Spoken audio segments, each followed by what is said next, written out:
Guys, I spent $300 and some odd thousand on this John Deere combine and header. In fact, it was roughly $250,000 I didn't even have at the time. All in the promise that we would expand this farm and make some serious cash with this particular combine. And you know what?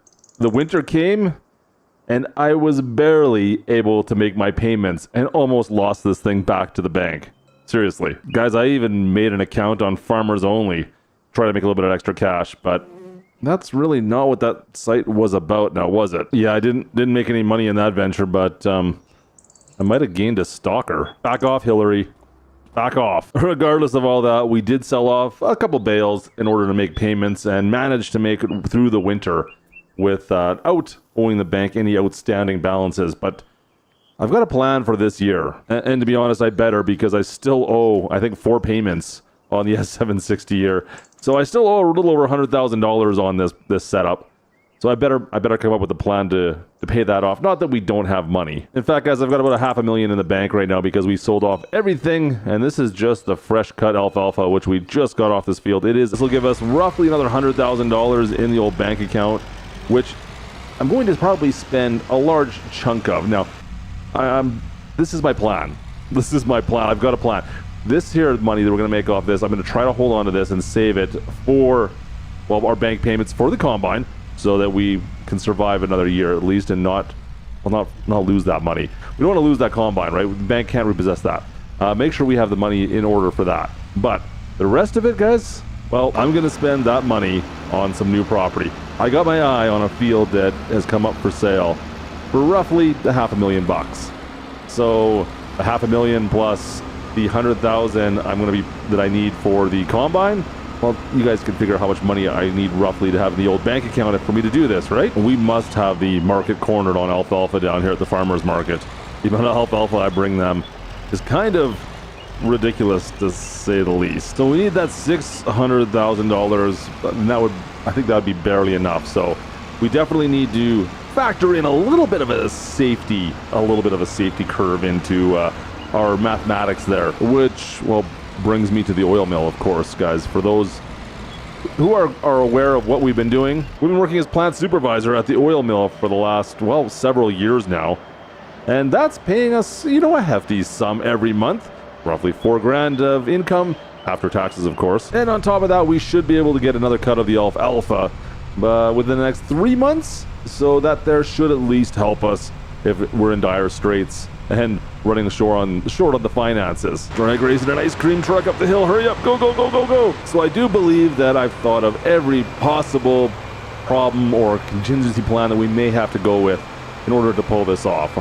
I think we're good to pull the trigger on this. I just need to, well, make sure our farm's in order, and then, well, we can get to working on our new field today. Look at that cut alfalfa. I could put a golf course on there. It's almost like putting green.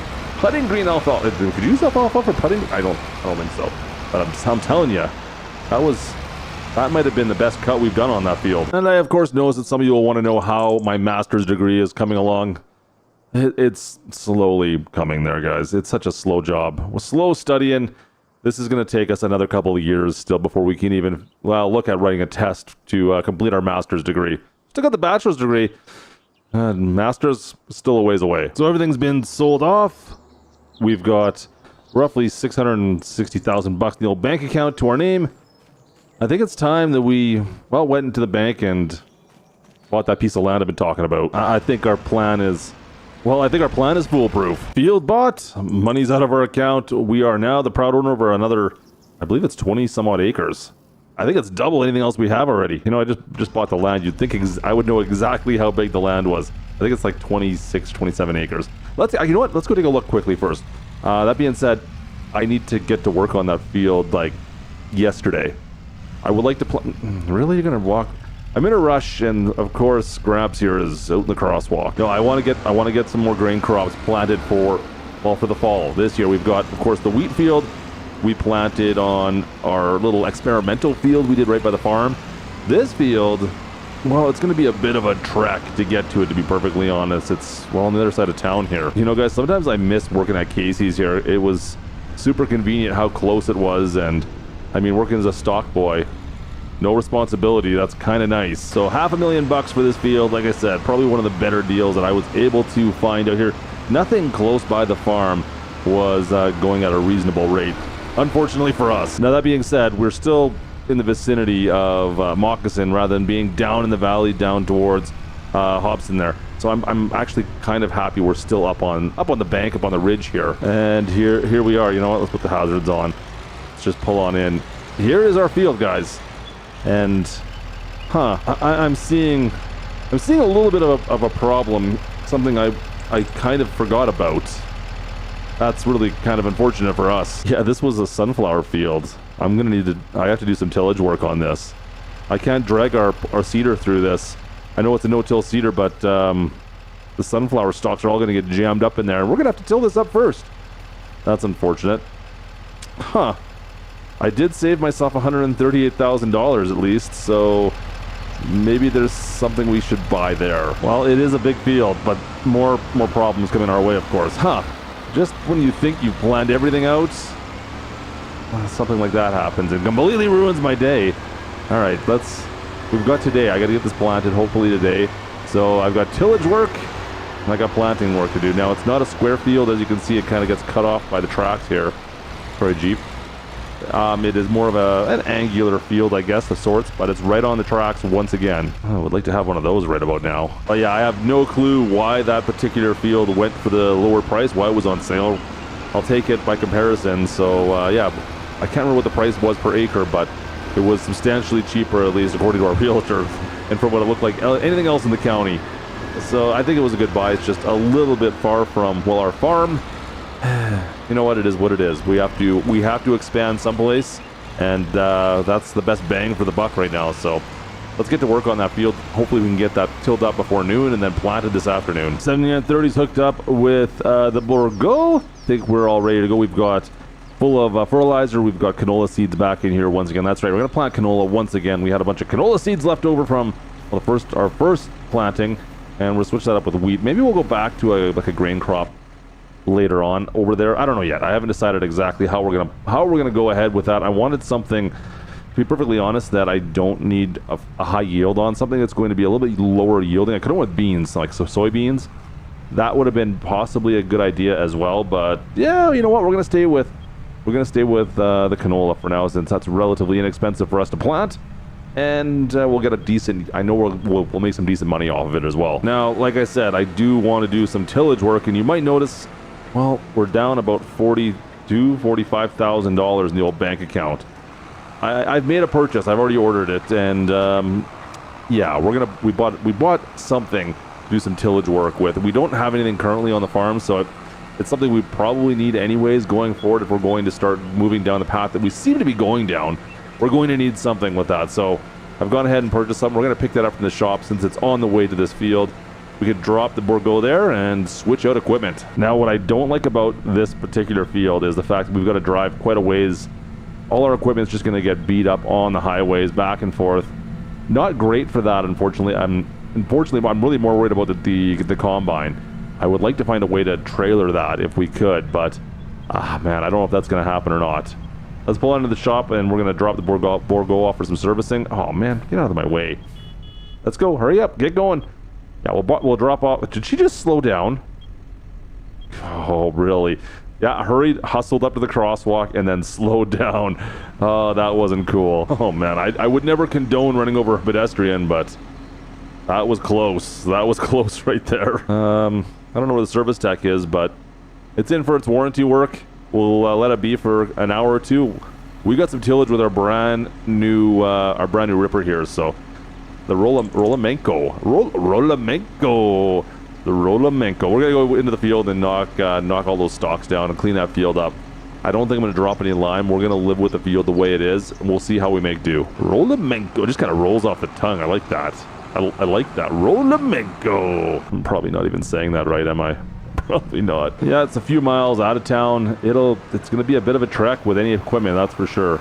It's unfortunate for that, but I don't know if there's anything else we can do. I don't think I'd ever really need to trailer like the John Deere here. This is fine. It's just we're going to go through tires a little bit faster because of this. That's the only unfortunate part about it. Now, is that the end of the world? No, of course not. This train Could get frustrating though. Again, every time I come through, we got trains are passing by. Now financially, I think we're going to be just fine. I think, you know, we got the 96,000 bucks still. Yeah, we're a little bit tight. I mean, we don't have enough to cover the cost, the remaining cost of the combine right now. That's something I still need to make sure we get some more money. We'll have to go sell some more alfalfa bales off in order to do that. But I think we're still going to be just fine. I think I'm confident we'll be able to make some money and get through this. Now, if you're new to the channel, you know what? Go down to the bottom, slap the like, and of course, don't forget to subscribe, because that's really what's going to pay my bills going forward. You guys have to subscribe, so we make sure we pay for the financing that we still owe on that combine. So make sure you guys go do that. Go down the bottom if you're enjoying this, drop a like, and of course, subscribe to the channel if you're new. And roughly 30 acres, we got to go till up now. All right, good times. Let's get her done. We got an hour. Can I do this in an hour so we can get in here and plant right away? We'll see what we can get done, guys. I got 6 meters behind me that says maybe, and I'm already missing a whole bunch. Darn it! Headlands all wrapped up now, just for the bulk of this field. Someone should go grab me a coffee someplace. Can you make a run? Someone make a Timmy's run. Come stop by the field, give me a coffee. That'd be all right. Having some problems staying in the higher gears too. This cultivator is a little bit of a challenge for this particular tractor. She'll lift it up there. It's okay. It's a bit heavy, I think. Let me just shift that up. Yeah, she's wanting to get down all the way into second, trying to fight with it, trying to keep it up, but it doesn't seem to want to hold up there. So back and forth constantly. Not my favorite. It's a little bit jerky because of that. That's for sure. Not to mention, I just can't seem to get the seat in the right position. I'm not quite sure. Not quite comfortable enough. Eat that. Just when you think you could get comfy in here, it's just not quite right. Need to get one of those massage chairs in here. That's what we need. That would be all right. Oh, let's not forget I've got to finish off that master's degree at some point. Probably maybe later on this year. Probably next year at the rate we're going. We'll see. Anyways, I think we're going to call it there, guys. We'll be back out here on Judith Plain soon enough. So thanks for watching. Of course, drop a like. Don't forget to subscribe if you're new around the channel. And folks, I'll see you guys in the next one. This is Klutch. Oh boy, still got about 10 acres to plant. We'll see you next time. Over and out. All right, well, we're going to go pick up the planter or the seeder, see if it should be done as maintenance. I certainly hope so, at least. I'll head back over to the shop and we'll just switch out implements and come back out here, I guess, and see if we can get this done sooner and later. All right. Repair costs were only 23 bucks. I guess it just needed a new hose. I think it was one new hose. That's all it needed. 23 bucks, perfect. All right. Switched out implements. We'll come back and grab that later, but let's go. Let's get the canola in the ground on this new field. Forgot my phone. I should have some tunes going right now as we're cruising out here. Got no tunes. Radio's not working. It's stuck on USB and iPod. Who's got an iPod nowadays? I might be dating myself here, to be perfectly honest. In my truck, I've got an original iPod with the big thumb dial thing, the spinny dial that you can play, like, I don't know what games you play on anymore. It's that Plinko, like bouncy Plinko game. Does anybody know what I'm talking about, or am I just talking to myself here? Anyways, that's actually in my truck right now. That never really gets used. So if you break into my truck, you're gonna find an iPod in the glove box that is just sitting there. I don't think it's charged. I'm trying to remember what kind of music's on it. Oh man, like, what are we talking? Circa 2007, 2005 maybe? Oof. Maybe a lot of Sandstorm. Probably a lot of Sandstorm on that thing. All right, away we go. We're finally into the field. It's a bit of a trek. Let's fire this up. Canola's ready to go. And I think we are good to go. Let's do this thing. Drop the toolbar and away we go. Let's plant that canola. And this is actually about the same size as the cultivator, so it should actually take, well, roughly the same amount of time if I did my math correctly, at least. So we did actually pull off the duals off the 7930. I don't remember what the model was on this thing. We pulled the duals off the rear there and just went with some chunky, some wide tires instead. And that's making my life so much easier. I can actually spin this thing around with our seeder. Of course, with the cultivator, it worked fine as well. Yeah, I gotta make sure we take care. I should have thought about that beforehand. You know, there's so often we just don't think that stuff through. and it comes back to bite you. But I think everything's working better now. We're not having any issues. We're looking good as we finish off our the first headland. I might do 2 headlands on this, and then work our way through the middle. But I might. Oh, we're already gone through 50% of our fertilizer. Yeah, that's going to be a bit of a problem. I might have to get some fertilizer delivered as well. Yeah, there's no way we're not going to make it with that. Seed will be fine. Fertilizer is going to be a problem, I think. Down to the last little bit here, guys. We've got 8% of our fertilizer left, it looks like. Yeah, we're running low. See if I can finish off this pass. And you know what? I don't have an easy way to get fertilizer either out here. I'm going to have to go back to town and refill with fertilizer. That's kind of terrible. It's a lot more miles back and forth. That's going to be my life on this field, I think, for a little bit here. We got to figure something out about that. I feel like my commuting time is kind of going through the roof, to say the least. I feel like they're just getting used to us pulling in whatever we've got, filling it up constantly. You know what? Maybe we should find a way to transport our goods a little bit better than what we have been, because this works, but it's not great. Just saying. Filled up. Let's get out of here, back to the field. Let's finish off this field. Get her done. All right, so I do complain about the drive we've been having to make back and forth, but it's pretty nice out here. I mean, this is a nice area for this field. We're between the tracks and the highway, of course, but there is some other areas out here I might be interested in going forward. But for now, I mean, we've just got the one field, but like I said, nice little valley down below. It is still centralized. It's actually more centralized than our farm right now, so there's that. But I'm just saying, it's nice down here, guys. This is a pretty nice region. Right along the tracks once again, though. And how's my tractor looking here? Oh, only 18% wear on the tires so far. There's still lots of treads on those at least. But yeah, the planter's getting a little bit beat up. The seeder's getting a little bit beat up. We're getting there. Let's get through this field and we'll call it a day, I think. Oh. Train's going by. Oh, it's doing the loop. There we go. It's going over to the mill first. Perfect. So we'll see how we make do out here. I mean, this is a decently large field for us by comparison. Like I said, this is 30 acres. Our biggest field before this was only 20. So yeah, of course, it's going to make us some more money. We got canola going right now. My bigger problem, of course, is going to be transportation, which is going to have to be dealt with going forward. We'll see. I've got to finish off my plan. We'll finish off paying off the combine. Maybe get some extra money for some more implements to work out here and profit, I guess. We'll see. I hope I can get some more harvests off our alfalfa before that happens, because it's getting a little tight in the old finances department again. All right, so it's a little longer than I was expecting. It's 12:30, but we're finally just finishing up. Oh boy. Yeah, it's taking me a little longer than I was expecting, you guys. This is a bigger field than it looks like, and it's all like a little bit hilly down here by the creek. So yeah, I gotta kind of try to manage that a little bit. I wouldn't say I'm having issues. It's not enough power to pull the thing back up out of this little low spot down here. Is that it? No, we got one more. We'll flip it around one more time. Flip this thing around. Yeah, it's great. It's fine. It took me a little longer than I was expecting. I was actually thinking like, oh yeah, I said it'll be done by noon. I should probably actually be done before that, I think. I was so wrong.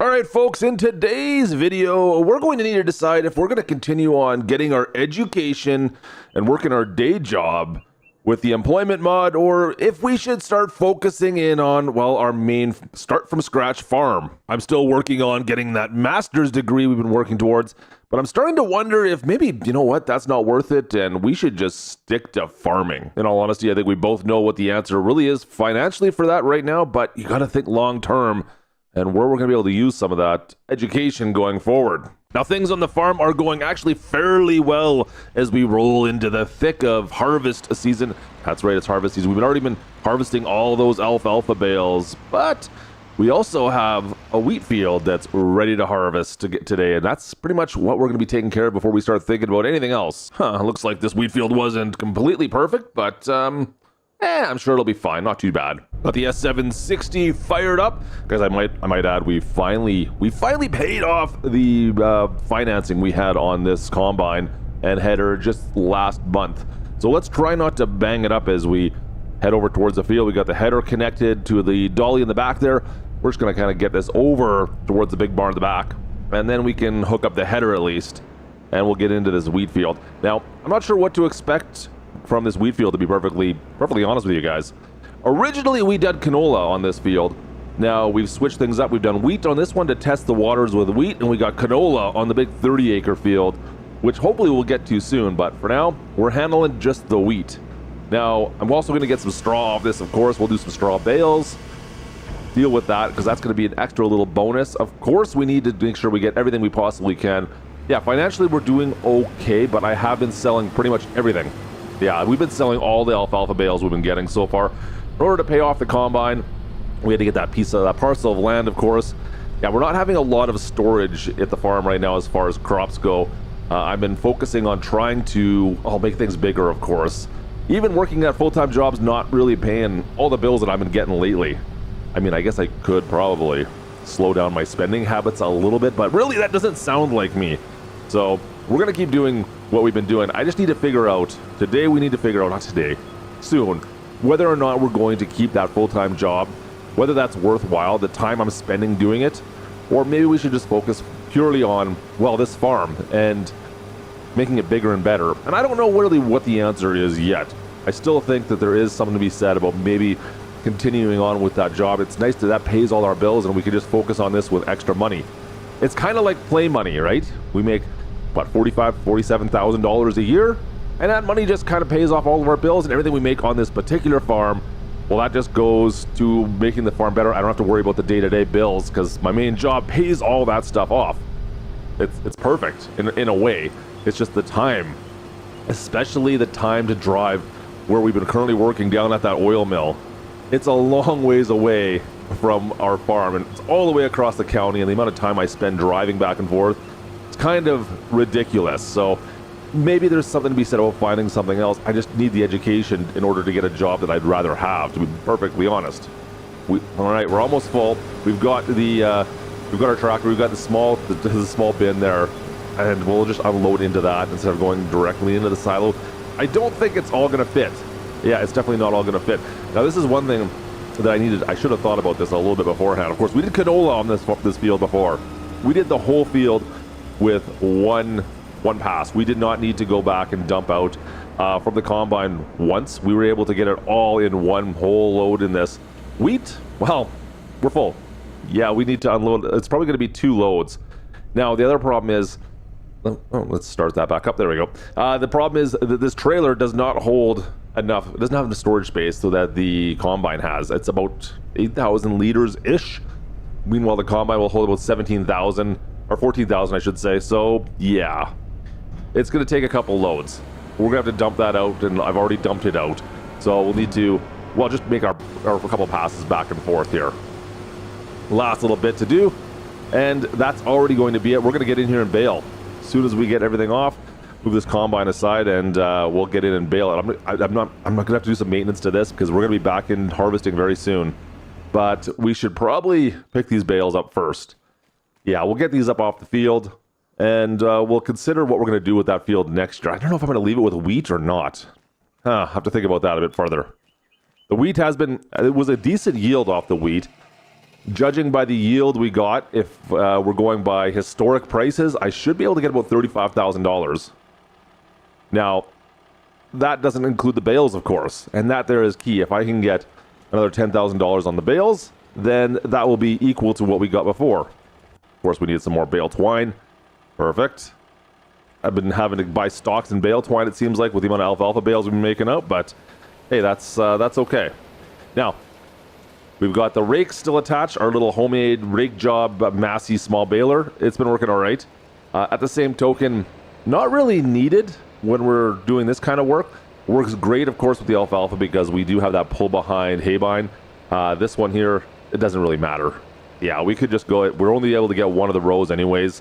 So it makes no difference whatsoever.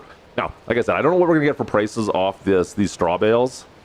And the other issue I'm having with the straw bales is that we just don't have storage. The amount of bales I'm producing with the alfalfa, I really just don't have storage for bales. And I'm probably just going to have to sell these off sooner than later anyways. So Yeah.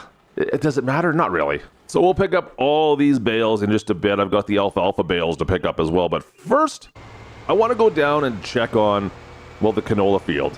I want to go check on the 30-acre, the big field we have. It's on the far edge of town. Not the county, just the far edge of town. Moccasin. And I haven't been over here for a little bit. I just wanted to make sure. We should be getting close to harvest season. Looks pretty good. Yeah, guys, I'm looking pretty decent over here. I'm happy. This looks what I was expecting, at least. So we'll be harvesting this very soon. In the next month or so, we should be able to get into this field and harvest it all up. And I'm not quite sure how much we're going to get off this. There are some issues I'm thinking of going forward we're going to run into, like, well, you consider how small the trailer we have, the grain cart. We're going to have to haul that back and forth numerous times to the farm with this much canola. That's going to be a bit of an issue. I don't have a great solution for that yet. So that's something we're going to have to consider going forward, of course. So let me think about what we're going to do with that. I'm going to go back to the farm. We're going to pick up the bales for today, and then I'm going to go to work at the oil mill, I think, for the afternoon here. You know what? It would be so much closer if we worked at the gas station still. Yeah, you know what? Since we're here, we might as well get a bit of fuel. I noticed the truck's a little bit low on fuel, so we might as well fill up the Dodge while we're here. Yep. Save some for the fishes, bro. Yikes. A couple $100 of fuel. All right. You know what? We might as well grab a coffee as well, since you just can't go buy Tim's without grabbing a coffee, right? I feel like that's a necessity. Double once again. Yep. Double. You know what? I don't usually get double doubles, to be perfectly honest. It's just one cream. I don't need sugar in my coffee. I guess I'm sweet enough. What can I say? All right, bales, we'll pick those up later. You know what? I'm going to go to work. I'm going to go to work for the day. I'll get the bales later on. They're fine where they're at. I'm going to go to work, and we'll deal with that later. Yeah, I just don't feel like dealing with the bales yet. We'll come pick them up after our work hours, all right? I'll see you guys in a bit. We'll see you guys shortly. Welcome back in. It's August now, and it's time to get into that canola harvest. There are a few things you might want to know, actually, guys. I'm gonna need to hire some help here. So I got cousin Gertie back in the combine. Yeah, I got cousin Gertie. She's gonna help us out with this harvest. We might need actually a few more family members to come out and help us out as we start traveling. Now, I would love to start finding a way to trailer some of our equipment to get it over to these far fields. We're a long ways away. Like, it's a decent trek to get to this field, so trailering would have been ideal. I just don't have the facilities for that yet. That's not something I can easily do. So. We're going to have to cruise across the county. And there's also another problem, which I've found a solution for. I need a better grain cart.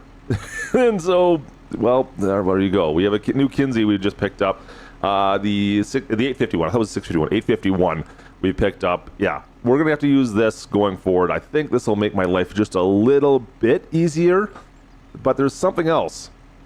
There's something else that just came in. We've got a used dump truck that they've managed to, well, bring in. And I'll go show it to you guys. This is not going to be the best solution ever for transporting our crops. But, you know what? For the short term, yeah, this Western Star is an old construction truck, it looks like. Yeah, this should work out fairly well, I think, for moving crops back and forth from the farm. We can unload with our new grain cart. And, yeah, I'm actually kind of excited to see how this whole process is going to work for us. Now, that also means I'm probably going to need to make a phone call and get Gertie's sister out here to help us out, because that's one more piece of equipment we're going to be operating at the same time, I do believe. So we'll get Matilda out here. We got Gertie, we got Matilda. We're going to be running with us today, and we'll see how this goes. I don't know yet. It's like I said, it's a long trek back and forth from the field to the farm. All right, we've got Gertie back at the combine. I've got a shop worker in our John Deere pulling the grain cart. And we're going to make our way over to this field, this 30-acre canola field on the far edge of the county. Yeah, see, come on, everyone's moving. Perfect. Oh, Gertie, careful back there. She's having some issues. Oh, boy, everyone's trying to pass us. It's kind of pandemonium, guys. It's going to be a rough drive. All right, we're already into the field. Gertie is already doing her first pass. She said she's full already. Wow, that was faster than I was expecting. All right, well, we're not even done a headland yet. We'll take what we get. We got Matilda on our way down as well, so we're going to be mixing things up a bit. let her continue on. Let's get this thing out of the way. We go about half full on the Kinsey. Okay, that's good to know. We fill it about half once the combine's full. It's about half full on our grain cart. That's all right. That's good to know. We can fill 2 of those then. And from there, we should be able to go ahead, and I'll dump this into the truck, of course, and then Matilda can take over in the grain cart here, and we'll just drive truck back and forth to the farm.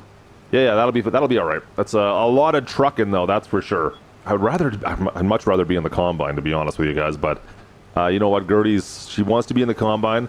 Sometimes you gotta keep people happy, right? That's how she works. Looks good though, everything's working out. All right, so grain cart's full. We're gonna let her continue on. I think Matilda is just around the corner. She's brought down, there it is. Yeah, she's brought down the baler, so perfect. We can get into that with the baler once we're done here. Of course, we're gonna need to bale all this straw for a little bit extra profit. The canola straw, which I don't think it's gonna get too much for us, but hey, you know what? Any extra money I will take right now. As you can see, we're down to about 20,000 bucks in the old bank account after we spent the money on the cart and the truck. Used truck was 47,000, something like that. Oh, we gotta make sure to take the tarp off. Tarp's off, boys. Tarp's off. And the cart, I believe, was upwards of 70,000, something around those range. So yeah, I've spent pretty much everything I got. Totally spent all my money right now on some equipment. I feel like this was a good buy. I feel like this is something we needed going forward. Yeah, this is definitely going to work out. All right, Matilda's got the grain cart. I got the truck. Gertie's got the combine. Harvest is on. Let's go. Now, going forward, this truck does not hold nearly as much as I would like, but I mean, as far as capacity goes, comparatively to speed, yeah, there's a bit of a trade-off. I mean, it's convenient that we can just load this thing up pretty quickly and then drive back and forth to the field. High rates of speed. Don't have a trailer right now. Yeah, see, that I think the trade-off is worth it, and the cost benefit on that, considering it was only $40-some thousand versus a full, well, semi-truck, right? Going for the whole truck, that would this makes more sense, I think, for now at least. We could have spent several $100,000 on a new setup, but this here, relatively inexpensive for what we're getting out of it. Train's going by us here, careful. We should load the train up. That might also be faster. I could load the train up right there, back it up down to the farm. Would that make sense? I don't know. I don't think it would. I think that'd be a lot more work. Regardless of which, Gertie's already filled up the grain cart once again. Oh, we'll get this. Man, I just got here, guys. Timing is not great. You know what? That brings me to a better idea. Been thinking about this for a bit. I'm like, how can we extend this? We do have a hitch on the back of this, so why not use our little grain cart that we had beforehand? Now, this doesn't hold a whole heck of a lot, but I'll take any little bit extra I can get right now because I can't quite keep up with Gertie and Matilda over in the field. Yeah, we just can't seem to keep up with them. Every time I come back, she is full. So I need to be able to find a way to do this. It's too long of a drive for me. I am definitely the issue right now. I'm the problem. It is me. Really, did I just do another Taylor Swift reference? Gotta get the kids to turn that stuff off. Gotta get them to turn it off. But I am the bottleneck right now, yeah, for sure. So, fortunately enough, though, we haven't had to stop work in the field. It doesn't look like, at least. They've been able to keep working away while I'm gone and dropping everything off. They've been able to keep on harvesting the whole time. Looks like the trailer's empty. Look at that. Okay, cool. We actually caught up already. That was quicker than I thought it was going to be. We're actually caught right up now. Perfect. Okay, so she's got an empty grain cart. She can go unload. Like I said, 2 unloads to 1 from the combine. So she can unload twice into that grain cart. For us, on the other hand, I don't think we could fit the whole grain cart into the truck and our trailer. So there is that as well. Come on, unload. Yeah, we can only do 22,000 between both the trailer and the truck right now. That's pretty sure that grain cart holds more than that. I don't even know how many liters it holds, to be honest. It's got to be close to 30,000 though, right? It's got to be closer to maybe 35, something like that. Would be my rough guesstimate off the top of my head right now. Yeah, it don't matter. I think we're good now. We're good now. This system's going to work out fine for us. We're just going to let them get into this harvest. They're still doing headlands. I don't know how many headlands that she's going to be doing. Maybe 4 or 5? Seems like she has enough space now. Should be all right. She could spin it around.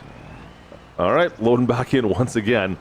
I don't know how many she got this time. I didn't hear over the radio, so I'm not sure if she's full or if it's only partially full. We'll see what we get out of this, but everything seems to be coming together here, guys.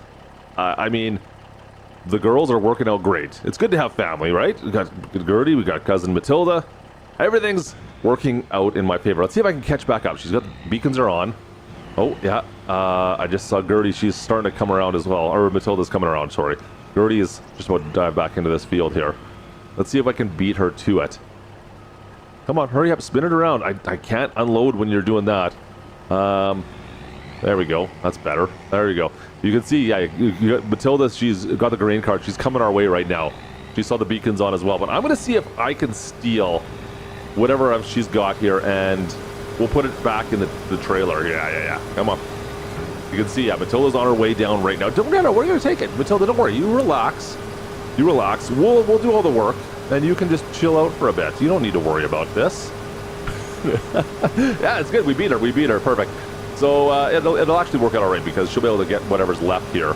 And because I'm not going to be able to take very much with this little trailer, of course. This does not hold nearly enough compared to this combine. And this is what I was worried about. If we just had this trailer and I would have to be going back and forth from the field to the farm, there's no way we could continue to keep harvest rolling at the same speed we have been. It would be a total nightmare, and Gertie would be stuck just sitting waiting for us for literally hours on end. Yeah, literally hours on end. Not even close to a joke on that one. So this system seems to be working out okay. Now going forward, yeah, as we get bigger, maybe not. But for now, this is something that's going to have to work out for us, I think. It could be a lot worse. I mean, realistically, if I didn't have the helpers out here and I'd be trying to do this myself as well, that's a whole other issue. Is she gonna fit right in there? It looks like she can squeeze right on in. All right.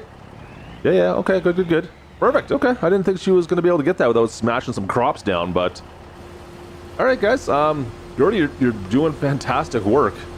I have to give you credit. I was expecting more problems with the harvester. We got Matilda out here. She's fitting through everything. Really, what can I say? Is she just going to back up too? Oh boy, Matilda's backing up. Gertie, she has to get Gertie by her. I'm impressed right now that everything is working out. And should I be impressed? I don't know. You know what? We've only been doing this for, 7 years now. You would think we'd have a little bit of a better flow of things, but the farm's still getting bigger, right? We only have a couple fields. We'll see what happens going forward. Now, next decisions are going to be interesting for us. Do we need more fields? Do we need to bigger the farm up? Do I want to just focus on my education? I don't know yet. I mean, we'll see what we can make off this particular field. I have some questions on how much this is going to be worth. We did spend a lot of money to buy this particular field, of course. It was several hundreds of thousands of dollars, of course, to buy this plot of land, the 30 acres we got here. And not to mention, I don't have any farms close by, so I would love to build something closer to this farm, but I just don't know what's really feasible right now and what I should really do. I mean, with the $19,000 I got in the old bank account, I don't have a ton of options as of yet, so we'll have to see what we get off this field once this harvest is complete. But things are going well right now. Make sure we get our tarps back on. We don't blow our canola all over. I wish I had a tarp for that trailer, the grain cart. Huh. Didn't really think that through, but whatever. All right, another load going in though. Making some decent headway. We're coming down to the nitty gritty, guys. We're almost done this field. Like, it's gonna be another half an hour or so, but realistically, we're looking pretty darn good out there. All right, let's get going back over to the fields. Guys, I just saw something. I don't know if this is going to work or not. This might work. Okay, let's see. I'm going to pull up in beside. Yeah, Gertie's dumping into... Yeah, there we go. Okay, good. And Matilda, can we do a double dump? Can we do a double dump? Oh, yeah, we can. We can definitely do a double dump. All right, look at that. There you go. Double dumping it up over here on the canola field. Oh, we're full. Get up to that back one. Well... It was a short lasted double dump, but Gertie, Matilda, good job. We did a double dub. I love it. Okay, cool. Also, I got something else to talk about, guys. We're getting somebody else to come deal with the bailing with us. We got Hillary, cousin Hillary, coming out. She's right there. Perfect. She's working away. Just as we get to do another short double dump. Very short double dump. I just can't get the timings down on the old double dump. I'm trying, but it's just not quite there as we keep on unloading into this. I don't know. We might get a chance. We'll try it again, but I was hoping to get a proper. I mean, it's double dumping right now. I just like the double dumps on the move. I mean, that is where it's at. That's some professional farming work going on right there. I mean, what would you expect from the best driver in farm sim, really? Just saying. Anyways, we've got Hillary out on the baler. She is already starting to make the first passes with the baler. Everything else is almost done. You can see we're down to the nitty-gritty here. Last couple passes on this field, and we'll be done. And then all that's left is, of course, the baling. We'll let her handle the baling, and we'll come pick these baby bales up afterwards. There's going to be quite a few still, considering, because of the baby bales. It is what it is. But everything else, guys, is done. Yeah, we've got... I don't even know yet. We'll have to take a look and see. Oh boy, what? Gertie, come on, get on the roadways. You're killing me back there. You're just get on the road. Straighten her out. She's all over the map. Anyways, everything else is done. It's just the bales we got to take care of on that field, and then we'll be talking replanting already. Just the way the canola works, we got to replant the canola in the fall or summer almost for next year. So we need to get on that pretty much ASAP. Gosh, she is just all over the place back there. I've just been watching her in the mirrors, guys. Gertie is having a bit of a struggle session with the combine. Oh, easy. School bus coming by. Then I'll give some space. Matilda moved over. I'll move over a little bit. Let this bus get by us. Yikes. Good thing Gertie wasn't on the road already. Yeah, that would have been an issue if Gertie was already on this road. She would have been smashing into the side of that school bus. That would have given the kids a story for the ride home from school, I suppose. Wait, it's 10 o'clock in August. Huh. I don't know where that school bus was going, but you don't usually see too many school buses in August. Whatever. Maybe it's someone's camper. Maybe that's what it was. I don't know. A school bus camper. I've thought of that before. Like, is that something... Would you do that? I feels like... I don't know. I don't think the school bus is the best platform to put a camper in personally, but that... What do I say? What's just me? Alright, so everything's back at the farm. We'll see what else we can take care of. You know what? Actually, let's see what we got for our total crop yield. That's kind of what I want to see. Now, if we look over at our wheat, we're at 19,000 wheat, 160,000 liters of the canola. That ain't bad, you guys. I think that's actually decent. We look at the alfalfa bales we got stored up here. We got a bunch of straw bales stored up here. Things are looking decent. I'm actually pretty excited about all the stuff we've got. Good harvest. You know what? Let's add to those bales. We're just going to stack things. This is my plan. I'm just going to get these off the field because I do need to prep this field pretty quickly here for replanting. I want to put more canola on this. So we got to move these bales off first. We'll let Hillary handle the baler as always. She seems to be doing a fine job out here in the field. We'll just pick up all these bales the quick way. And since I don't have any storage back at the farm for any more bales, we'll just store them on the side of the field, guys. So that's my plan for now. I'm going to pick up the rest of these bales. We'll store them on the corner of the field. And then I've got some work to go do at the oil mill. So I'll see you guys in about a month, I guess. Guys, I have got some big changes planned today. But we've got some weather rolling in, and I've got some uncovered bales out in that field from last month. Yeah, these straw bales, I need to get rid of these. Otherwise, the rain is going to destroy them. So I'm just going to sell these off. I know it's not the best time of year to be selling straw bales off, but you know what? Well, you got to do what you got to do. All right, truck loaded up. We're going down actually all the way to Hobson. So it's across the county towards where the oil mill, actually our oil mill job. In the far side, we've got to load and sell them all down there. That's the Montana Hay Company, I believe it's called. Yeah, it's way down the far side. So we're going to be selling all these bales off today, all these straw bales. Now, am I going to make a ton of money off this? No, of course not. Can I make a little bit of cash for maybe a future endeavor that I've got on my mind? Well, I sure hope so, because today there's going to be some big changes happening. We've been talking a lot about what we should do, whether we should focus in on the farm or if we should focus on our job and employment and working with the employment mod, of course. Now, I've kind of come up with a bit of a plan that, well, probably won't make anybody happy. But regardless, it's a plan, and, well, you guys know me and plans. Yeah, Montana Hay Company, perfect. Hay, yeah. Hey, yeah, see, that's right. Yeah, I was right. I know what I'm talking about. Let's unload this bad boy. Oh, no, bales are all falling off. Son of a... Come on. All right, bales unloaded. We have $100,000 in the old bank account. And like I said, I've got a bit of a plan here, guys. That's probably not going to make a single person happy, but it's going to be my plan nonetheless. First things first, we're going to go to the bank and get ourselves a bit of a loan. Got to go to the bank and borrow some money. Everything else is paid off. Our combine's paid off. We have no other financial obligations. So we need to fix that today. And, well, with a small amount of money, another $150,000 loan. I think we're prepped and ready to do what I want to do. I'm wondering if anyone knows.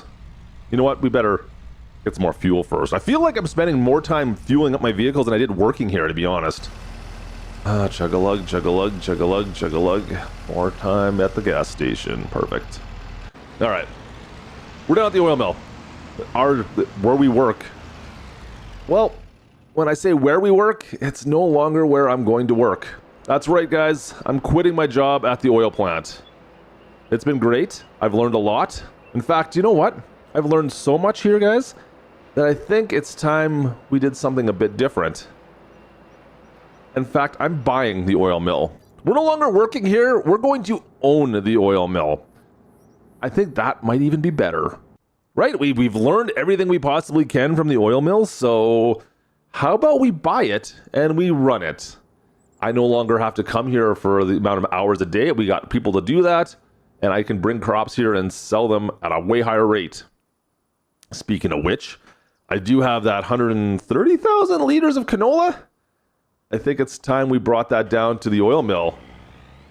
You guys know what that means. We got to hook everything back up the way we had it. We'll get some more miles out of the dump truck, of course. You know what? This turns out this was a pretty decent purchase, I guess. And load her up over here at the silo. Perfect. Yeah, this is going to be another day of a lot of driving. Of course, looking at the fuel on the dump truck as well, it looks like I'm going to have to make a stop by the old fuel station once again. But plan going forward, guys, yeah. I may pick up another job just to advance my education experience. But mostly, we're going to be making a ton more money, hopefully, off of the oil mill. Now, I do have a loan out for that. That's going to have to be paid back. It's not terrible. $150,000 is something reasonable, of course. And we'll pay that back over time. But for now, I'm just going to focus on getting the oil to this oil mill. And we'll see what kind of profits we can expect to find out of this. Hopefully this makes us some decent money going forward. But I'm sure, I know the processes. Of course, we're going to make some good money off this. But this is going to maybe focus our farm on which direction we're going to go going forward. Make sure we turn this all on, get everything fired up. Of course, canola oil is what we're making. Perfect. First load's already in. We've got several more loads to make, though. Let's get back to the farm and load this dump truck up several more times. Yeah, it's well, you can do the math on that. It's a few trips across the whole county since we have so much of this, and just not a big load on this dump truck we can take. It is what we kind of signed up for, though, right? All right, so we'll get this all done. And we'll see going forward what we need to maximize that oil mill. But realistically, what I do need to get done now is some planting, guys. We've done everything we can. We've got oil going through the oil mill. I no longer have any crops that will need to be harvested other than the alfalfa. But I also do not have anything prepped for next year yet. And canola is something I need to get done. If I don't get it planted in the ground this month, it won't happen next year. So this is what I got to make sure I'm on top of right now. Fortunately, I no longer have a day job to get in my way right now, so I can make sure this gets done today. And we'll make sure we get canola for next year to pump up that oil mill once again. All right, so like I said, I don't know if I satisfied anyone with that decision or not. You know what, we moved away from day job to entrepreneur, I guess, now. We're still running the farm, of course. We'll see how this goes going forward. Anyways, I hope you guys enjoyed today's video. If you're new around here, make sure you guys subscribe to the channel. Drop a like on while you're down there as well. Slap that thumbs up button for me. I would appreciate that. And we'll see you guys in the next one where we figure out exactly how much money we're going to be able to make off this new endeavor. I don't know. I got another plan for this farm, so don't go too far. We'll see you guys in the next one. Thanks for watching, guys. This is Klutch. We're on Judith Plains. We're over and out. See you next time. Well, folks, harvest season is upon us out here in Montana, but to be perfectly honest, I have been struggling just a little bit with some of the choices I have been making. You've been following around for a bit. You know, I've been, well, going to school, working my tail off there. We picked up a number of full-time jobs, and we started this farm from scratch, but things are kind of coming to a bit of a head on us. I mean, back in the spring, we finally managed to get our degree. We managed to pick that up as well. Well, because of that, in a sense, I decided to quit my job at the oil mill only to turn right around and buy it. That's right, we quit our job just to go and buy the mill and take it over for ourselves. Now, the oil mill itself has been making us a decent amount of money. In fact, we've actually had to buy some more equipment so that we could make things a little bit more efficient for running the oil mill as well as the farm. However, as we roll into the harvest here this last year, I have to admit, I've been struggling trying to figure out what to do with, well, my education, if I should keep going with that and keep on trying to get new jobs. And, well, I did actually pick up work just to keep on gaining experience. So I found work down at the Larson's livestock shop as a livestock trader. You know what? The hours were a little bit better. I could have made more money doing another job, but the livestock trader was only 8 hours. However, I'm only making, you know, 30,000 bucks basically a year, which really is tough to justify me doing at all. So that brought us into the spring where, well, planting season on the farm went kind of as expected. We've completed a bunch of alpha harvests, done a ton of baby bales. But guys, I'm still broke. I mean, I've got this degree, I've got a bachelor's degree. I am still no money in the old bank account for the most part because we keep on reinvesting it in the farm. And instead of just focusing on that farm, I keep on studying for one reason or another. And I decided to go for my master's degree, which, guess what? I passed the first time. I've never failed a test before. So once again, we are left with the dilemma of, do we keep focusing on our studies and getting better jobs, or should we focus on the farm? And realistically, I mean, the farm is making us good money, which we're probably going to get into today as we get into the harvest. We're going to talk about that, or we can look at what our other options will be. I feel so torn right now, so let's jump in and get into this harvest. So we are back in the Peterbilt once again. That's right, this is our main carting vehicle still, and you can see there's actually some of the equipment we've purchased over the last 6 months or so. We got that GMC top kick along with the curtain side trailer. I mean, that is really helping us out down at the oil mill. In front of us, we've got Gertie out there with the combine and the header. She's heading out to the fields. Everything is on the far side of the county we're working on today. Like I said, oh, she's having some issues. Gertie, straighten her out. Come on, square it up. You can do this. I have the faiths. I have the faiths in you. Come on, let's go. You know, we try to work with her, but sometimes this is the result. Regardless of which, I've bought a bunch of things. So you can see we've got 42,000 bucks in the old bank account as we wait for Gertie to slowly move ahead here. Thank you, Gertie. You got this. And yeah, we should have a lot more money. We should, I mean, if I focus solely on the farm, I think we would be doing a lot better. But fact of the matter is, we've had to buy some things. Namely, we've had to buy another field. We've got another 15-acre field. Come on, Gertie, get going around this corner here. Let's get going. 15-acre field, plus we also had to buy that GMC top kick, as well as a weeder to try to knock down some of the weeds we've been having an issue with in some of our fields. The canola fields, we had to knock those weeds down. So, like I said, money's been coming in, but money's also been going out. And speaking of which, can I get around you? We need to go stop by the shop because I've bought something else for this farm, for this harvest, actually. All right, well, if you were hoping for something massive, it's just a grain cart. A simple grain cart for $30,000. I decided to pick up to make harvesting a little bit easier, few less runs with the Peterbilt back and forth from the farm. That's one of our only issues, to be honest, is how far away we are from our silo system. And it actually, I don't even need to really worry about our silo system anymore now, guys, because we are just, oh boy, traffic jam. We're just harvesting canola today. That is the only thing we're harvesting, canola all day. And well, since we've purchased the mill, I'm not storing the canola. The canola is going straight on down to the mill. Everything's coming up. Gertie should be pulling up. Got Matilda, she'll be doing the carting for us once again in the 7290. And yeah, we'll be back in here. I think we're good to go. I would love to see moisture levels be a little bit better. I mean, you can see we've got a lot of dead spots out in this field, and there's some weeds in here as well, which is one of the reasons we bought that weeder. We never got into this particular field, unfortunately. Oh well, maybe next year. So Gertie's got the combine. She's going to go run. We got the canola straw once again. We'll come bale that up in a bit. And we've got Matilda just doing the carting for us, and we will just truck back and forth to the oil mill. That's usually how it's going to work for us. It's relatively straightforward, and makes life easier when we got workers. First loader ready. Let me just sneak on through here to the far side, and we'll go unload Matilda. Now, I'm not quite sure exactly how this is going to work long term with this particular field or the fields that are back on the far side of the farm. Matilda, can you unload this thing? There we go, that's better. I would like to make it so that we could actually have everything a little bit more condensed. These fields over on this side are such a long drive away that it's not financially feasible for us to keep doing the way we're doing. And the fields on the far side of town where our farm is, that's becoming a little bit more of an issue as we go forward. I'm not sure if we want to stay in that alfalfa business or not. It's so time consuming, right? All right, got a decent amount here. Still a lot more to load up, but we need to figure out exactly when we're going to go drop all this off. Come on, let me just catch up and you can unload. We can unload on the fly. There we go, Matilda, you got this. All right, I think that should be good. Let's head down to the oil mill. We got a pretty good sized load on this thing right now. A little bit over twice what we were able to do beforehand, which is great. All the way back on down the hill. So like I said, we're not dropping this off at our farm. We're going down to the oil mill, which is in Hobson. Moccasin is where our farm is right now.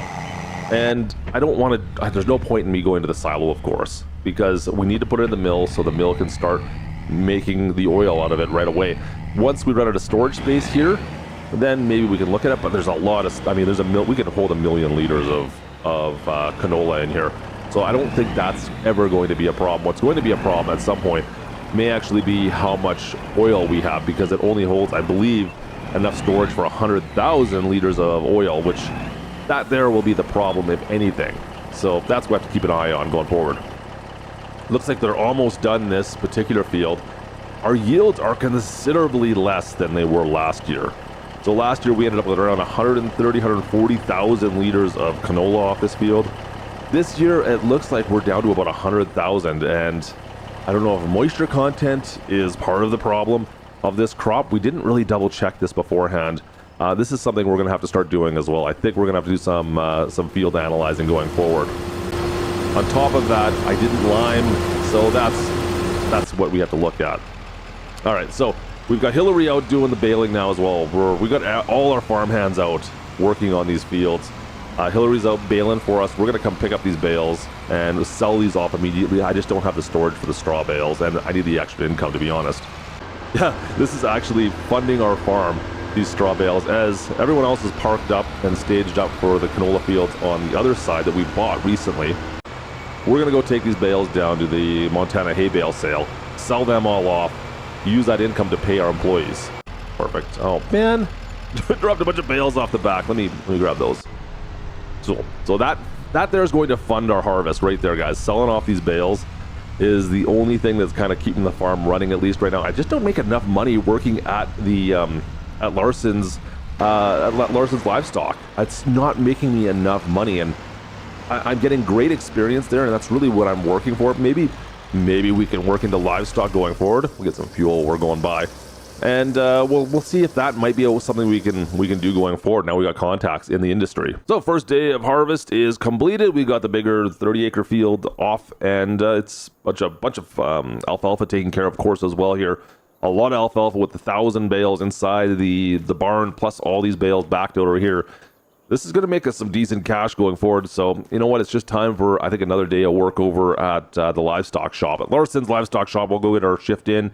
And we'll go from there, hopefully make a little bit more cash. And we've got a bunch more harvesting coming up in just a couple days here. And just like that, the canola at the farm is ready to harvest.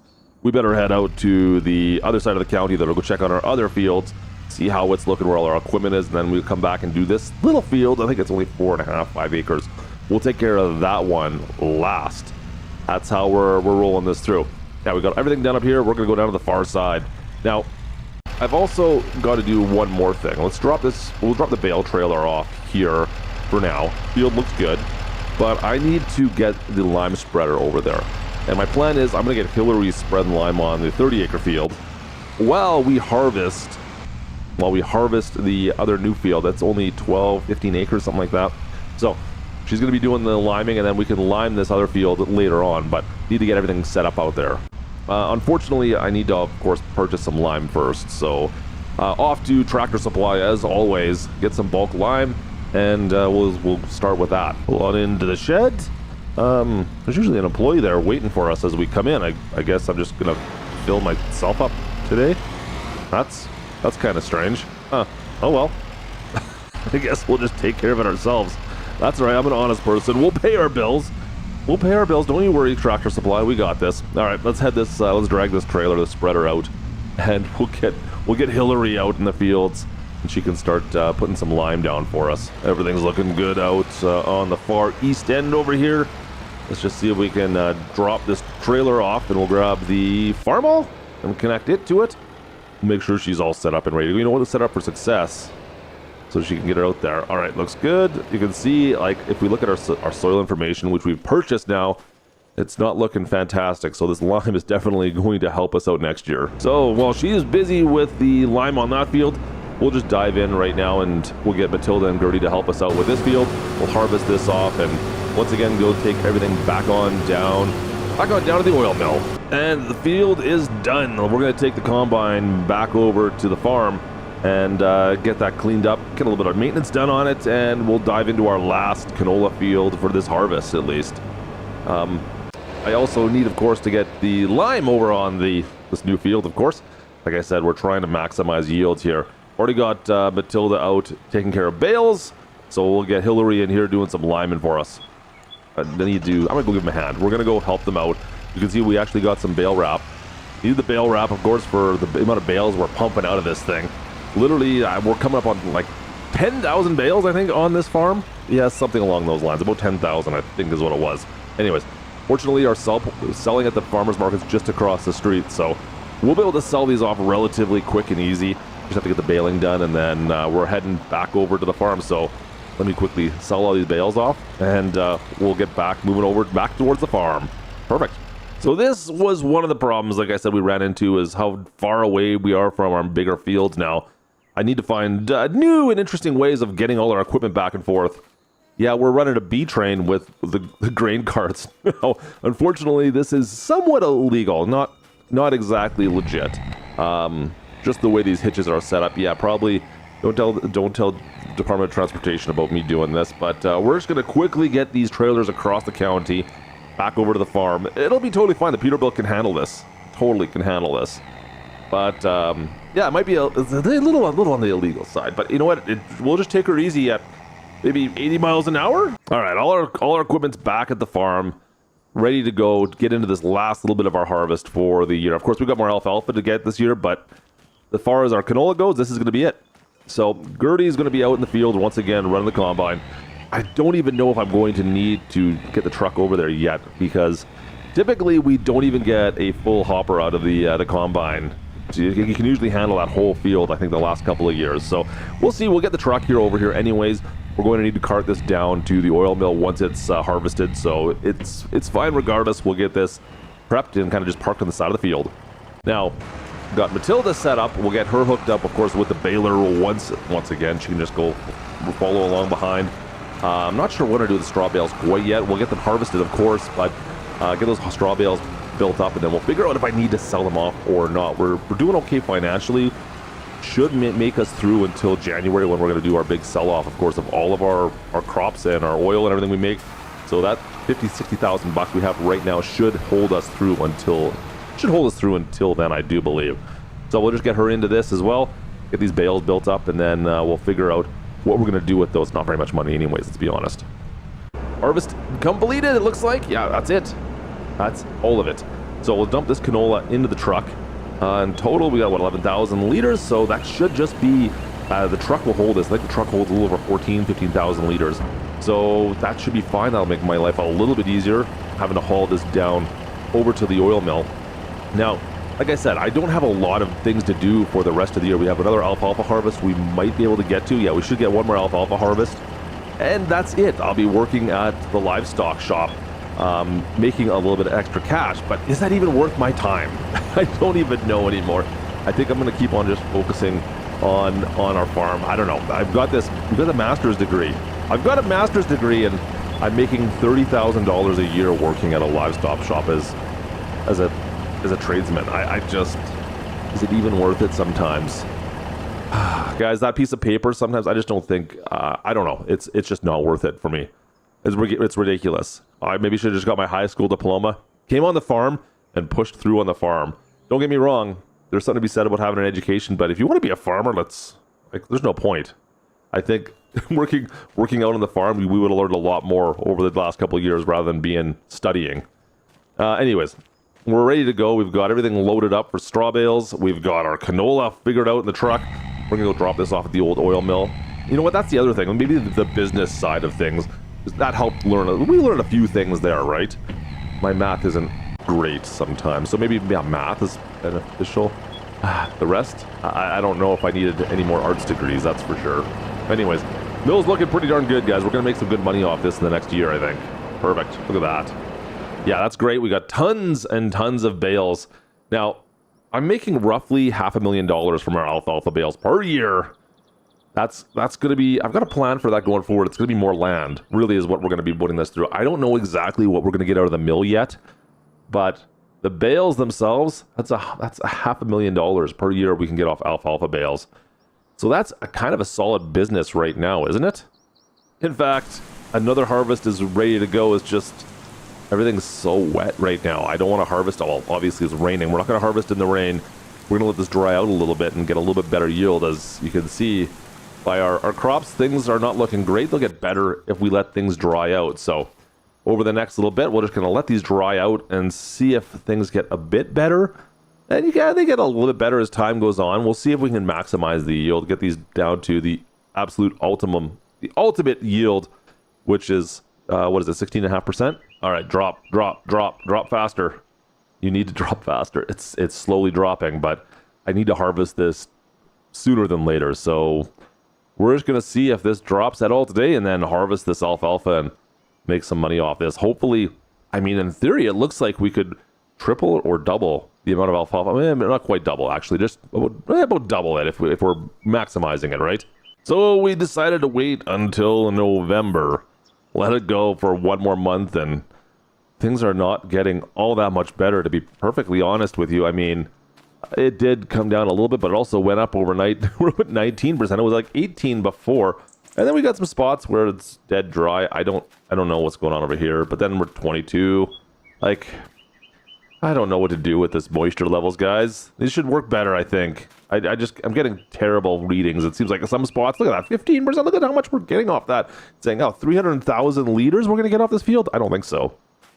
So I even waited a little bit longer just to see what would happen here. It didn't make much difference. We harvested all the alfalfa. It looks like we got roughly the same amount as we got before.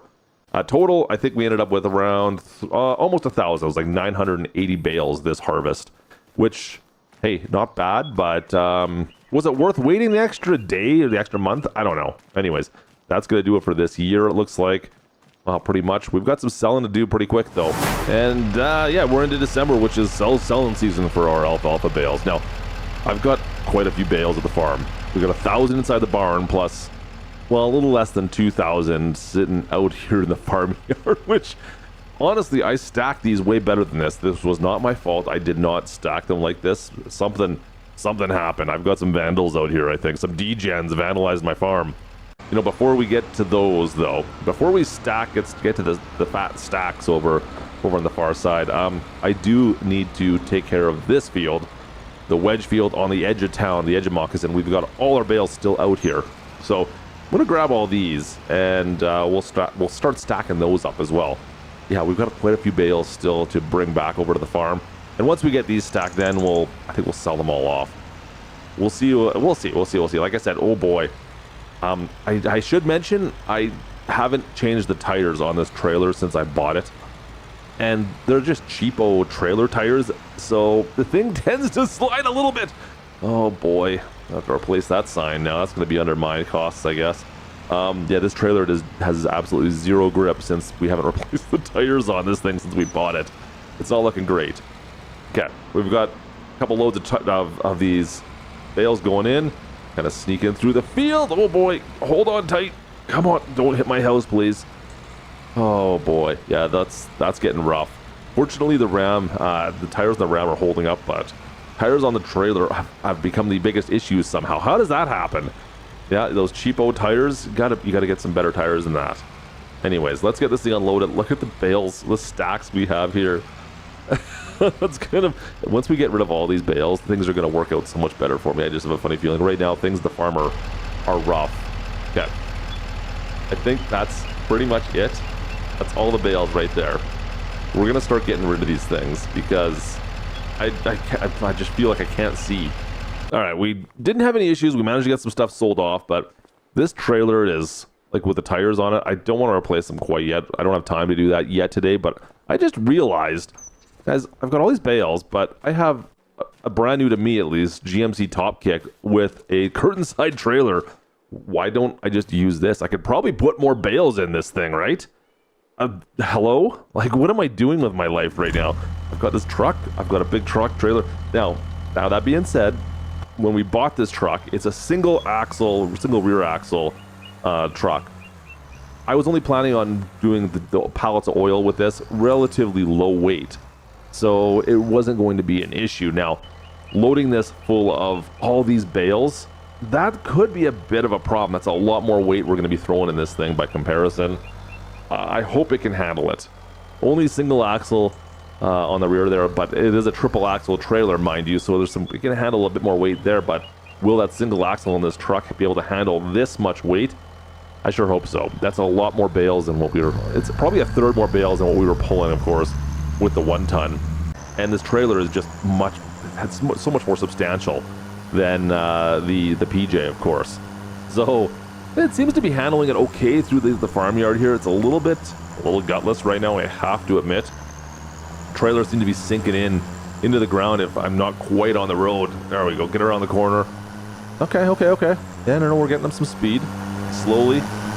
She's bearing down pretty good. Not exactly a high gear, well, it's not a low gear truck, I should say. It's definitely more high geared at least. So we're not gonna be breaking any land speed records with this load.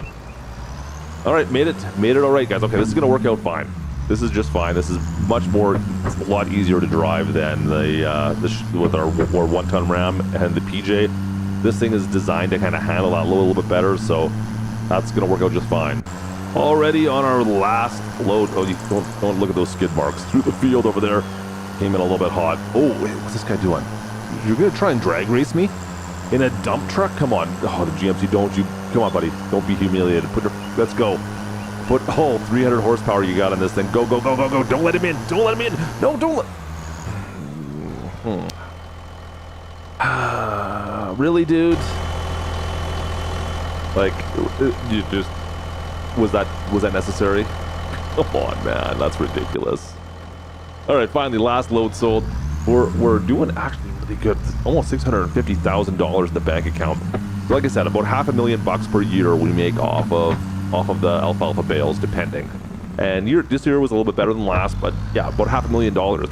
That's actually pretty decent, I think, for those fields. Now, I'm gonna get some fuel.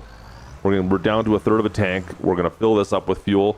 And we still need to go back down and, well, there's a bunch of stuff still to sell this month, guys. We got a bunch of our oil, not all of it, but pretty much all the oil we can sell. We'll head down and sell that off right now. GMC's we're just pushing her as hard as we can down here, 74 miles an hour maxed out. Yeah, so we need to figure out what we're going to be doing going forward right now. I feel like it's time. We're 8 years, going on 9 years. 9 years out on this farm. I think it's time that we maybe upgraded something. I don't even know what I'm going to do yet, guys. We've focused so hard on our education, doing our day jobs.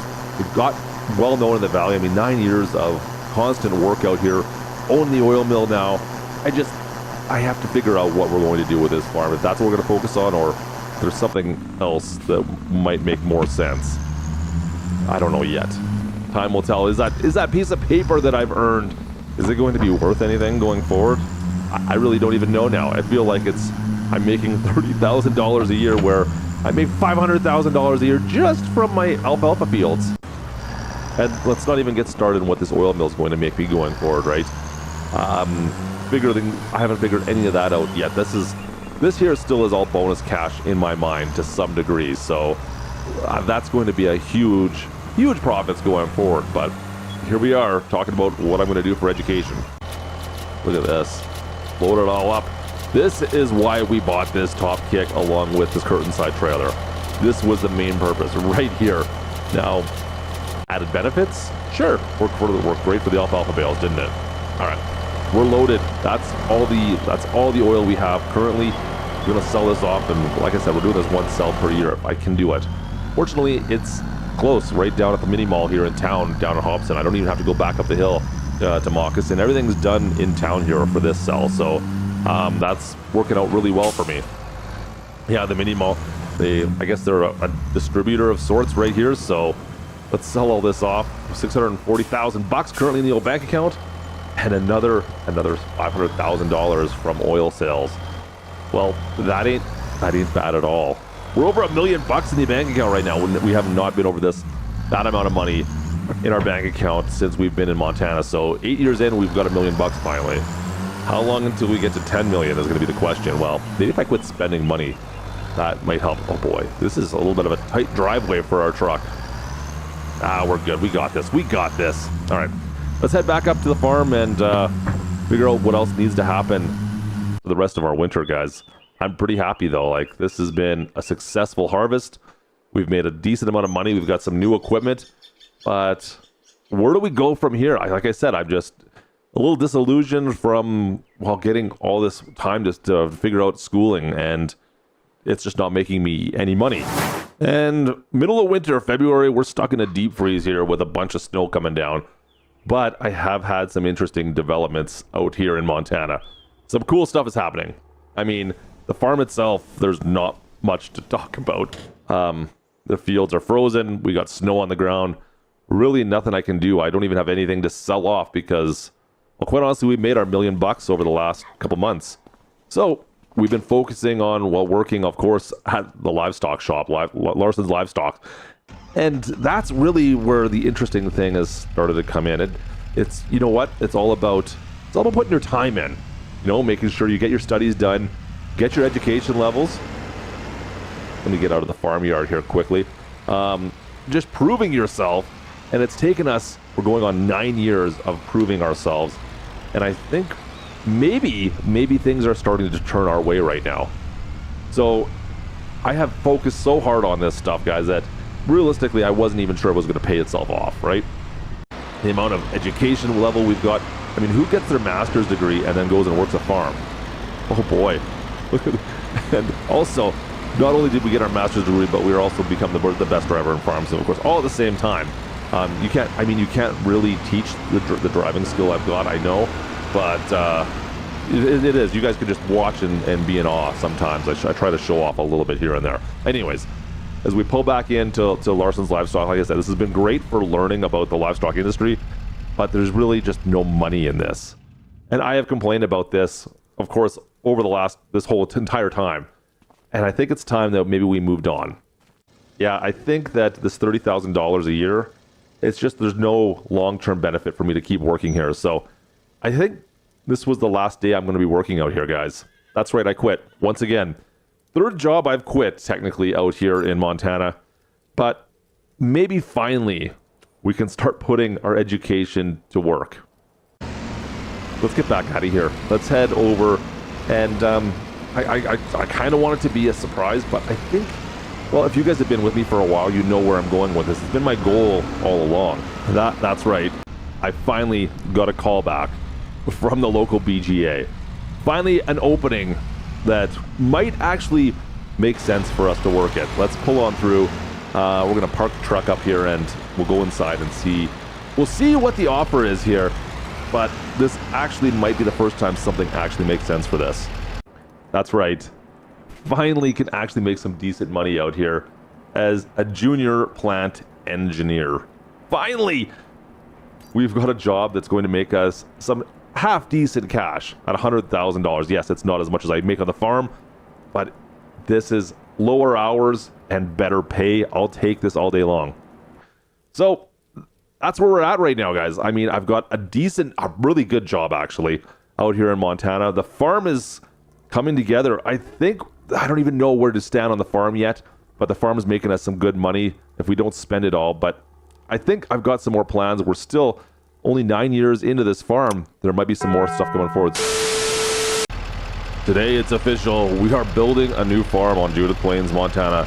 Out with the old and in with the new, I guess we could say. We're time to sell this place and we'll build something proper. Not that this farm has been terrible, but let's be honest, guys. It's time for us to, well, upgrade, because this farm is just lacking space, and there's not a lot of places I can, well, expand this to right now. So it's up for sale.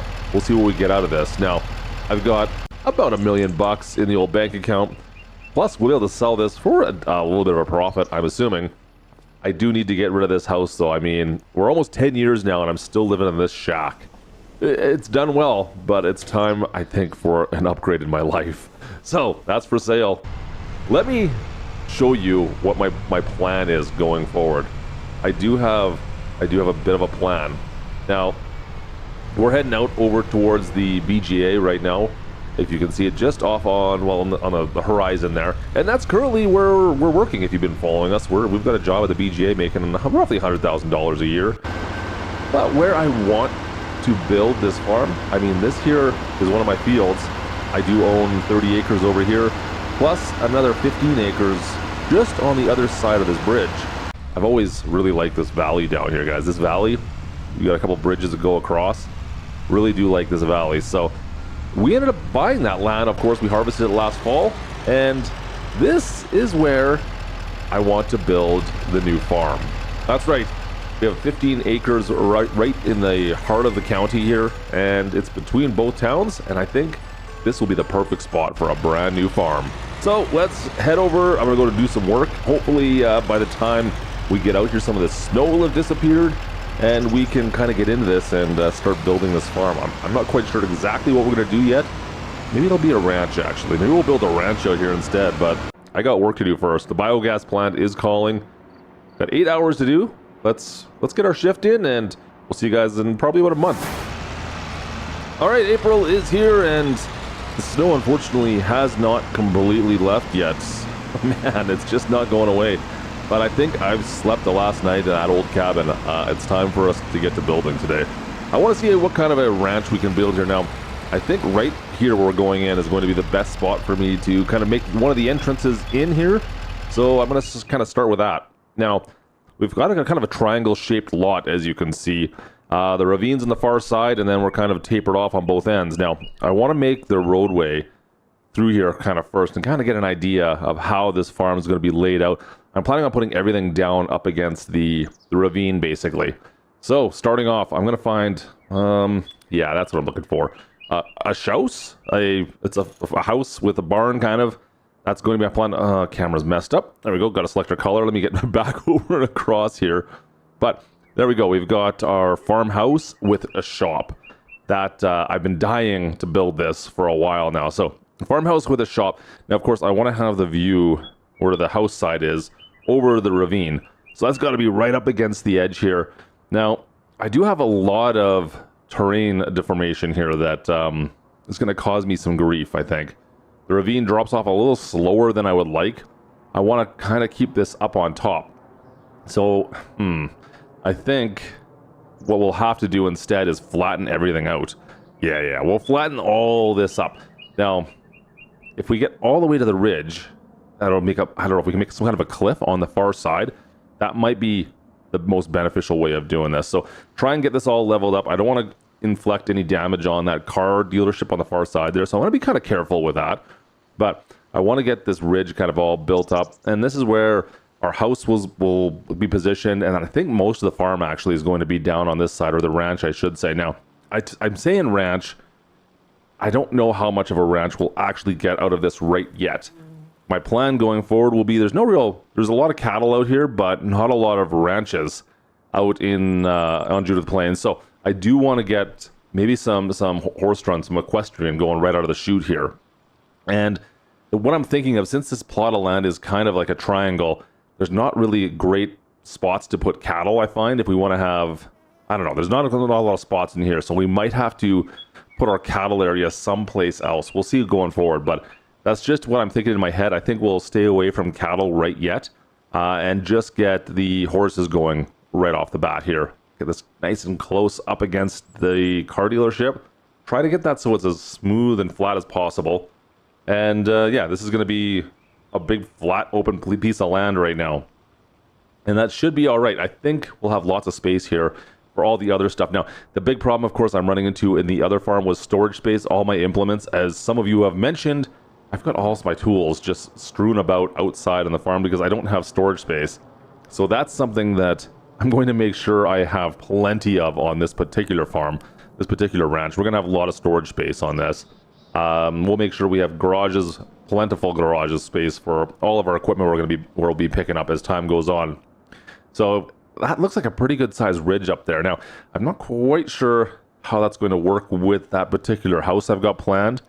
We'll see. We may have to modify the design a little bit there, but I think this is overall will work just fine. We'll just kind of flatten it all up. Unfortunately, we're a little high on the south side. South side would be east side, I guess, over by the bridge there. That looks a little bit high, so we're gonna have to smooth that out a bit as well. But I think we'll just kind of get a nice big flat spot here so I have an idea of what I'm dealing with. And I find it's tough to tell until you start building your homes and your sheds, figuring out how much space you actually need. Yeah, it's gonna be hit and miss here as we kind of get building away. I think it's gonna take us a little bit of time. So the house itself, like I said, we've got the house ready to go. I built a little bit more of a plateau so it sticks out a little bit more towards the creek. And now you can see we've got a little more space here for the house itself. I'm going to push this kind of so it's a little bit down further, so the house part of it's kind of isolated a little bit. There we go, that looks all right. That's a good start. Now, the rest of this, oh boy, I got to figure out exactly how we're going to have entry for roadways, and we got to figure out exactly how we're going to access this, because it's not going to be a straightforward little roadway, the system that comes in. I need to try to match it with the other roads that are kind of coming into this area. So flattening out some spaces, like we got the truck park right there. You can see the roadway goes over towards the, what is it, the farmyard up there. We got a couple businesses over there. I want to kind of match that in so you have a proper like stop area there. And then same on this side. I don't have a roadway on the opposite side, but I just want to kind of get a lay of the land on how these roads are going to interact on each sides of my ranch, basically coming in, coming out of the farm itself, out of my yard. Gonna figure out exactly where that's gonna be. So I think that'll be okay. We're gonna have to smooth all this out, of course. Plus, I got a plan for all these guys. This is just to give me a rough idea. We kind of flatten the land out. I'm gonna smooth it out now, and yeah, we'll add some more detail to this. That is one of the hardest things. I always have a problem with trying to get it so it's just not the same texture over and over and over and over again. So we're gonna see if we can really work on that on this farm and get the textures to look more authentic. Now, the other thing is, since this is a kind of a new farm, it will look rather new. Most of the times I tend to build more of I like to build a farm that looks like it's lived in a little bit more. This one here, I mean, this is a brand new farm, so we're gonna make this look pretty shiny, I think, with some of the houses and the sheds we're gonna buy. We'll see if there's anything that's going to be dated or not, but some of the stuff, it's going to look pretty brand new, and I think we'll even go a little bit light on the decor. Got to smooth this edge all out. Like I said, this has got to come down nicely down towards the road here. We'll have to smooth all this out before we get to texturizing stuff. And then the back side of the farm, along the creek, we'll worry about that afterwards here. Just kind of smooth everything out. And well, that's the one way to get rid of the snow, I guess, right there. We should have done that more, I guess. We could have smoothed all the snow right off our farm. That looks better. Okay. All right, so our main farmyard's built. We got the house built, of course. We have our rough plan for how the roadway system's going to go. Now, this is where things are going to start to get a little bit more interesting, I think. That's good. I need a shop, of course. Now, how much space do I have for this massive shop? By the way, both of these, Mod Hub, there you can find them both down there. Amazing shop buildings. With the house, of course, has the shop as well. Let's see if I can put that in right. Yeah, it'll fit right there against the car dealership. And then if I can balance it out so it's directly in line with my house shop, like the 90-degree portion kind of lines up perfectly with the edge of the house. I think that'll look best. Yeah, we'll put it like right in, pretty close to there. That looks pretty close. Oh, there we go. Okay, and then we're going to have a yard out in front. I want to have a lot of parking space for storing, not storing equipment, but prepping equipment before we do any kind of work. So we'll have that out in front of the house. And of course, on top of that, guys, we do need a silo system. So now I've got the large plot of land over on this side here. I'm going to figure out exactly how the silo system is going to work. Of course, I need to think about how equipment's going to be coming into the farm and going out of the farm when we drop stuff off. So I want to have this accessible, kind of away from the house, but also part of the whole farm plot as well. So if we put it on this outside, you can see the road's going to be coming in and going out right in this area. I think that's a good spot for it. So next up, now we got to deal with the cliff that goes down into the ravine here. And I think we're going to go a little bit crazy with rocks is my plan. So just a ton of rocks down here. And I know you can always, of course, use the painted cliffside, and we'll do a little bit more of that for sure going forward, but I really like to use the rocks to give it definition. So we're going to put a schwack load of these things all the way around. Next up, I do need to pull up the terrain a little bit to kind of cover the edge of the rocks.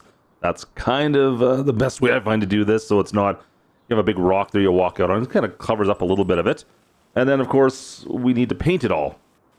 Yeah, we'll put that cliff kind of texture on a lot of this stuff.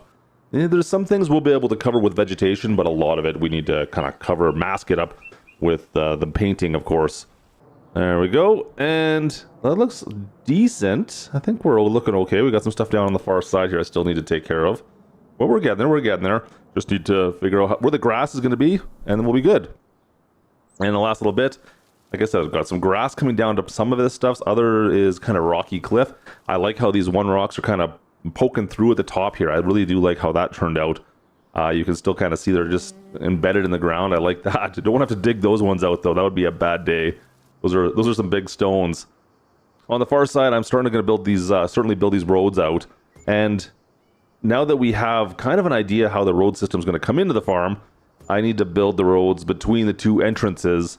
And that'll be our starting points, at least, because we're going to have quite a few of these we'll have to slap down in here. On the bright side, everything's nice and flat, so that shouldn't cause me any issues, but these do tend to work fairly well, even if it's a minor elevation change. So I can work with that, but we're going to circle this into the farm. And we also need this roadway. You can see I've made this road go into the silo system here as well. I'm trying to figure out how this is going to work on the far side still, but that's what it looks like there. Yeah, we'll just make kind of like a pit lane almost. I think I'm going to make this circle around the back side of the silo. Yeah, there we go. Silo's been all taken care of. We've got all these different roads. I'm going to need to do some work to make them look a little bit better, as you see I'm doing right now, but that's kind of the layout so far. And on top of all this, we need some grass, of course. Where these turning kind of lanes are, these forks in the road, yeah, we definitely need grass in here. So painting grass, growing grass, and obviously in between all these other spots, there's a ton of spots in between the roads. I want grasslands kind of put in place as well. So all the grass has been put in. All we got to start doing now is starting to build everything else out. I've got, like I said, the horse ranch is what I want to put on this area right here. So we'll put our horse stables right on the corner here, I think. And my plan is, guys, we'll build the pasture kind of all the way up into the road. So fence lines all the way up and around. And that's going to be for our horses, that whole plot of land. So that should be quite a bit for them, I think. I think that's... Oh, that was weird. Wasn't expecting canola to be placed there. I'll have to fix that up, but that's not a big deal. Weird. That was kind of strange. Wasn't expecting that at all. All right, well, that canola's gone. Now we just need to smooth it all back out again. Get that tool back to work. And paint in kind of some pathing systems or paths where the horses may have gone through this field already. Yeah, I wish they would automatically do that. That'd be nice, wouldn't it? Cool. All right, so the horse pasture's done. Now we can start getting into some more of the finite details. I've got fences I want to put up to kind of separate our yard from the rest of the farm. So everything kind of on the cliff side. That's kind of the farm yard, our personal yard, right? And then I also, of course, was thinking, I need hay. I'm going to need a hay bale area.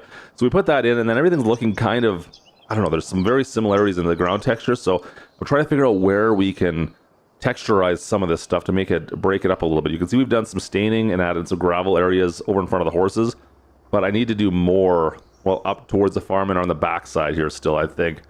Yeah, we're gonna have to do some texturizing, I think, over on this side of the farm for sure. But there's something else still that I'm thinking about first. Yeah, we need a fill station, guys. I need lime, I need seeds and fertilizer. So we got the seed silo. We'll get a pellet fertilizer and then a lime station as well, or a lime cell spot as well. We'll have to fill all these up, obviously, but I kind of want to have all these right on my farm. As much as I like going to the Tractor Supply for that stuff, I'd rather have it able to be stocked here at least, so we can go buy some and bring it here. But should work out okay over on the back side of the silo here. We'll just need to build a roadway, of course.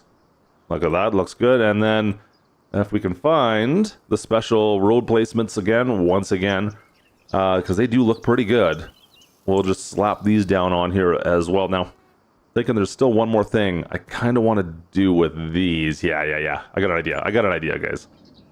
We'll put down some concrete pads right underneath, just to make it look like it's like a regular parking spot and like a spot where, so we don't want it to get all rutted out. So we got these big, large concrete pads here that should protect the roadways a little bit when we're, well, over here filling up. It looks kind of interesting. I don't know. I kind of like the look of these. If I place enough of them kind of back and forth, I think it'll look fairly realistic in that sense. That looks okay. We'll maybe add a couple more here, but yeah, it's all right. Come on, spin around. There we go. All right. Now, I don't have a house for my farmhands yet. I need a house for the farmhands, of course. If we got horses, we're going to have farmhands. So we need another house. I think this one. Yeah, this one I'll do. That looks all right. And of course, we need like a little bit of a driveway up here, parking area for vehicles. So just put a pad here and circle it back in and around. It'll connect into our main drive. Yeah, like that. That's all right. Cool. All right. So that's Gertie's house, I guess. Once again, I'm thinking we're going to have to add some more detail, some staining to various concrete down here, gravel, I should say. A lot of this is gravel. Concrete's over by the house there. We got the gravel pads, or the concrete pads by the house. But a lot of this needs to have like a staining to it, just to mix it up a little bit, make it look more natural. And then on top of that, I have no trees yet. So we're going to put on a bunch of trees everywhere and make it get a little more verticality, I guess. Like bring up the farm a little bit more. And since we're doing some decorations, it's time for more fences. Now, I don't want to go crazy with the fences, but I do want to isolate some areas, like, well, the farmhouse over there from the rest of the silo stuff. We'll kind of separate those two. And of course, the farm yard, I wanted that kind of blocked off as well, so we can kind of keep our yards separate. But I'm not going to go too crazy with that. But there's one thing I did find that I want to use. And these little bullards, these protection barriers, I wanted to put those up in some spots around our sheds and our houses here. So just in case, one of our farmhands like Gertie decides to try and park it, they're not running right into my house. That would be fantastic. So these look pretty good. Of course, we put some more around the fuel right there as well. But that looks pretty good. Okay. I guess I'm actually pretty happy. It looks decent. I got a few more decoration things to put in. But, what else do we need? I think we've got all the buildings I need. We got lots of storage, it looks like. You know what? Just some more decorating, I guess. So I want to slap down a few more decorating bits. A couple things I've been thinking about. And I think it might almost be time for a tour. We might have to go take a look. I think we might have to go take a look at this place, guys. This is coming together pretty quick. I'm just putting some more final decorating bits around the house. And of course, around our various barns and farm area. See if I can put these into a nice area. Like I said, typically I wouldn't go crazy with making it look this good as far as new goes, but we're gonna put some nice flowers up here, and I'm trying to figure out what else we can do with that. We've also got some parking on the far side over towards our farmhand house. I can put down some of these parking stall type barricades, and then I did find this as well. These are kind of cool. These little wagon wheels. I mean, this is my main parking area, so I want it to look real good over here. Yeah, guys, I think it's coming together. Okay. So we'll keep on decorating for a little bit here. Put some lights up, and then I think. Oh, you know what? We need some more lights over here, too. We need some lights, of course, in our filling station and our silo. So, put these down. I got a couple more lights I'm going to put up. I was just thinking about. And I think it's time we did a quick tour of this farm so you guys could see the final-ish product. Yeah, it looks pretty good. I mean, I've spent almost $1 million building this, so let's go take a look. So we might as well bring one piece of equipment down since we're back at our old farm. Bring down the classic, the Farmall, the original tractor for our starting from scratch farm. We might as well bring it down. It can be the first piece of equipment to come to the new farm. The new farm, oh man, I don't even know what we're going to call this ranch yet, but we got to come up with a name for that. But pretty happy with it so far. Now, I did realize this road system was going to be a great shortcut for people, so I had to put a gate in. We had to put a gate on the road because the main entrance on both sides would become a huge shortcut for people if they wanted to. Not huge, it would be a shortcut for people if they wanted to bypass a bunch. Entryway into the farm looks pretty good. I'm pretty happy with how that worked out. And of course then our main parking is going to be right in front. We have a large area here for storing a ton of different equipment, or getting prepped with a bunch of equipment. Things are good. So, where should we start? I don't know if I want to start at the house, start at the barns. I don't know, where should we start looking first, guys? There's so many options here. I think we'll start on the left side. So right over on the far side left, of course, we got the big bale barn. We will store some bales for our horses. That's going to be obviously the main food source for the horses. And of course, it's a smaller horse barn of sorts. Nothing too crazy there. And then of course behind the side here, you can see we've got a fairly large plot of land for it, a couple trees I put out there. I did put another shed back here as well over by the dealership just for like implement or older stuff storage. I didn't want to run out again this time, guys. Let's go inside the big shop though. This is my massive shop. This one is absolutely huge. Lights on? Nice. Look at that. Look at the size of this place. There's so much room for activities in here. Do have there's 2 doors off on the far side. You can see us. There's a big door behind us as well. We do have some pallet storage up on the top, and then a workshop. You know what? Actually, we could kind of change this as well, which is kind of funny. You know what? It doesn't feel right on this farm. We'll leave it that way. Yeah, that's probably for the best. But yeah, we got the mechanics and shop in here, and then another huge storage bay on the far side here. So I've got tons of room for equipment, which is going to be so nice compared to what we've been waiting for in the last farm, guys. So massive bay doors here that, for the most part, we can close or leave open, I guess. I don't know. We'll see how we run this, but these are massive bay doors, that's for sure. Cool. This is a great barn. Really liking this one for sure. So that's the main barn. We're gonna do a lot of storage in there. We're gonna bypass our house for a second. We'll walk back over and let's go take a look at the silo system we got on the far side here. Of course, it's the AGI. It does have the folding top for the drop pan here as well, which is kind of nice to have when we're not in harvest mode. At least we can do that. And then behind, like I said, we have fertilizer, lime, and the seed stations right here. I have no liquid fertilizer on this farm right now. Don't have a need for it as of yet, but maybe that's something. Maybe even some herbicide too. These have turned out really well, actually. I'm really happy with these concrete pads. Off the backside, we got Gertie's house. That's right, our farmhand house. Let's go take a look inside. Let's go look. Open. Where's the keys? There we go. Yeah, it's I guess she hasn't fully moved in yet. It's looking rough in here. Holy, I feel like oh, man, this house is terrible. There is not much in this place. Concrete floors and oh boy, plastic furniture. Great. All right, well, she's got a nice view, I guess, kind of just off to the road here. Could be worse, I guess. Not much, but it could be worse.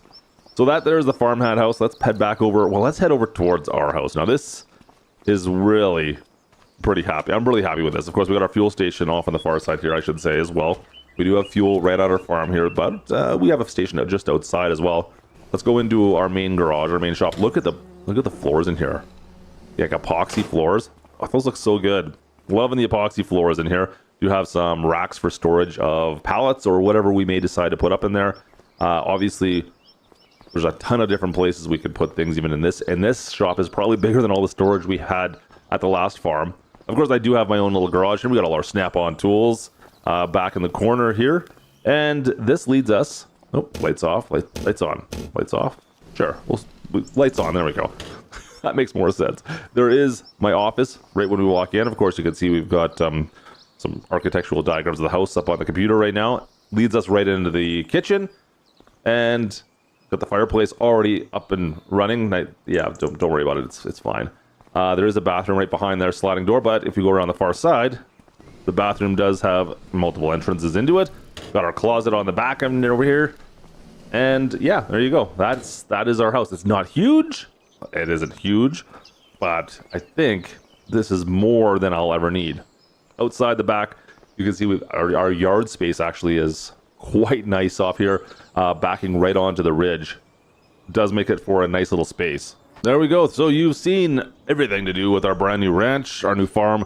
I'm pretty happy with the layout of this, guys. We got the road system that comes in. It's a little bit kind of convoluted, kind of a little bit weird, but I think it works out all right. We'll see when we start actually getting to work on here how everything works out, but so much more storage space, and that's really what I was going for. Yeah, I mean, just the amount of storage for all our equipment is going to make a big difference for me there. Of course, now we have some livestock, or some equestrian stuff we can do as well. So that'll be the start of at least of that side of things. So I'm looking forward to doing that. But there's actually one thing I totally forgot about. You know what? Since they're talking about equestrian and animals, we kind of need that, don't we? Where is he? Is he in here? There he is. Yeah, that's better. That's what I needed. That's way better. Welcome back into the Judith Plain, well, soon to be ranch. We're not quite there yet, guys. We're doing the move right now. You can see we've got all our equipment. It's being moved to this massive ranch we've built. $1 million we've spent building up this place, and I think it looks pretty darn good. So today we're going to complete the move and maybe see if we can, well, make it into a ranch, a profit-bearing ranch, because right now we got some bills to pay. Now, I got a few things to do. First, we'll see how this all works out. First things first, though, like I said, I've got fields to take care of and make sure we get out there. So we better get all the John Deere fired up. We got the seeder or the planter. Yeah, seeder's back over there.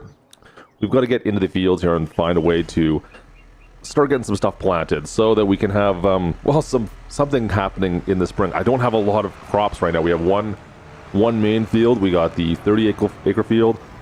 Plus, on top of that, we have, well, what will be our hay field at some point. So I've got to plan this out a little bit going as we kind of get out of here. My plan is, once again, we're doing canola. We'll get some more oil out of that because, of course, we're running the oil mill. But I also need to worry about, well, getting some grass because I have no way of doing any hay work or anything for, well, our horses if we do that. Now, that does lead me to a whole other bit of a problem. I have no way of getting oat right now out of my crops, which means I'm going to have to buy it for the foreseeable future at least until we can, well, get our own crops. Now, I got $284,000 in the old bank account. That being said, we still own the old farm, the original farm, which I've got for sale. We're going to hopefully, well, find a way to get rid of that in the very near future. But yeah, for now, that's still in our possession. So I could technically use that, but I don't think so. This is the old canola field right here. You can see we've got 30 acres-ish. And yeah, it's been limed, it's prepped, it's ready to go. We just need to come in here and put some more canola seed back in the ground. Yeah, drill it. We're just going to drill this right on in, no cultivation this time around. Now, I probably, at some point, I probably should come run through here with the disc and clean it up, but maybe next year. That sounds like a job for next year. For now, let's just run through it with the Burgo. It does a pretty good job with this, and we'll take care of that later on. This is the first year I think that we'll fully take care of this field. What I mean by that is we've dropped the lime in, so we've actually done some analyzing of the field itself. You can see the fertilizing that we're required is a little bit much. We're having to drop a ton of fertilizer on this field to get it up to the correct rate. Yeah, that's going to cost me a little bit of money. We're using so much fertilizer and not all that much seed. That is kind of unfortunate. But this is the first year, like I said, that we've actually taken care of this field. So I'm going to see if we can get the most we can out of this, which means we're going to need to obviously take care of the weeds come the next couple months as well. Now, I don't think I'm going to roll it out. Maybe I will. We'll see. And of course, I am out of fertilizer. Like I said, we were going through a ton of fertilizer on this canola field to get it up to levels. I should probably put nitrogen on later on. Maybe I'd be better off doing that, but whatever. We can do both right now, so we might as well. Now, I haven't got around yet to doing our fill stations. This is something I've been thinking about, guys. These fill stations, I need to get them filled up with lime. I mean, we got the lime in there, I don't have any fertilizer or seed yet. I'm still, I just haven't had time to get them filled yet. So instead of filling there, we're gonna head back into town once again. This is going to be my last time. I'm guaranteeing this. This is my last time going to Tractor Supply to go get seed and fertilizer.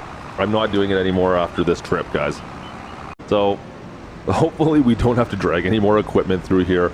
I'll take my trailer over here instead, and we'll bulk fill that way rather than doing it one load at a time with the Bourgault. This is, well, it's not the worst thing in the world. It just isn't exactly the most conducive. It's nice to be able to stay close to the old farm, and I don't have a lot of reason to be going back and forth now from town into farm and back and forth and through. Everything now is located out at the farm, so we'll load this up for the last time, get back out in that field. Looks good. Another successful load up. Yeah, it'll be super nice not to have to come all the way down to Tractor Supply every time, guys. Things are looking pretty good here. Just to zip this back in and around. I think we should have enough fertilizer now to finish off this last little bit, as you can see. But yeah, field's looking pretty good. I'm actually pretty happy with this so far. Look at the lime just caked on. There must be some moisture in the ground on this one. I don't know. Nothing I really ever check on here is when we're planting to check the moisture levels in the ground for planting, only harvesting. I'm not sure if there's any benefit other than, well, not getting stuck, I guess, technically would be the only issue I might run into. But looking good. Okay, last couple passes here, and we'll be wrapping up this field, and that's our biggest field, the 30 acres of canola. That's really all I got, you guys. It's unfortunate. Definitely going to need some more fields going forward. But this actually looks pretty good. 30 acres done. Let's head on back to the farm. I do have, well, a couple other odds and ends to take care of. Yeah, let's get this back. This tractor's looking kind of disgusting, though, to be perfectly honest. We should probably clean this. And this is for you guys that say I never clean my equipment. Here you go. So, planting is done for now. It's 3 o'clock in the afternoon, but there is something I need to take care of. And it has to do with the old farm. We're going to officially sell it off.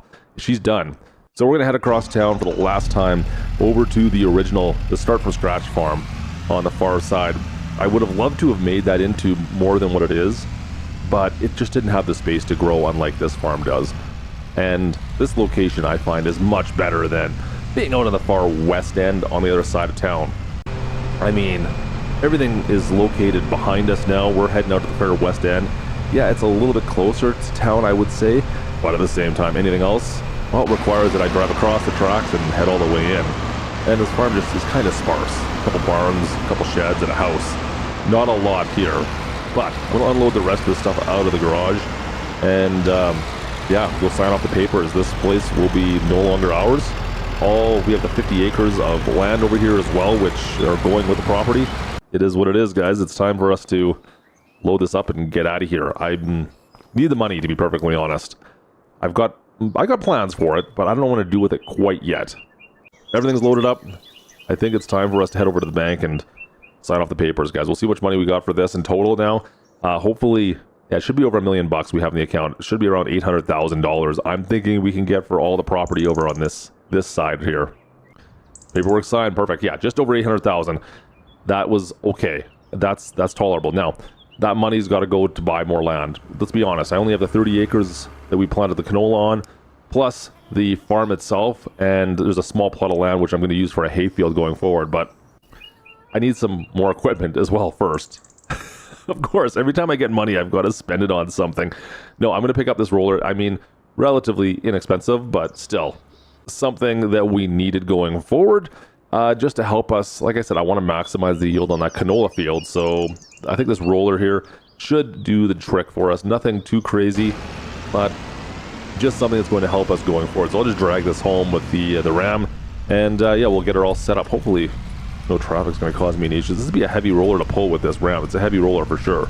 But, you know, this old ram, the second gen, she can handle it for sure. Hang her right, and back on out to the farm we go. Roller is here, and now we've got some more errands to run. Of course, like I said, we wanted to get that taken care of. But those bins over there, guys, that lime seed fertilizer, they're not looking great. They're empty. In fact, I thought I had lime, but I realized I used it all up in the spring. So that's going to be the next thing I need to take care of. I want to roll out the fields, but it's coming up on 5 o'clock and everything's going to shut down for the day. So let's hurry up, go pick up some more lime, and we'll fill up the silo at least so it's ready to go for when we need it. I think, do I need to still throw some down? I might have, I think we're good probably for the year, but I want to get lime in there regardless. So let's go get the lime. We'll worry about feeding seed and fertilizer later on because we're not going to be using that anytime soon. Watch out, dog. In my way. Dog's cutting me off here. Let's go get the lime first, and then we'll worry about the rest later. Yeah, fill this right full of lime. It's going to be a little bit of a hefty price. That's all right. You know what? It needs to happen, right? It'd be nice to have, like I said, all this stuff over at the farm. We kind of realized how much we're going to go through this already, and it's something we're going to need to fill for sure. All right, that's it for the lime. Now on to my last task for the day, and that is, well, getting the brand new roller out in the field. Yeah, that needs to happen. Let's get the roller out in that canola field because, like I said, we're going to try and maximize the yields on this as much as we can, making sure that canola field's looking as good as we possibly can, and just trying to push that field as far as it's the only thing we've got really going on right now for money. That does not sound good. When I just say, oh, the dog is back in my way again. Buddy, you gotta get out of here. Just go over the other side, please. Thanks. Yeah, no, we're gonna maximize what we can. The field right ahead of us here, you can see over on the right, that will be the hay field. I'll get to that soon enough, though. I'm more worried right now about the canola field. The hay field will be eventually for, well, the horses I plan on getting right away here. Well, let's not worry too much about that yet. I mean, we can always buy those crops, but as far as getting this planted and prepped, I got to make sure I'm on top of this today. So we'll drop this in, get the roller set up, drop this on down. Come on, there we go. Looks good. And yeah, let's roll out this field. All right. So far, so good. 30 more acres. We are at 430-ish. We've got a couple hours of work to do. Well, it'll probably take us about half an hour to get through this, I would guess. And yeah, then we'll see what else we can get done today. But I think this might be the last task for the day. I'm thinking this will be my last one for the day, guys. This is what I'm planning to finish off the day with. And yeah, this is easy enough. Should be looking good for the fall. All right, halfway-ish, not quite. Yeah, I mean, we still got to do the headlands. I'm going to do headlands last. Yeah, we're just zipping around. You do this far side, and then as soon as you get kind of like around here, it goes pretty quick as we zip on down to the far side. Not too much left, but I'll do a couple headlands to finish things off. Just do the up and downs first, and we'll go from there. Looking pretty svelte. Haven't seen the train too much though out here. The tracks are quiet. Must be the weekend. Nope, not many trains. As we come on back on through, like I said, last little pass here, and then we'll get on to the headlands, and we're doing it. All to the headlands we go. Now, I'm not overly concerned if we don't get absolutely every single square foot of it here as we zip around the edge. As long as we're getting, 99% of this field rolled out, that's enough. It's not like we're planting. There's still crop. They're only eating an extra couple percentage points on the yield meter. So really, I'm not too concerned, but I'm just going to try and maximize. Like I said, whatever we can get out of this. Let's just get around the full side here, and we'll be done with this field. Oh, this corner right here, I forgot about this. Yeah, that's kind of got missed a little bit when we were working on it earlier, and I still missed more of it now. Oh well, that's fine. All right, canola will be looking good. Hopefully we'll see some sprouts like in the next month, because we planted this a little later than normal. But I've been finding when we plant in the fall, we end up having frost kill or something happens in the winter. So I've been planting in the spring and then get a little bit of a later harvest. I don't know if there's any reasoning for that, or if that's just something I'm noticing. But I've been noticing, yeah, planting, like I said, because we can plant in late fall and then get the harvest earlier in the summer. But so far, I've been noticing is if we plant later in the summer, like we have been right now, or I don't know, if we get less frost kill. That's all. That's one of the things I've been noticing. All right, looks good. Last little bit to do though. And we'll wrap this up, head back to the field, back over to the farm and the ranch. Should we call it the ranch? I think it's gonna be a ranch, guys. I still need to figure out what we're gonna do with cattle, but I guess I can't call it a ranch until we have some kind of livestock. Maybe some horses or some cattle for that matter, but at some point we're gonna need to do that. But you can see, look at the dead spots with this field. I'll have to fix that. That's some of the stuff I was talking about. You can see where the winter kill was in previous years. I'm going to have to come in here and till that up at some point. That's not looking great in some spots. It's only some small spots though. Anyways, regardless of which, It's planted, it's rolled out. We'll need to do some weeding at some point, but looking good for April, guys. All right, back over to the ranch. Is this guy going? There he goes. Okay, let's go. Let's go. Just across the bridge and we're already there. You know, I'm gonna put this actually inside the main shop. I'm not sure how I'm gonna store everything yet on this farm. We're still trying to figure out where the best place to store all our equipment is on this. We have plenty of storage so far. I'm not expecting that to be a big problem, but yeah, you know what? We might want to clean this up and do some repairs on it anyways. So anyways, that worked out fairly well. Let's see where else we can figure out the rest of this stuff. Let's clean this up first of all, of course. Clean up the John Deere, clean the tractor, and then of course the roller needs a good scrub as well. And then we'll bring in the, I love this back door, by the way, off this this bay. With the washout bay. Excellent, everything's put away. We'll see you next month. And May is here. You know what? We've been working so hard on the ranch. I haven't been talking about, well, my day job in a while, to be honest, guys. We've been still working our butts off over at the BGA. Yeah, I mean, junior plant engineer Klutch is still in effect. We're still working over there, making a decent paycheck, which means it's something I need to do today. We didn't talk about it last month, so we're gonna go to work for the day. I still have a lot of things to take care of, and I mean, right here, the canola field, you can see there's a bit of an issue we're going to need to take care of. There may be some extra sprouts, some vegetation growing that we do not want. We'll be taking care of that later on today, hopefully. There is also one other thing I do need to take care of, and that is hopefully that hay field, guys. I want to get some seeds in the ground for that hay field. That is something I need to take care of, because obviously for us to be a ranch, I keep on calling it a ranch, and we're not quite there yet, are we? First of all, though, let's go work for the day. 8-hour shift. Let's do it. And just like that, 8-hour shift is done. It's 4 o'clock in the afternoon. I've got all the work we talked about this morning. That hasn't changed still. I still got to get in this canola field, do some weeding, and then hopefully maybe we can get some plants and some hay planted, some grass planted over on the other field. I think my evening is going to be kind of booked now, to be honest. I think we got enough things to take care of.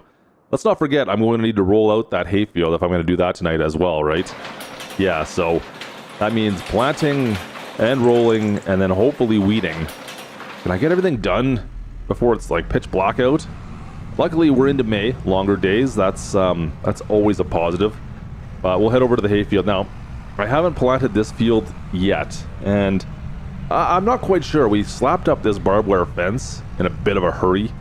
I'm not quite sure I like the way I positioned the gate on here yet. I don't know. We just kind of slapped here. Yeah, I can get into this field right here, all right. And then we got to make sure we close the gate behind us. I don't know. We'll see. I'm not sure exactly if we're going to keep the gate the way we have it. Oh, that's a point little fit through here. We should be okay, though. Yeah, best driver in Farm Sim. Yeah, not exactly the best entryway into this, but like I said, we put that fence up really to keep people from cutting through on our property between the two roadways. That's really the main reason we have the fence lines here. Close this gate up well. The boar goes unfurling. Looks good. All right, let's go get some seed in the ground. We should have enough seed. Hopefully we have enough fertilizer as well. And yeah, we should be, it should look good. Now, this field was limed. This was a canola field previously. But from now on, we're going to make this just our hay field because, well, we're going to need some hay going forward, of course. We're not going to specialize in hay like we have maybe on the other field with the alfalfa, but we will just focus just on hay. Now, I wasn't sure if maybe we could do alfalfa with other animals. I don't know. Is there any animals that would just eat the alfalfa? I think that would cause some problems. Isn't it alfalfa? I think alfalfa is not great for like cattle or something along those lines, if memory serves me correctly. So we're going to stick with the hay for the time being at least, and this is easy stuff for us then. Now, if we're going to end up making TMR, and we're talking a long ways down the road here still. If we end up doing TMR, I will need more field with hay on it. We'll need more grass, of course, if we're going to start doing this. This is only probably, I mean, it was 15 acres with the farm, so we're probably a little under 9 now, maybe even less than that, maybe 7 acres left of this field, so not enough really to feed that many cattle, but it should be enough for our horses that we're going to be getting, which that should be happening sooner than later too. That's something I want to focus on. We've got the money. I'm trying to go slow here and not put myself into debt, but we'll see. Like, the first things first, I will need to buy some land. As you can see, you've seen all the fields we own now. Just in the last little bit, we've been through that 30-acre field plus this grass field now. That is absolutely everything we own. And it's definitely not going to be enough going forward. But I do have $1 million in the old bank account. I should be able to get another 30-acre field for that at least. So that's maybe a bit more, maybe 50 acres if I find the right field. But for now, I'm going to probably live this summer because there's no point in me buying another field right now. Let's just fill this thing up with some fuel. Yeah, there's no point in buying another field for the time being. We've got enough expenses going out, and I will not be able to get something planted and then in for a bit. These tires are looking terrible. These tires are terrible. All right, that's going to be something we're going to have to spend some money on, speaking of which as well. Can I get through today? My goal will be, I guess, to get through all of today with these terrible tires. They're going to have to be replaced pretty soon, though, it looks like. Yeah, that's another expenditure for us. It seems like it's never going to be ending at this rate. I mean, we just don't have a lot of money coming in right now. It's a good thing, guys. This is a good thing. I've kept my job right now. There's not enough money going to be coming in for the next little bit. That $100,000 a year that I'm making roughly from the BGA, that's really going to fund a lot of my little minor expenses around this farm, whether it be fuel, fertilizer, seed, that kind of stuff, right? That's really going to take care of that. So it's a good thing we've managed to keep that up. I think that was a really smart play, really using our education for us there. Now, is there room for better jobs in there? I think eventually, in years from now, we might be able to move up the old career chain, or career ladder, and get up to plant supervisor, plant manager, I think it is. And if we can get up to like that role, and it's only 6 hours, a lot less time, more money, that's ideal, really. You got to think about the amount of money we could make off that to fund every other expense, and then everything we do on the farm is just pure profit. That would be kind of nice to have, in a way, to be honest. Our job just kind of funds our expenses. Meanwhile, everything we do on the farm, it could be, oh, if it doesn't work out, oh well, it don't matter. Meanwhile, here I am looking at my hayfield and wondering if I should have planted more canola, because I don't know if I have enough planted for throwing down at the mill right now to make a decent profit. And the fact I just got rid of my 2 alfalfa fields that were raking in about $500,000 a year, and I sold that for $800,000, that whole farm. That seems, maybe I could have got more money for that. Seems like that was maybe a little on the low side. Huh. Too late now. Drop the roller off. We've got one more task, of course, still to go take care of now. Actually, no, that's not true at all. I've got more than one, but let's start with the job I need to take care of first. The weeder. We need to go and take care of the weeds over in that canola field. That's going to be kind of top of mind right now. I have been having a bit of an issue where to store this particular unit, guys. This little piece of equipment back here. It's not exactly conducive to reversing. Now, like I said, I'm pretty good at reversing things usually, but this thing, yeah, it's causing me issues. It's definitely causing me issues. So my strategy right now is to pull in one of the bays and then kind of angle it around in like a bit of a U-turn and come out this way. This driver in Farmstead pulls it out without a problem. But I would like to find a better solution still for that. She's a bit of a unit. She's definitely a bit of a unit. So I don't know if I want to keep doing that or not. That might be something I might have to figure out sometime in the very near future. But for now, you know what? It'll work fine. We've been leaving it outside at the old ranch, of course, the old farm. So if we can get it inside at all, that's really a benefit. I mean, I've got all the storage space now, so I should really make sure I do store everything inside that I possibly can to prevent it from getting too damaged. Yeah, whatever. For now, it'll do. I think that system we have is working out. Look at this. We've already got some damaged. It's a little bit of I think that was damaged from last year. You can see there's some missing spots there, guys. That was from last year. I'm pretty sure it damaged the soil. I've got to come back and till all this up at some point. Maybe before next harvest, I'll come through and flip the dirt on this stuff. Come through with a disc. I think that's what we're gonna have to do. I think it just looks terrible in some spots. That's really unfortunate. All right, a couple more passes to go through here. it is tearing all these weeds out at least, so this is going to be the best harvest we've ever had, I'm sure, on this field. We took care of the lime. We put some adequate nitrogen down, of course, as well, and now with the first time we've ever done any weeding out on this field, so it should actually make a substantial difference. Hoping for like 20% higher yield on this particular field, hopefully, fingers crossed. Also, we rolled this field out as well, so yeah, you know what, should be a decent amount. 140, 150,000 liters, maybe a canola. That would be kind of where I'm looking right now. We have one more little bit left to do. I keep on trying to flip around here, but I'm getting so close to the tracks. We just got to try to get around that last little bit down in the corner there, and that'll do it, guys. This is the end of that part. This field should be good to go until the fall now. I shouldn't have to touch this canola field, I don't believe. Yeah, fertilizing levels look good. Everything else, I'm not doing any kind of irrigation on it, of course, so I think we should be officially good to go on this field. Now, what else do we have left? Well, like I said, we're trying to make this into a ranch. We're trying to finally make this over into the ranch, so I do want to start looking at, well, horses, of course. Yeah. Oh, man, I don't know. Are we ready for this? We don't have a lot of fields yet.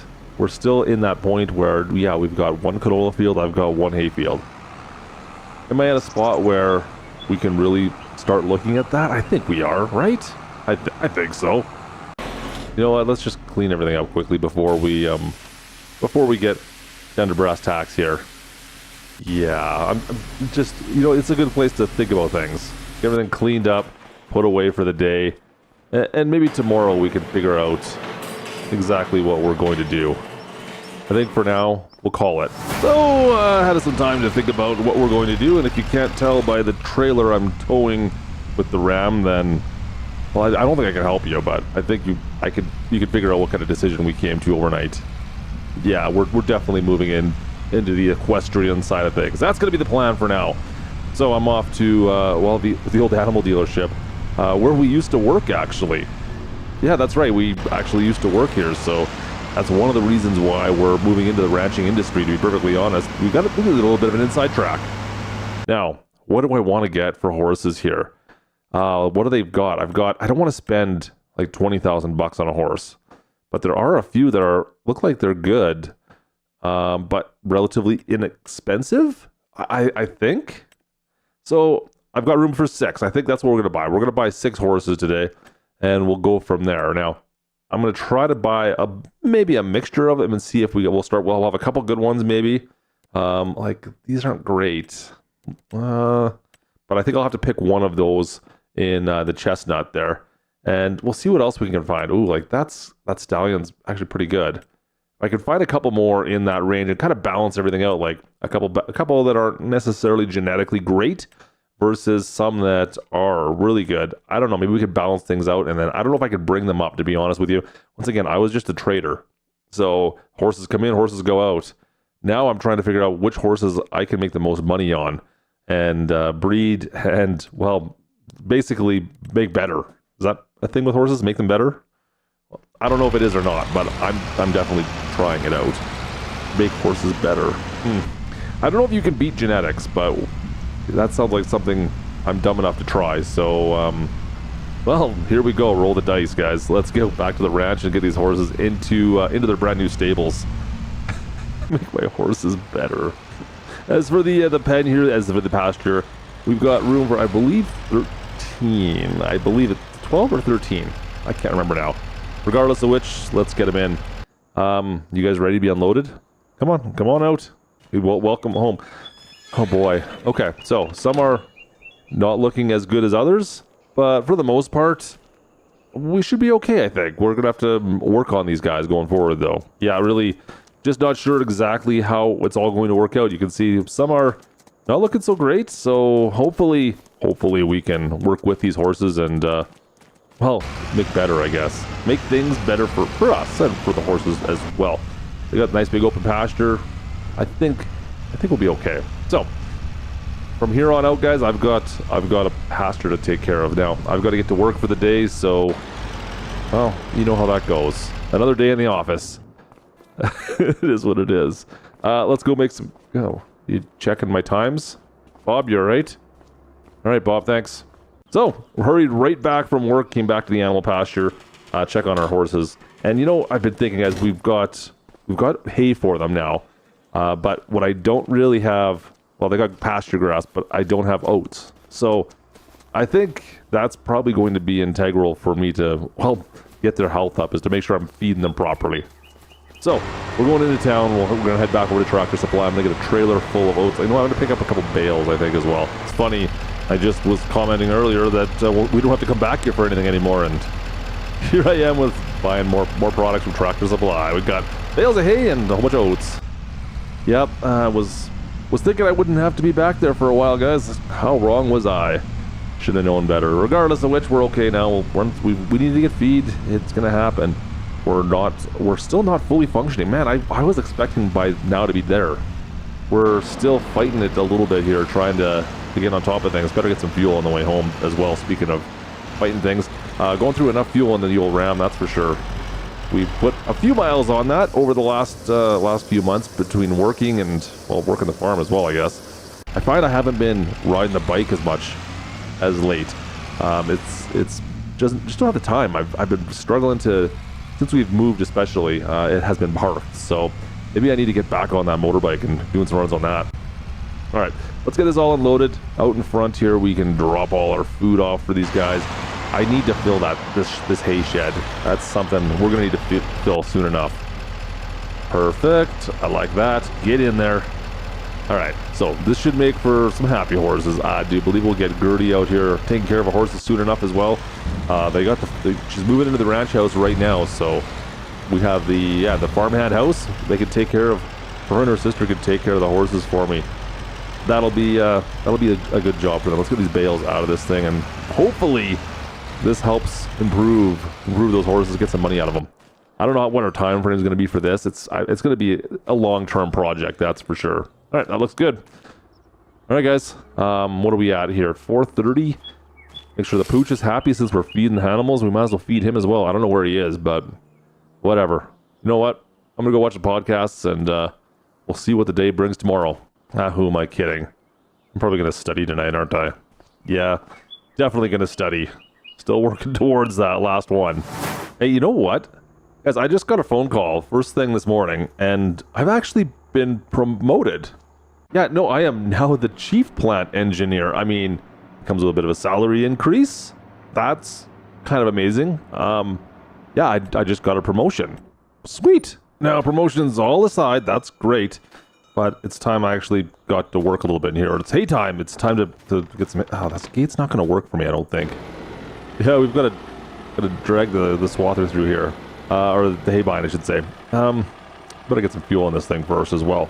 Yeah, I don't know if that gate's going to work. Oh, gee, that's a good thing I put the barricades around this. That could have been bad.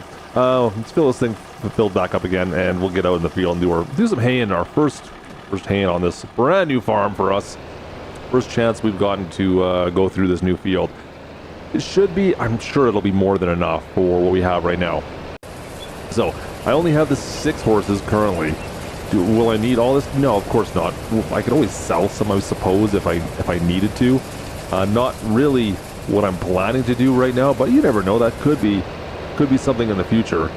We could sell a little bit if I had to, but I'd rather do silage if we're going to sell off, of course. I mean, there's always the option of getting a fermenting silo. We could do that, of course, as well. But for right now, I think we're going to hold off and just stay with hay. Keep it simple until we can get some cattle going. I'm not sure when that's going to happen or even how I'm going to do that yet, guys. We're still... Oh, that's such a tight squeeze through these gates. Come on now. Let's just fit her through. We'll be okay. It'll be okay. We got this. We got the best driver in Farmsim. Just skinny thoughts. Skinny thoughts. Skinny thoughts. There we go. Yeah, we're good. Okay. So, like I said, we've got to figure things out still. Before we even do any of this, we should get into that canola field. That is going to be our money maker. And it's our only way of really making an income of any substantial amount right now. I mean, other than my job, of course. So we'll get all our ranch hands out and let's go. We've got Gertie back there She's driving the John Deere, and of course we've got Matilda back in. I called it a Peterbilt last time. It's a Western Star, guys. I know it's a Western Star. I get so confused because the dash is very similar to a Pete, at least in that one, I do believe. Regardless of which, I was 100% wrong. Whoever made the comment, yeah, you were 100% accurate, and yeah, Klutch is not a smart man sometimes. Into the field we go, though, and since I don't have to be smart, look at the yield we're getting off this. That's great. We'll let Dirty go in the combine once again. She's getting pretty good at this field with that thing. And Matilda can take the grain cart back there. And once again, I can just chill out and just truck. I can truck this down to the oil mill once we're filled up. This is the best job right now on the farm, I think. Yeah, I think I'm kind of lucking out a little bit. I will take this job any day of the week, to be honest. You know what? To be honest, any carting job is fine. I don't mind even being in the combine. Matilda, how are you doing over there? Watch out for the bales. By the way, yeah, we're making bales right now as well. I managed to get everything taken care of. I can just kind of sit back and supervise. And, yeah, just pull forward a little bit further. Nice. Okay, yeah, Matilda's got it, guys. She's got it. She's doing all right. Just as long as I don't interfere. Matilda, you all right? I'm gonna go mess with her now. Yeah, watch. She's gonna break something for sure. Just take her easy. I'm gonna go unload. Oh, those tires look super bald. Actually, those are terrible. Huh? You know what? Maybe with the money we make from all this oil, I could actually the canola. I should actually buy some new tires for some of my equipment now. Might be time. It might be time we did some proper maintenance. I think both tractors could probably use a fresh set. In fact, I know a certain flatbed trailer I still have yet to replace the tires on, so that would be due as well. Now that should only be a couple $100, right? I mean, speaking of which, these flatbacks, the tires on them, they're not that expensive. But that being said, I do need, we got duals on the back times 2 axles, so yeah, we're at 8 tires. Probably what, $150 a piece? Okay, a couple grand, I guess. By the time I break something and need new rims probably as well. All right, harvest is finished up. We'll see what our totals are when we take all this down to the mill. We'll see exactly how much we got. Like I said, I was hoping for around 140,000, maybe 150,000 liters off of this field. I don't know if we got that much. Let's take a little look, see what we got out of this. That's it, 137,000. Did I say that right? 137,000. A little less than I was hoping for. We've done 140, I thought, at one point. Even though we did 130 is the most we've ever done. So, there you go. Moved right on into haying, guys. So, yeah, we let this hay or this grass dry a little bit. We're going to ted this up right now and get it so it'll cure so that we can actually get some hay off this field. Easy, easy, easy, easy, easy. Oh, boy. That dog. He's got a bit of a death wish. Keeps on running right in front of me. Every time I'm out in the field here, you see him just walking around in circles out here. Ah, dummy. Let's get the bales done as well while we're here. Let's get this all done today. We'll come back and pick up these bales. We should have plenty. I'm sure this feels like we're only getting started here, and it feels like we have more than enough bales for our horses for the foreseeable future. I think I could sell off quite a bit. I mean, look at the straw I've got in here. In fact, I can't fit any more inside this barn, so I'm going to sell off some. Unfortunately, it's so close to sell off at the old farmer's market. It's literally across the street, so that's always a nice little... Oh, man. So, we made a little bit of money off of the straw last month. I'm going to spend a little bit of that, probably most of it actually, on, well, some repairs because I've got some more work I need to get done today. Yeah, we've talked about what I needed to get done, guys. I need to replace the tires, especially on this John Deere. This thing has been our workhorse. Look at these tires. Yeah, they're done. So we'll replace these. We'll probably do some maintenance on this thing as well. We'll see if I could use a little bit of maintenance. So we'll replace these and do the maintenance on it. And I'm gonna go do some tillage work. We talked a little bit about the problems we had on that 30-acre canola field. So I want to get in there and, yeah, pull the disc through there. So to do that, though, I do need to replace these tires first. All right, yeah, it could be better. Like $3,000, I guess. Yeah, I don't know what I was expecting there. It's kind of sucks to have that money go out, but whatever. Those look a lot better, I have to admit. Okay. We're fine. Like I said, this is a needed expense. We expected this was coming, and I knew I needed to do it. So we've got brand new tires. Tractor's been maintained. I got to keep this thing running because guys, this is our workhorse on this farm right now. It's the only main tractor we have, so I got to keep this thing running. Huh. Good to know. All right. Last little bit here. Let's head back to the farm. I think I'm having an issue we might have to deal with back at the farm. Yeah, in fact, I'm not really thrilled about what I'm about to tell you guys. I don't know how... I don't know what happened. Guys, let's put everything away, but, I'm gonna take the truck over, but there's a problem in the horse barn. I had one of my horses die. One of them's gone. Well, she died. In fact, that's part of the problem. I didn't pay attention to stallions versus mares when we bought them, and I've only got one mare, and she's really young. So I'm not even going to be able to breed horses for, like, well, forever, like another 12 months. So I'm running into a problem here in the very near future. I need to fix this. I'm going to have to... So I'm letting my horses die somehow. Gertie, I need to talk to you about this. And also I have all these stallions and no mares, which is just fantastic. 10 years in on our Judith Plains ranch, guys. Well, our newest ranch is only like a year old, but 10 years in on this playthrough. We're using the realistic livestock mod, of course, as well. And we are finally getting into, well, building our horse ranch up here. Slowly but surely. Now, we have had some issues. We've lost a couple horses here and there, but I think today we're going to be focusing in on it and nailing it down and getting things working for us. Slowly but surely. I mean, we've got 2 stallions and 3 mares right now, and all 3 of which currently are with foal. So we should be getting some fresh new horses very, very soon, I'm hoping, at least. Now, I've also heard you guys' complaints about some of my equipment. I've heard your complaints about my equipment, and we replaced a few things, as you can see. Had to make life a little bit easier since we're going to be expanding with the ranch itself. I needed to get a better way of getting hay, and to be perfectly honest, I'm not sure if this is the best way of doing it yet, if I'm going to stay with this, but it's a start.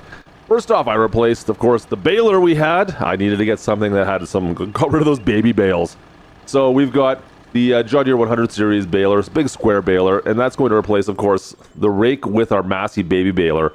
That was kind of first things first. Secondly, I needed a better way to, well, knock down the hay, and, well, that's with the Kubota. Oh, we've got the M7 along with these 2 Pottinger mowers. Not necessarily hay binds, but mowers. That's replacing the pull-behind hay bind we were using, of course. So these 2 should be all right, I think, together. I, of course, also picked up a front loader.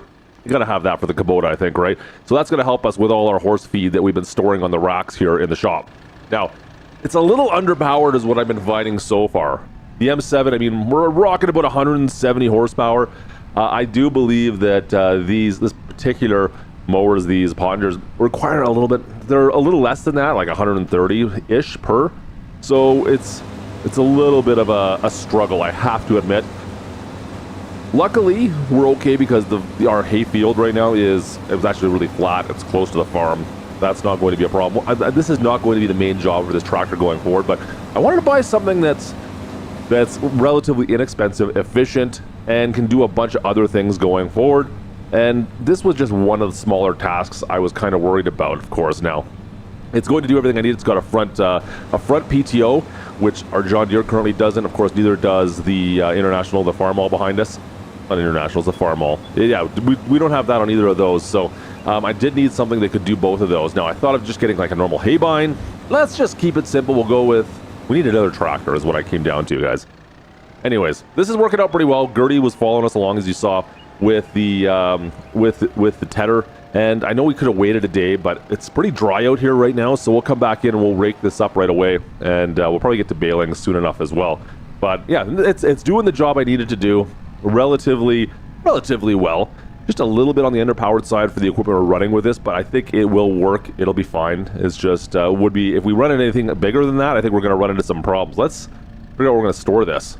I think I think we got room kind of right up against the wall in here. I think that'll be just fine, guys, right on the far side. And we'll get to raking it up right away as well. Of course, we got our new baler hooked up to the John Deere. We got the farm all with our old rake that we had on the original farm. We'll rake this all up and we'll get it all baled up right away here. And I've had a few of you asking if this is part of a larger playlist or a playthrough lately. Of course, this is our Judith Plains playthrough. We're in year 10. So go click on the playlist button on YouTube if you want to see all the videos in this playlist, or this playthrough, I should say. Of course, you can also click the link down in the description. I'll put down the whole playlist down there, or I'll even try to put a card up at the top right-hand corner if you want to see all the videos in the Judith Plains playlist. We'll make sure they're all in chronological order in there if you want to catch them all that way. Also, if you're new to the channel and you're enjoying this stuff, of course, the best way to follow with us is just to hit the subscribe button down below, and also maybe slap the like while you're down there. Give it a big old thumbs up. That'll help keep us in your algorithm. I'm actually impressed how dry this grass all is. It's all turned to hay very quickly. I was worried we were going to have lots of spots with wet grass still, but no, we've got the hays all dried up, and it looks good. We'll get some good bales off of this, hopefully. Now, this is going to be a bit of a change. Of course, we had the baby bales down here before. We've been storing those, and the big change was, well, I can only store so many bales in that storage barn that we have. Oh, we got some wet grass down here, guys. This is still wet down in this corner. Huh, a little moist. She's still a little moist down here. So we only had room for roughly 550 bales, I believe, in that storage barn. Using the baby bales, we would go through that with one cut, basically, of this field. I think it was this field. We did 550, something along those lines.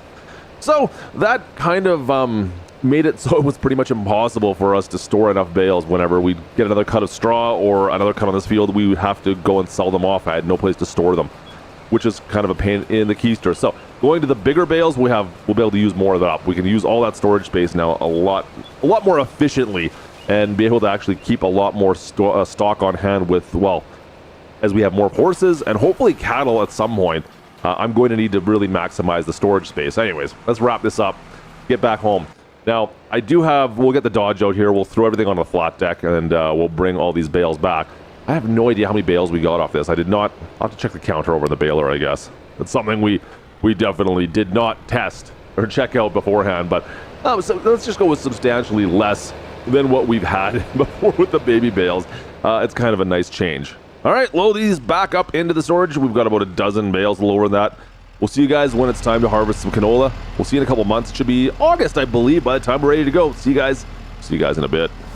And just like that, we are into August, and the harvest on our canola fields has already begun. You can see I'm chasing down Matilda. She's got the John Deere and the grain cart up there. Gertie's driving the combine once again. Things are already progressing. She's already on the second headlamp. You know what? It gives me a great excuse to grab one of the horses. We could do, a little reconnaissance almost. We could check on everything with the horses. We've got some equipment up, ready for them to go, but I've got time now that we've hired some ranch hands to take care of a lot of the harvest stuff for us. We can just be out here kind of supervising, if you will, making sure everything is going according to plan. And yeah, it looks good. I'm curious to see what our yields are going to be this year. Guys, it's looking promising, though. Things are looking pretty good this year, I have to admit.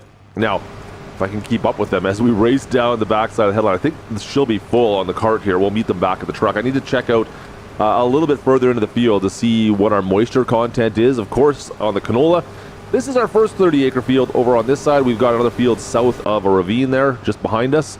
That 30-acre field as well we'll have to harvest. Don't go on the tracks, Matilda. Thank you. Good. Whew. We'll trust them around train tracks. I'm telling you, it seems like it's a recipe for disaster. But let's go check out the truck on the far side. Now, moisture levels on the canola, a little less than desirable right here from what I'm noticing. She's going to spin that around and go dump that out, I think, right now. Yeah, there she goes. Cool.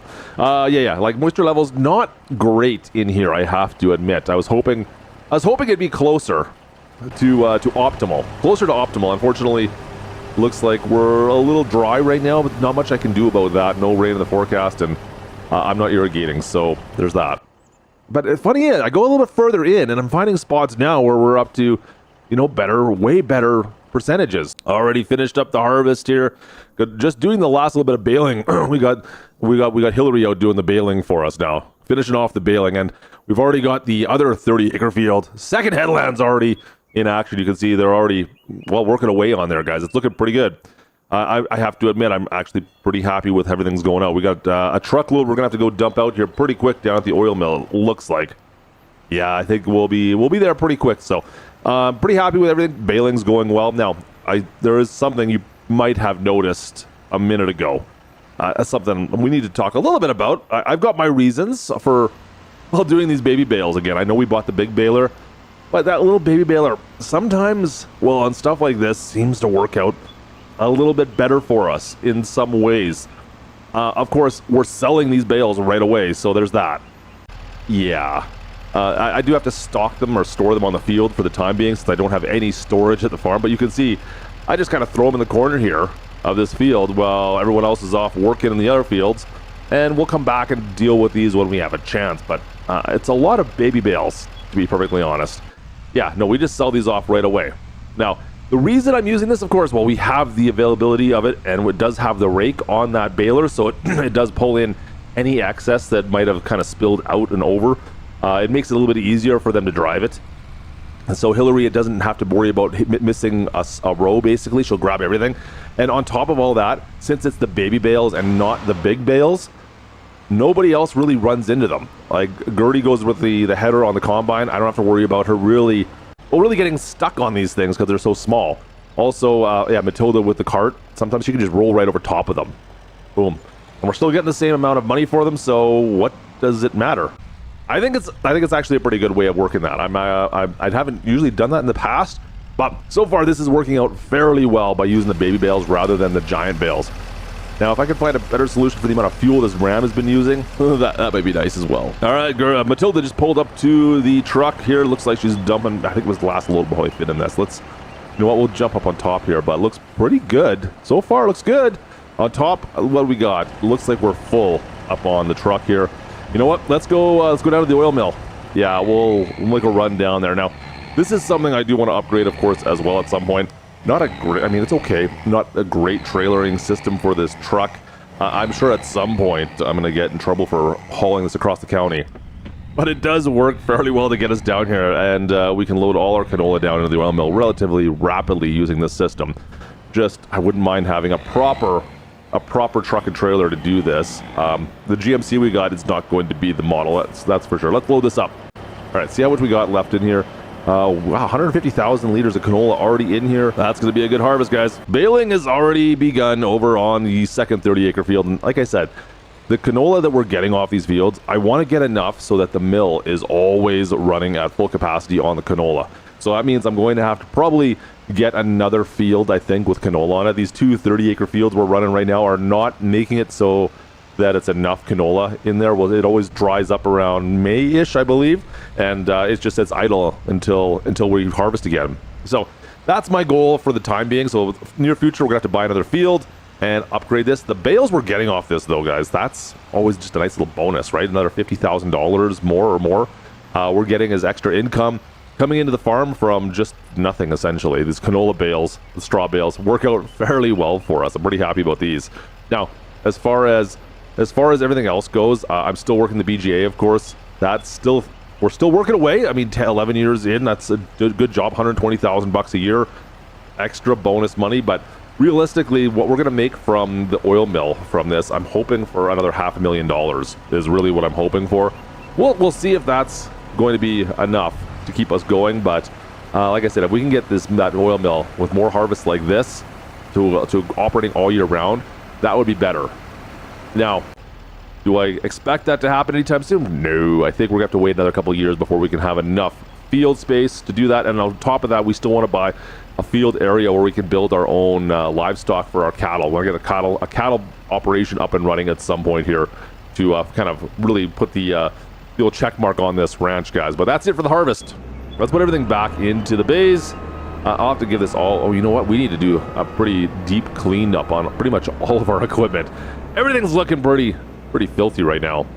Yeah, even the trailer's like, ugh. Oh well, let's grab the pressure washer. We wheeled it right out here. We can just kind of go around in a circle and clean everything up. That actually won't be too bad. Scrub it dub. There we go. All right, we'll see you guys in a few months when we're ready maybe to start selling. Actually, no, I'll show you. We'll take care of some horses probably next month as well. Let's clean this up though. Like I said, I've got to take care of the horses. I'll make sure we're on top of the horses. It is only September. We won't be selling things off for a month or two. Usually December I started selling everything off. But this is one of the reasons we bought this Kubota right here, was just to grab pallets off of this and store pallets. Was a bit of a pain to get all the pallets up here otherwise. Now I can reach the third rack on this with these front arms. Maybe we'll go to like a skid steer at some point. Maybe I could just even get a forklift in here. That might be, oh, watch out, hit my own tractor. That may be the best bet going forward, but we'll see. Let's take this over and feed our horses with our oats, making sure they're all properly fed. I need to really be on top of these guys, so we're making sure that they all have the optimum amount of food, and we're working with them. I mean, we have some fowls coming pretty quick here. Grab a couple bales. Another reason to have the baby bales, I can just hand bale them in like this. Rather than having the big bales and having to use the tractor, I can just grab baby bales and hand bale them right on in. Awesome. Love that. And we have quite a few still left over from our last harvest, so we'll see if we sell anything off. I could sell off the big bales, I suppose. Let's go in and take a quick look-see and see how we're looking here. Now, still only, what, the 5 horses, I should say? That's still something we're going to have to be working on for the next little bit here to maximize these guys, I think. And by the weather, you can always tell it's selling season. Look at the rain come down. We got rain, we got sleet, we got snow. That means it's time for me to get on the roads and be a danger to everybody else on the highway. That's pretty much what that means. It's terrible, I know. Off to the oil mill, we're going down. We've got the Chevy top kick for the GMC. The GMC or Chevy? I think it's the GMC. We've got the top kick with our curtain trailer. Our side curtain trailer. We're going to load up all the oil, and we've got to go sell that off. So down into Hobson we go. Let's get trucking. Yeah, this weather is terrible. This is ridiculous. Every time it's selling season, it seems like every time I've got to make road trips, we're dealing with cold and miserable weather. Actually, you know what? Looks like it might get a little bit better today. Hopefully. Fingers crossed. Now, we're just going, as we sneak around the backside of our horse pasture here, our equestrian pasture. That's something we're going to need to talk about, because you might have seen, well, some of the genetics of the makeup of our current horse situation. And to say it's not good is, well, it's an understatement. Speaking of not good. Huh. Well, let's load this trailer up. Let's load this thing up. Come on, where's all my oil? I got a couple pallets. Where's the rest? Come on. Oh, there we go. And everyone, they got to come outside and load it all up for me. I'm not doing it. That's better. There we go. Now we're loading up fast. That's better. Look at that. Decent amount of oil. Not a full trailer, mind you. I was hoping for a full trailer one of these days, but we still have a lot of canola left in there. So there'll be next year. There actually should be a lot more oil to ship with the amount of canola we still have left in there. And yeah, that actually should work out pretty good. Now, is that enough to go for the whole year, for like it working the whole year? Probably not. Like I said, we need another field still before we can really maximize our profits from the oil mill, but that's coming soon enough, I think. Anyways, what we should make off this, if we get over 600,000 bucks, I think we'll be looking pretty good. Now, what am I going to do with that 600,000? Like I said, first things I want to work on, of course, are the horses. I want to get a better situation with those horses. The genetics of the horses we currently have are not great. And on top of that, I kind of screwed us a little bit by picking up 4 stallions and 2 mares to begin with. I don't know what I was thinking there. I wasn't thinking. Let's just be honest. I wasn't thinking. And then, of course, we lost one of the mares, so I had 4 stallions and 1 mare. That poor girl. I felt bad for her. So we did fix that, mind you, didn't we? Oh, this hill. This hill is not great. Get up there. Come on. Get up there. Yeah, this thing, a single axle top kick, Chevy top kick or GMC top kick with a triple axle curtain trailer. I know there's not a ton of weight in there, but still, this thing is struggling up this hill. All right, so I need to move. I think what we're going to need to do is, I looked at the stallions that we currently own, and they're not exactly the most, they're not the best genetically. Let's put it that way. Let's maybe move the stallions, and we'll worry about that to begin with. But I've got some foals coming in the next couple of months, I believe. We'll worry about once we have them, and then we'll start making some decisions on where we're going to go moving forward. But I think the stallions are going to be what I'm going to worry about to begin with. I want to see if we can get the best possible stallions we can, and then worry about the mares later. I don't know, can we? Obviously, you can't change genetics after they've been born, right? Like, that's not something that we have any effect on, I don't think. from what I've seen so far, it seems like whatever we get for the genetics, that's what you've been, the hand you've been dealt. So it's going to put a maximum on what you could possibly make off that particular animal when you go to sell, which good to know. All right. Oh boy, look at the money coming in. All right, that looks good. All right, I like that. Yeah, there we go. Over 600 grand. Yeah. That's not quite. Close enough, though. I'll take that. Anyways, I'll see you guys in a month when we finally get to figure out these animals. I've heard, we've been notified we do have a brand spanking new baby horse. We got a foal. Look at this. Ooh, those genetics do not look good. Those are terrible. Another stallion with terrible genetics. Great. Just really what I wanted. There she is. Yeah, seal brown stallion. Not great genetics. Huh. Like, I don't think we can adjust any of that. I think that is what it is. Interesting. We can kind of go through the family tree and kind of see what else we have. Yeah, we can too. Look at that. Okay. So it's interesting. We can see the family tree now. Now, I'm assuming maybe you could slowly upgrade things with each horse, like as they got older. I don't know if that's possible. We might just cheat the system and buy better horses to begin with. I think that might be the play. I think if we maybe got rid of all our stallions that are currently of age, like we'll keep the newest one, the bebe. We'll keep the little foal. And we'll get rid of the 2 original stallions though. Get them loaded up. Sell these guys off, and we'll see if we can get maybe just one, like just one really good stallion. Yeah. You guys are fine. You're fine for the time being. We'll see you guys in a little bit over here. Totally fine. They look a little disappointed in me. All right, off to the animal dealer once again, the trader. We'll see if we can figure this out and get the mess. Now, it seems like the money for stallions, there's not a ton. They don't cost that much to purchase, at least. That's one good thing. Everyone seems to want the desirable mares, so the amount of money we can make off those seems to be kind of, well, through the roof at times, depending on if we take care of them or not. And if we have a super desirable one, that will be a huge amount of money. Like, we're talking 6 figures for a properly cared for high desirable mare. Where the stallions, if we get 10, I think that's about where it's going to max out at. I mean, selling these two, like $5,000 maybe. Yeah, not great. Not a ton there. And what can we buy? What's the best stallion I can get right now? No. Ooh, chestnut. Chestnut looked good. That bay stallion. Oh, there we go. Bay stallion. There we go. It's 20 months, so not quite breeding age yet. Have to keep that in mind. That might be the best one we can find, though. Let's see, what else do we have? The seal brown. Yeah, it's only 17 months. It's good as well, though, as you can see. But I think that's an extra 3 months I need to wait before they're of breeding age. So I don't want to wait the extra 3 months. That's going to be the thing. So I want to get something that's, because we're going to want to be breeding as soon as we possibly can again. So I think we'll take this base stallion right here. I think that's going to be the play. Yeah, just one. We're going to get just the one. And yeah, we've got a really good stallion now, I think. So we'll take this back over to the farm. Hopefully this plan's going to work out. Looks good though. I'm liking this. Like I said, we'll start with a really high desirable stallion.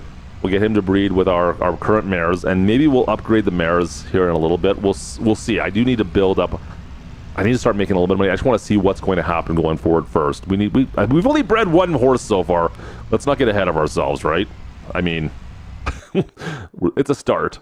Edwin is our new stallion. I apologize for any Edwins, but that's not really a stallion name in my books. Do we have any? Is there any Eddies that follow? I don't know. Is it Edwin? I don't think I know an Edwin, to be honest, guys. Well, now I do. It's our stallion, and he's young. Hopefully he's up for the challenge here. He's going to be our only stallion for a little while. We do have the new stallion, but that guy's pretty young. We'll see if we even keep him. It's not exactly he's not exactly the most desirable stallion either. We might sell him off sooner than later, I think. All right, we're looking pretty good.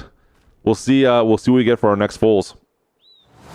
Another month gone by. We are into February, and yeah, I think I've got another horse. I think we've got one more horse coming, guys. Let's go take a look and see if we've had any better luck this time. Look at, is that them laying out there? I think those are the two young ones laying over there, but we're back up a little bit here. You can see all our horses are looking decent. Where is our newest member? There we go. There we go. There's our brand new foals. Not bad. Average. Okay. So I think this one came from our good mare. I can't remember which one's the good one off the top of my head, but I think this is the foal from the mare that was the highest genetic ranking. Unfortunately, she was bred with a stallion that was subpar, so I got an average foal out of this. Which, okay, it's a mare though, at least, right? It's not another stallion, so we'll hold on to her. That's great, but Edwin, I need you to mature, is what I need. I need Edwin to mature up. Anyways, things are looking good here, guys. We're starting to figure out what we're going to do with this. Hopefully this all works out in the long run, but there's a lot more to this now, worrying about which horses to get and which ones not to.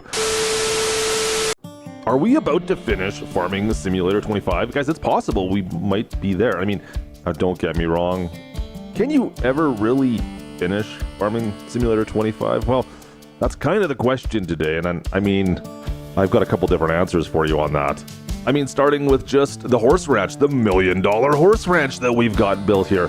Might be the nicest ranch ever built out here on Judith Plains. I'm really happy with how this ranch has turned out. Horses are actually starting to turn us a profit now as well. There have been some issues with a tornado that decided to run right through the middle of my ranch. Fortunately, only a couple of horses were lost in that. Cow.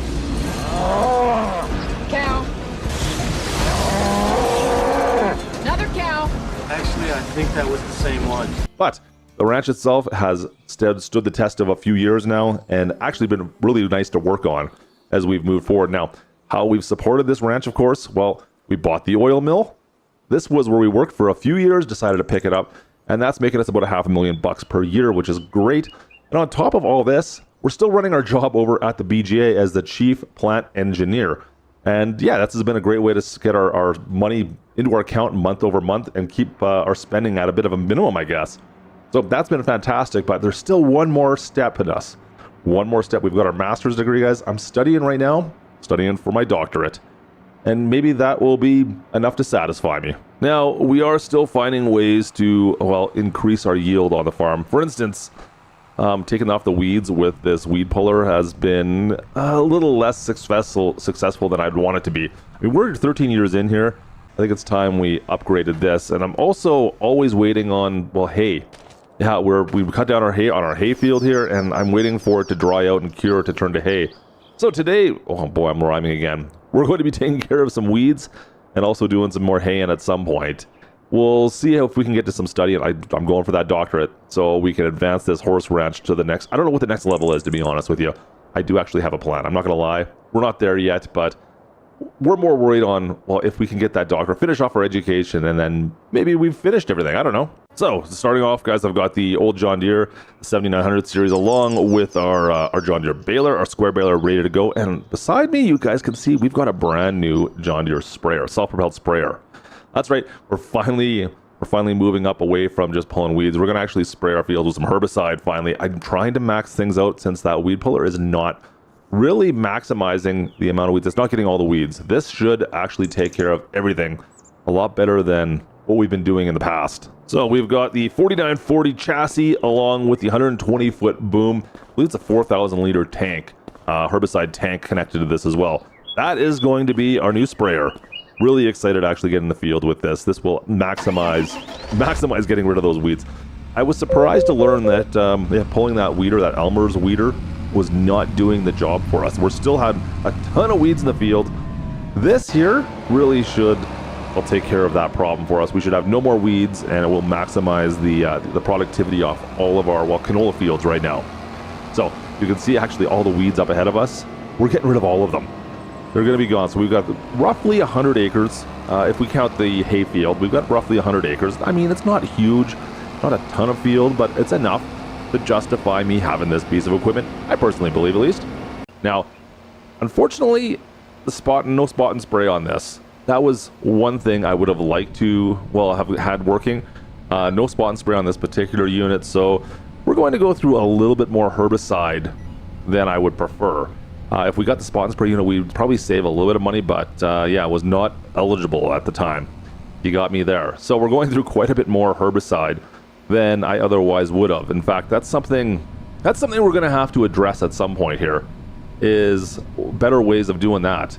I mean, I have no way of storing herbicide right now in any of my silos. I do not have a liquid fertilizer or a liquid herbicide tank on this farm. That's one thing I don't want to say neglected, but it's definitely something we did not place. So we're gonna have to figure out a different solution. I've got a perfect idea, actually. All right, so this is my solution. I know I call them ICBM tanks. I don't know what kind of tank, that's not accurate, but we're gonna call them that again. A bunch of ICBM tanks full of herbicide. So this should last us at least for this year, maybe next year as well. We're all loaded up. Let's get back out into the field. Away we go. Love it. That's actually not a bad system. Would I prefer to have like a trailer tanker of some sort? Yeah, of course. And then we could just store it in that and then maybe haul it around to the field and use it as a tender.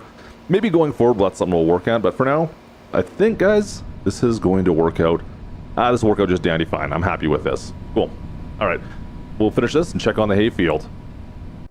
Boy, oh boy. This hayfield is not drying out. Look at our moisture content. We're still, it's almost there. Maybe another month it's probably going to take. I think it's going to be another month. I don't think it's going to dry out today. It's still soaking wet. Ridiculous. We need to get this to drop down some more still. That's unfortunate. All right, well, let's see what we can do.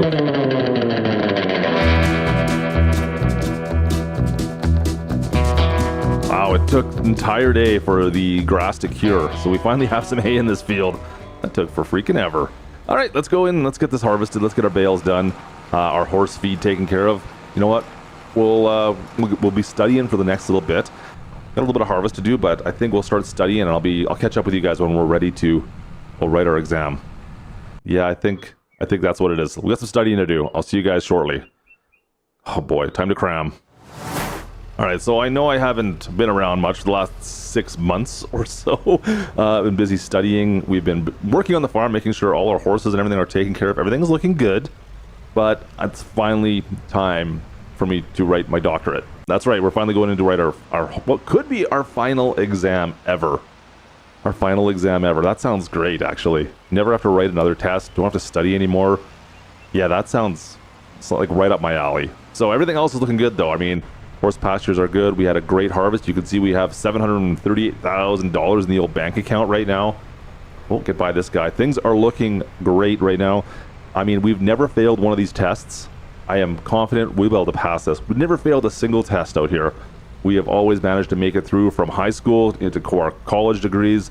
I got our masters, not a single failure. And today, we're just going to finish this off strong and get this done. Wish me luck. It's time for us to go write this exam. All right, here we go. One try, pass it off. Let's go. Let's pass this thing right now. You failed the exam. I should have known. I should have said anything.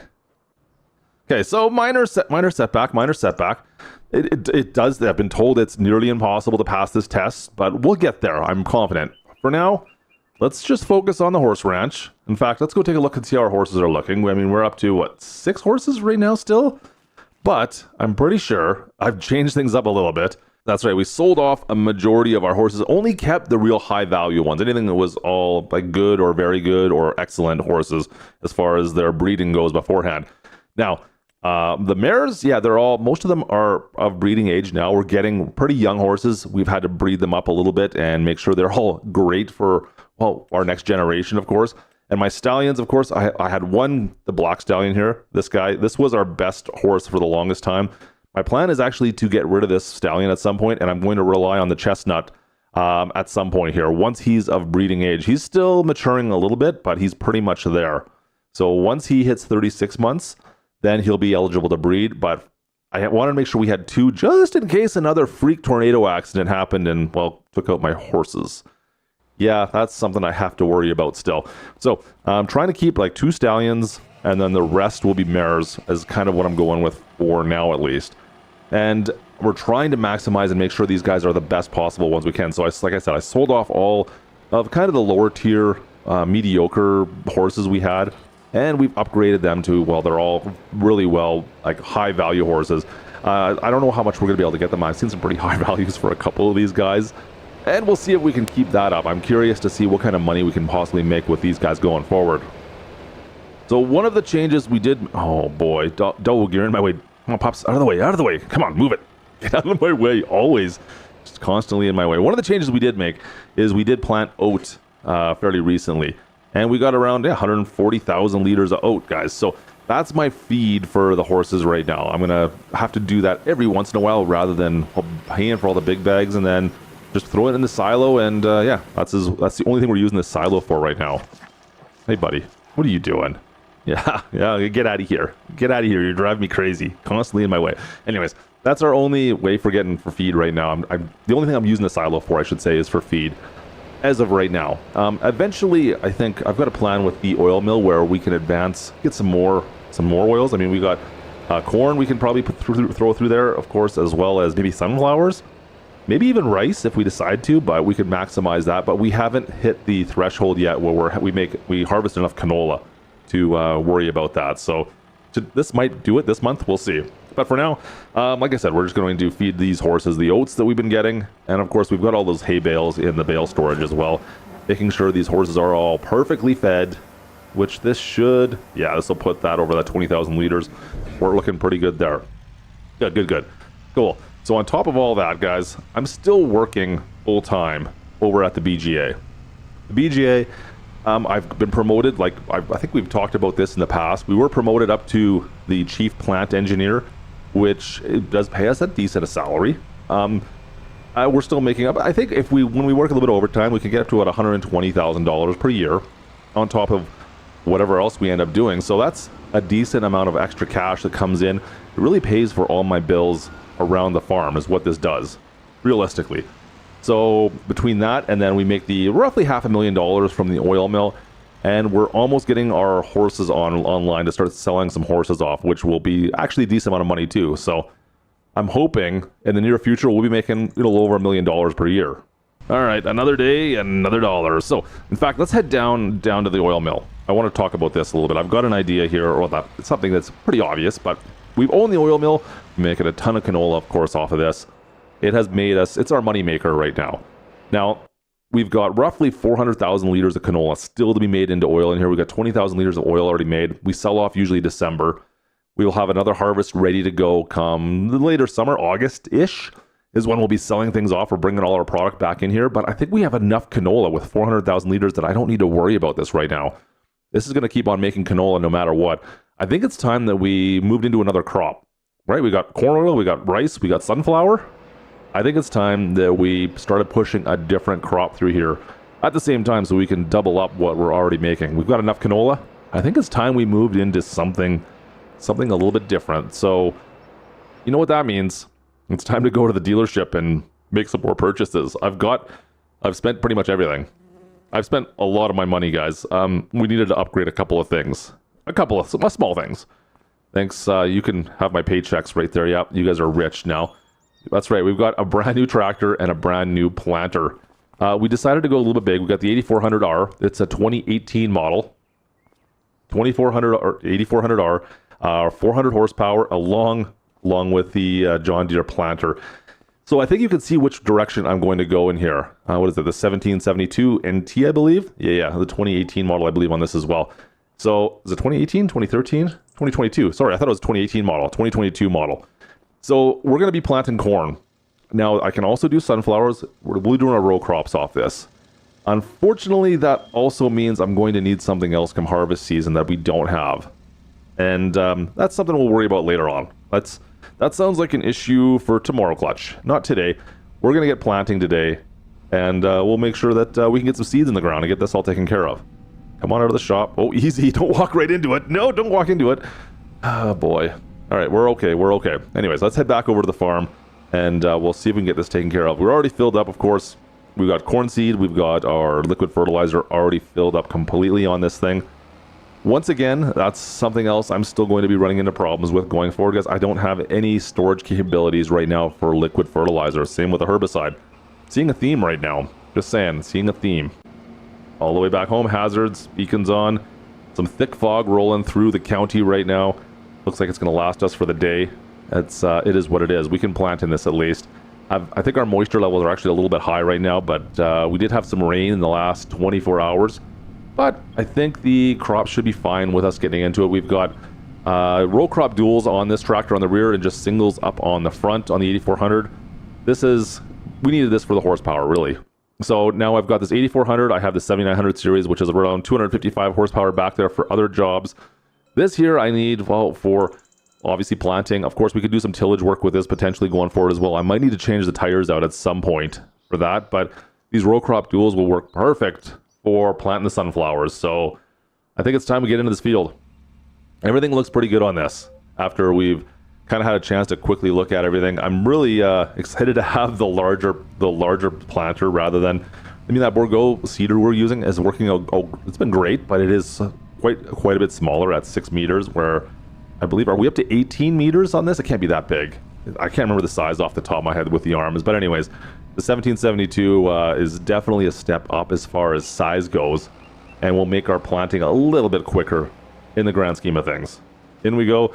Once again, we can direct drill this, which is nice, of course. Once when we finish off this, I'm curious to see what we're going to do. So we should end up having quite a bit of corn off of this, and I think canola is going to be something we'll have to do twice for every cornfield potentially. I'm not sure what our crop rotation is going to be yet. Whatever we do decide, it'll have to be dependent on what our oil mill can go through. All right, in we go. Drop this down, and let's get to planting. Now I do realize that none of this is actually helping me to my kind of original goal. That's right, the original goal of me getting my doctorate. I understand that. That's something we're still working on, our end game condition, our end plan, I don't even know what else you want to call it. I mean, we're 13 years in right now, and that's my kind of current goal at least. This is not helping me get there, but I can only write that test once a month, so it is what it is. We got to finish off planting, I guess, right? You know what? Like I said, liquid fertilizer, a bit of a problem. Something I haven't really thought of too much. Fortunately, we kind of have a solution already. I mean, something, what's good for the goose, good for the gander. I don't know. This seems to work out fairly well for our sprayers, so why not use it for, well, the planter as well. You know what? We should get Gertie out there as well with the roller. She might as well follow behind us and start rolling out these fields. Get her out there.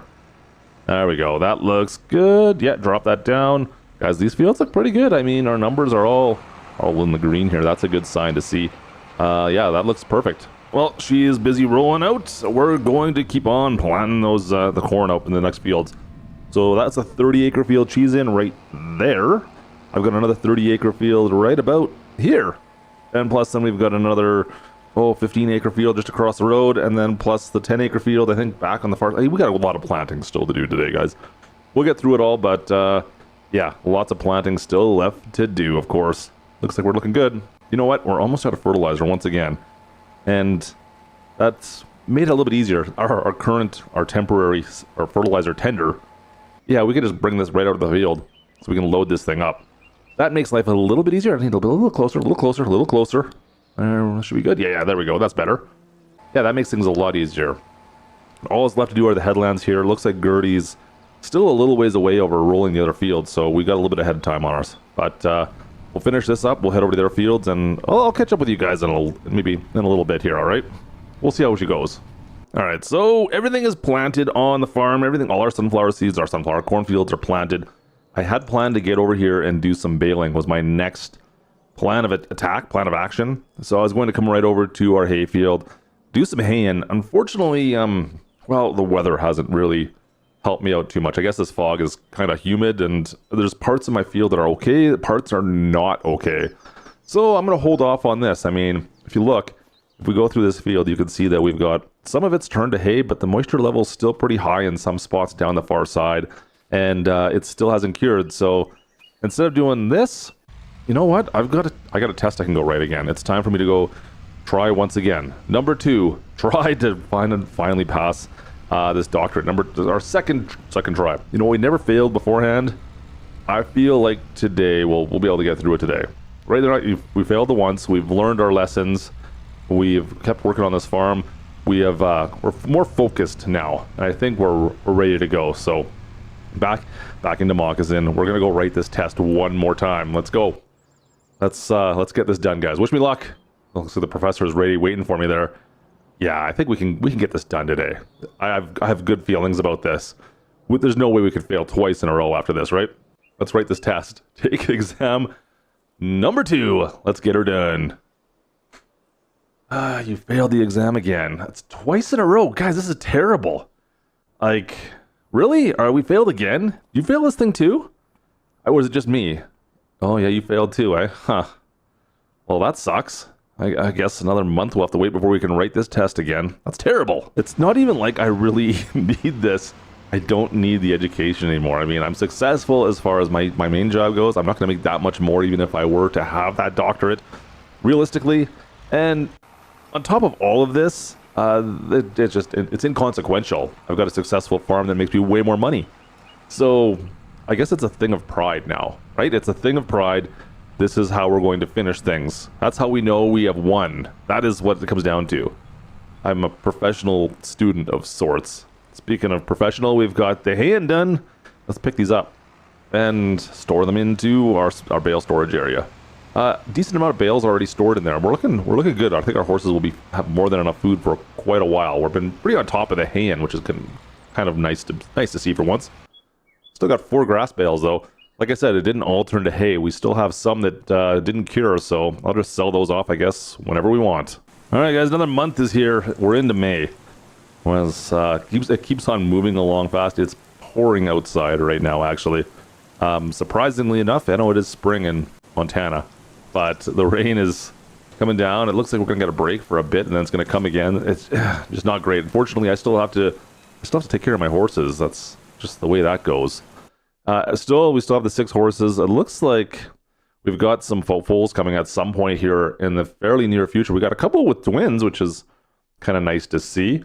But for the most part, yeah, I'm excited to see what we have here for. We got some baby horses coming, which is I'm super excited to see that. And hopefully, like I said, we can develop these. I still have to get rid of that black stallion at some point. I'm just holding on to him just in case something were to happen to our younger stallion. We'll see what happens. But still need to take care of all of our horses, so let's go for a ride. Head on down to where the tornado ran through, out here in the rain. Yeah, that's maybe some bad memories down here. But yeah, good place to go riding. We've got this set up nicely so that we can get some exercise with all our horses. I'll take care of a few of these, but I do have some more farm tasks still to take care of before, well, we end up rewriting that exam once again today, so let me get these jobs done. Now, one of the other chores I wanted to take care of was try to organize our shop a little bit. I had fertilizer and herbicide that we'd gathered just kind of sitting around. I wanted to find a way to store this, well, effectively. Beforehand, it was just kind of strewn about the shop. But we have this rack over here in our main building, our main shop building, that I think is a pretty good place to store all this stuff. I had it kind of strewn about beforehand over on the other side. It was kind of a pain to get to. This makes more sense since I kind of leave the Kubota in this shop. And that's got the front forks on it, but the top row up here, I want to just make sure it all fits up here, first of all. But it's kind of, it's almost too high, is what I'm trying to say. It's a little bit of a fight. It's a good thing it's not a skid steer. And the Kubota, the arms can reach up there, but it's not great. Oh boy, what a catch. I can just give this a shove. The funny thing is about this, guys, I'm probably going to pull these down right away anyways, as soon as the rain stops, because I'm going to need a herbicide.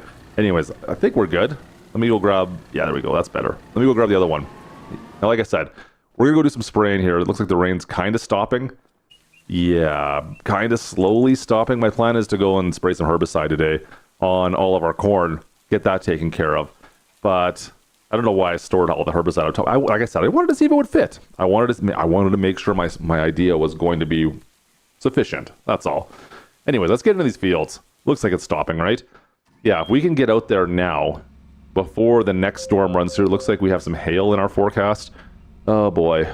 Yeah, let's see if we can get out there right now before the hail comes, because I don't really feel like being out there in a hailstorm. If we can get everything sprayed, it shouldn't take us too long with this brand new sprayer unit. It's a lot faster than what we've done in the past, of course, so yeah, it should be a relatively quick little jobby job.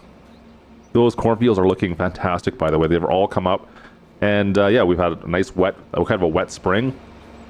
We'll see how, if it heats up this fall, yeah, we should have a decent crop come with us. The moisture content good in this corn, and yeah, I'm looking forward to seeing what we can get harvest. Boy, oh boy, this is way better than our previous ways of getting rid of weeds, I have to say.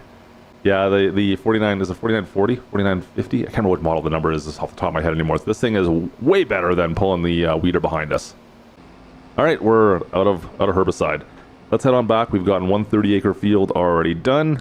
I've still got the other 30-acre plus the 15-acre plus the 10-acre. I've got still lots of fields still to go spray. So that means I need to pull down. I need to pull down the herbicide I just put up here. Yeah, it's okay. It's okay. We managed to make it fit, and I know it's going to work now.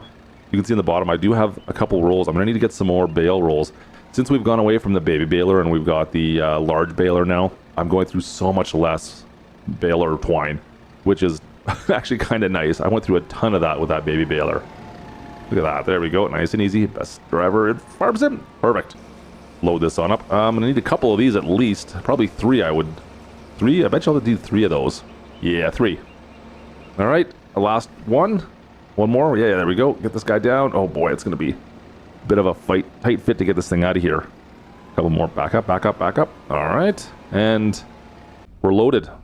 All right, guys. Back into the field. Like I said, I've got another 30-acre field plus 15 acres plus 10 acres. I still got enough fields to take care of today before the hail comes. The big 30-acre field just over here by the tracks. And then, yeah, like I said, the 15 over on the far side. We've got our work cut out for us today, and then I'm hoping we can get over to go write our exam once again. Empty on herbicide, or once again, back over to the farm. I'm going to run out of herbicide at this rate. Yeah, I got to take everything off of the top rack, and we'll take a couple off the bottom. I still have a little bit left in the sprayer, so maybe two pallets today? I don't know, maybe 2 this time. We'll see. Should be the last time we have to do this, I think, though. I shouldn't have to pull any more down. We'll have to order some more to bring out at the farm, though. Looks good. There we go. We're done. Look at this tree, by the way. This was the tornado that ran through our farm. It went all the way through the whole farm, killed the far side, and then came right up here at some point as well. Surprised we didn't lose more. I don't know how we lost 2 animals in that. I thought they'd be hiding inside, but I guess not. 2 horses, though, somehow gone. That's too bad. It really kind of sucked, to be honest with you. All right, that looks good. Everything is happy. Close the doors in here. Guys, I've got quite a bit of herbicide still left over. I have to order some more, but my plan is, well, to write my test a little later on today, so I'll see you in a couple hours. And it's raining once again. Every time I open this door, I swear it's hail right now. We're off to go write our test today. Once again, 3rd time. Back to Moccasin. Let's go write this test, please. This is the third try. Third try. Maybe I shouldn't pass this test, I guess. All right, let's get inside. Wish me luck once again. Yep. Take exam. Oh boy, let's go. Let's get her done. You failed the exam. Here we go again. 3rd try, eh? All right, well, to be fair, it does say it's nearly impossible to pass this. I've been told that. But I thought, considering we didn't fail a single test beforehand, by the 3rd time of running this one, we would have been able to pass it. I guess not. You know what? Well, I'll just focus on our horses and our farm for the next month. We'll write again next month. We're determined. We're going to get through this. We can do it. We can do it! Fortunately or unfortunately, as we move into June, there's not a lot for me to do. Just keep on tending to my horses here. Making sure they're all properly fed and taken care of. But that's my only real task, because once again, we're off to go, well, write our exam. You know what my problem was, guys? I didn't ride the bike. That was it. You know what? The first few times, well, every exam we went and ridden, I think I've taken the KTM and went and did it that way. I'm pretty sure. Maybe this is the solution right here. We have to take, oh no, that's not true. Not all of them. Anyways, whatever. We'll take the KTM. Maybe this is the golden lucky ticket charm for us to finally pass our exam. Back off to Moccasin. Let's roll. Let's go write this test. Let's get this done with. 4th time. 4th time is definitely going to work out. It's 4th time, I think, right? Yeah, I think it's the 4th time. Let's go into Moccasin. Let's just pull up right in front. Yeah, we'll leave it right there. That's good. That's good. That's good. You know what? I was just thinking maybe I should get a coffee first. Huh. Maybe that's the thing we need to do. I don't know. Whatever. We got the bike. This should be good. Let's write this test. I got good feelings. Good feelings. I failed the exam again. Are you freaking kidding me? Come on, man. Okay. It's don't know what to do here. 10 o'clock at night. It's June. All right, well, it's fine. We'll just wait another month and we'll write again. It is what it is. I'll see you guys, I guess. I'll see you in a month or so. I need to go have a drink first, though, I think. See you guys in a month. All right, we're back. Let's take this test again. Number 5, fifth time. And failed. Come on. We're into September, 6th exam. Come on, baby. You lucky number 6, right? It's not. That wasn't lucky at all. Well, you know what? We've got a task now to preoccupy our time while we analyze why the heck we're failing these tests so much, at least. You need to take mind off things, and nothing better than that than a big old corn harvest. A big old corn harvest will take our mind off our failing test results, that's for sure, right? Yeah, we've got 100 acres here. The fields looks decently, a little bit on the dry side. Moisture content looks a little low, but not terrible, at least. We're going to do this like we always do. I'm going to cut in this a little bit early. I'm going to cut in the bottom here and take care of that for Gertie and get her fired up and get her started.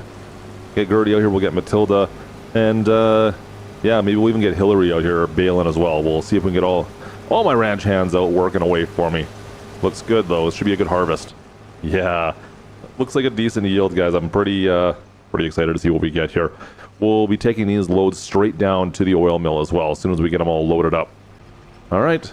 There we go. The second headland is almost done, and I think we almost have a full grain truck already. What on earth? Hang on. We have a fire, guys. I got a fire in my field. It's right on the edge here. Like, where does this go? It goes up into the field, and yeah, we had a fire run through. Oh no, we have active fires still running.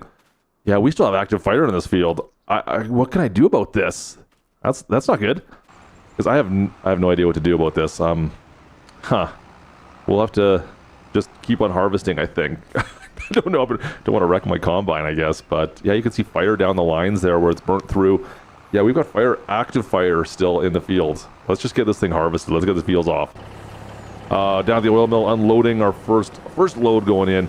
In fact, take a look at this, how much canola we still have. We've got 74,000 liters of canola still to go through here. We're almost maxed out on storage, but we'll be selling this off soon enough. I think we're good. Yeah, we've got a decent amount of corn. The canola is looking good. How is the fire situation on this field still burning away? Is that, like, if we went through here with did some tillage, would that put the fire out? I don't know if it would.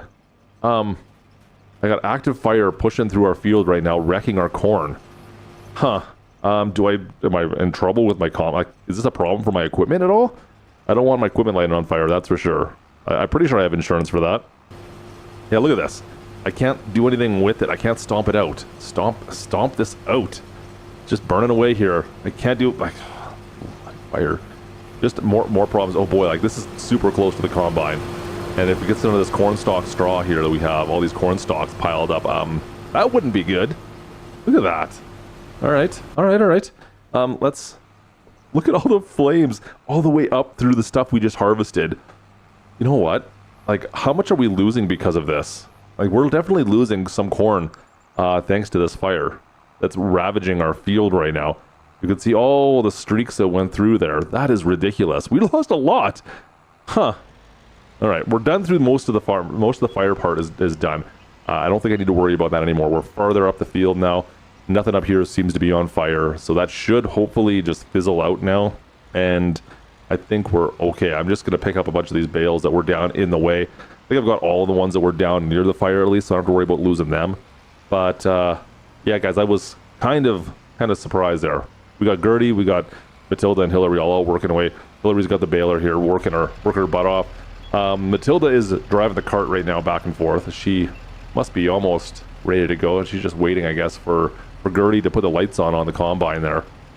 Looks like she should be pretty close to being ready to go. There she goes. Finally, I was like, I think it looks like it's got to be pretty full. I don't know why she was sitting there. She was looking at her phone, checking out Tinder, I think.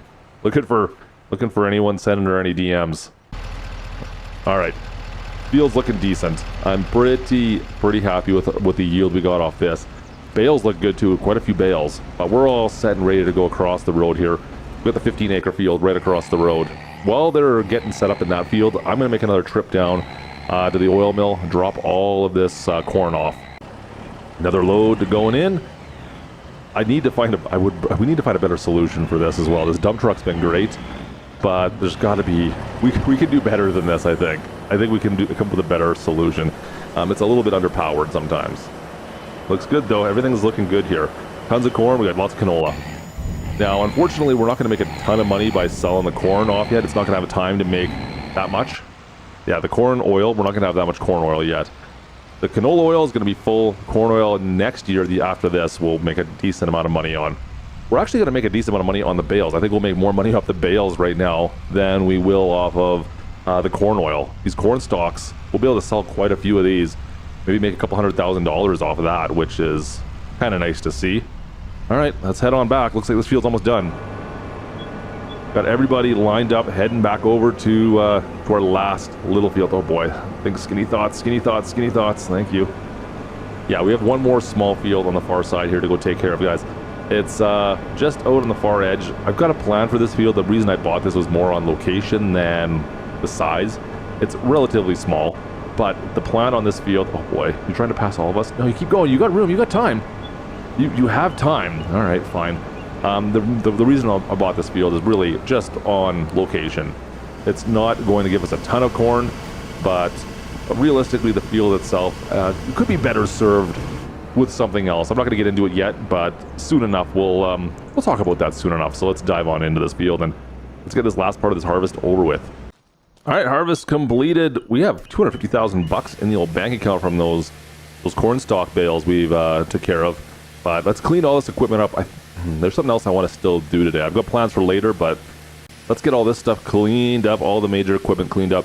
I do need to take care of something once we get this all cleaned up, though. Something that's going to be a little bit different. I've got something I want to buy as well, to be honest. Yeah, it's already on its way here. What can I say? Everything's going to be cleaned up. Looks like I need some new tires on the combine as well. Those are looking pretty rough, if I don't say so myself. Maybe next year. Now, as far as what we pulled off of that field, or those fields, look at the canola. We still have 273,000 liters of canola. We have over 700,000 liters of corn now over in the mill that are going to be made into the oil. I'm really looking forward to that. Now, the money we made from our corn stalks, well, that went to some new equipment. Like I said, we have a brand new Vaterstad disc till, and then I also needed to update the tires on the 8400. So I didn't have the right axles on this. The only option I had, other than the row crops, were to go to these big floaters.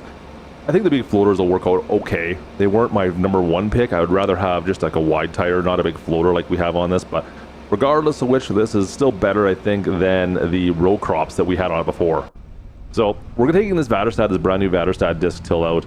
We're going to rip up all of the fields that had the corn on it so we can just have a little bit better luck planting the canola. We're probably going to replant the canola come next year on these fields come the spring. And I've got a decent day for that. I've got time to burn. Later on today, I do have to go rewrite my exam once again. But I think I've got a couple hours before that happens. So I might as well get back into these fields. And yeah, just do some choring, prepping these fields for the next year or so. Let's get back into it. Now, the Vaterstad disc till, not exactly the biggest still in the world. That being said, it is requiring several hundred horsepower, which is still too much for the, the 7900 series we have. It only has 255 horsepower. It will not pull this Vaterstad disc till, where fortunately the 8400 with its 400 horsepower will have no problem with it. Especially with these tires, they seem to be gripping pretty good. I'm not having any problem with those. Now, I'm probably going to switch back to the row crop tires when we're planting, especially if we're doing row crops. We'll be planting with this, of course. I'm not quite sure yet exactly how much more we'll do with this tractor. The 7900 still seems pretty good for a lot of other tasks. On top of that, it is a little bit more efficient when it comes to fuel and maintenance, but it's getting up there in the hours, so that could change relatively rapidly now that this 8400 is brand spanking new to us. We'll see. So, get both tractors cleaned up and taken care of. Let's head back on out and go write this test one more time. What is this, the 7th time? Is it 7? This is the 7th time we're writing this test? Like, it's gonna let us, we have to pass at some point, right? Like, how many times can we write this test? Maybe you know what? We didn't get our coffee last time. Maybe that's what we need this time. Maybe that's maybe that's the key. We have to come over to Tim Hortons, grab our double. You know what? I don't no sugar. I can't handle sugar in my coffee. Just one cream. One cream. Keep it simple. Thank you. And let's get back on in. Rate this test, guys. All right, maybe don't wish me luck this time. I don't even know. What do I do? Let's do this thing. Like, come on, please. Come on, let's go. Failed again. Number 7.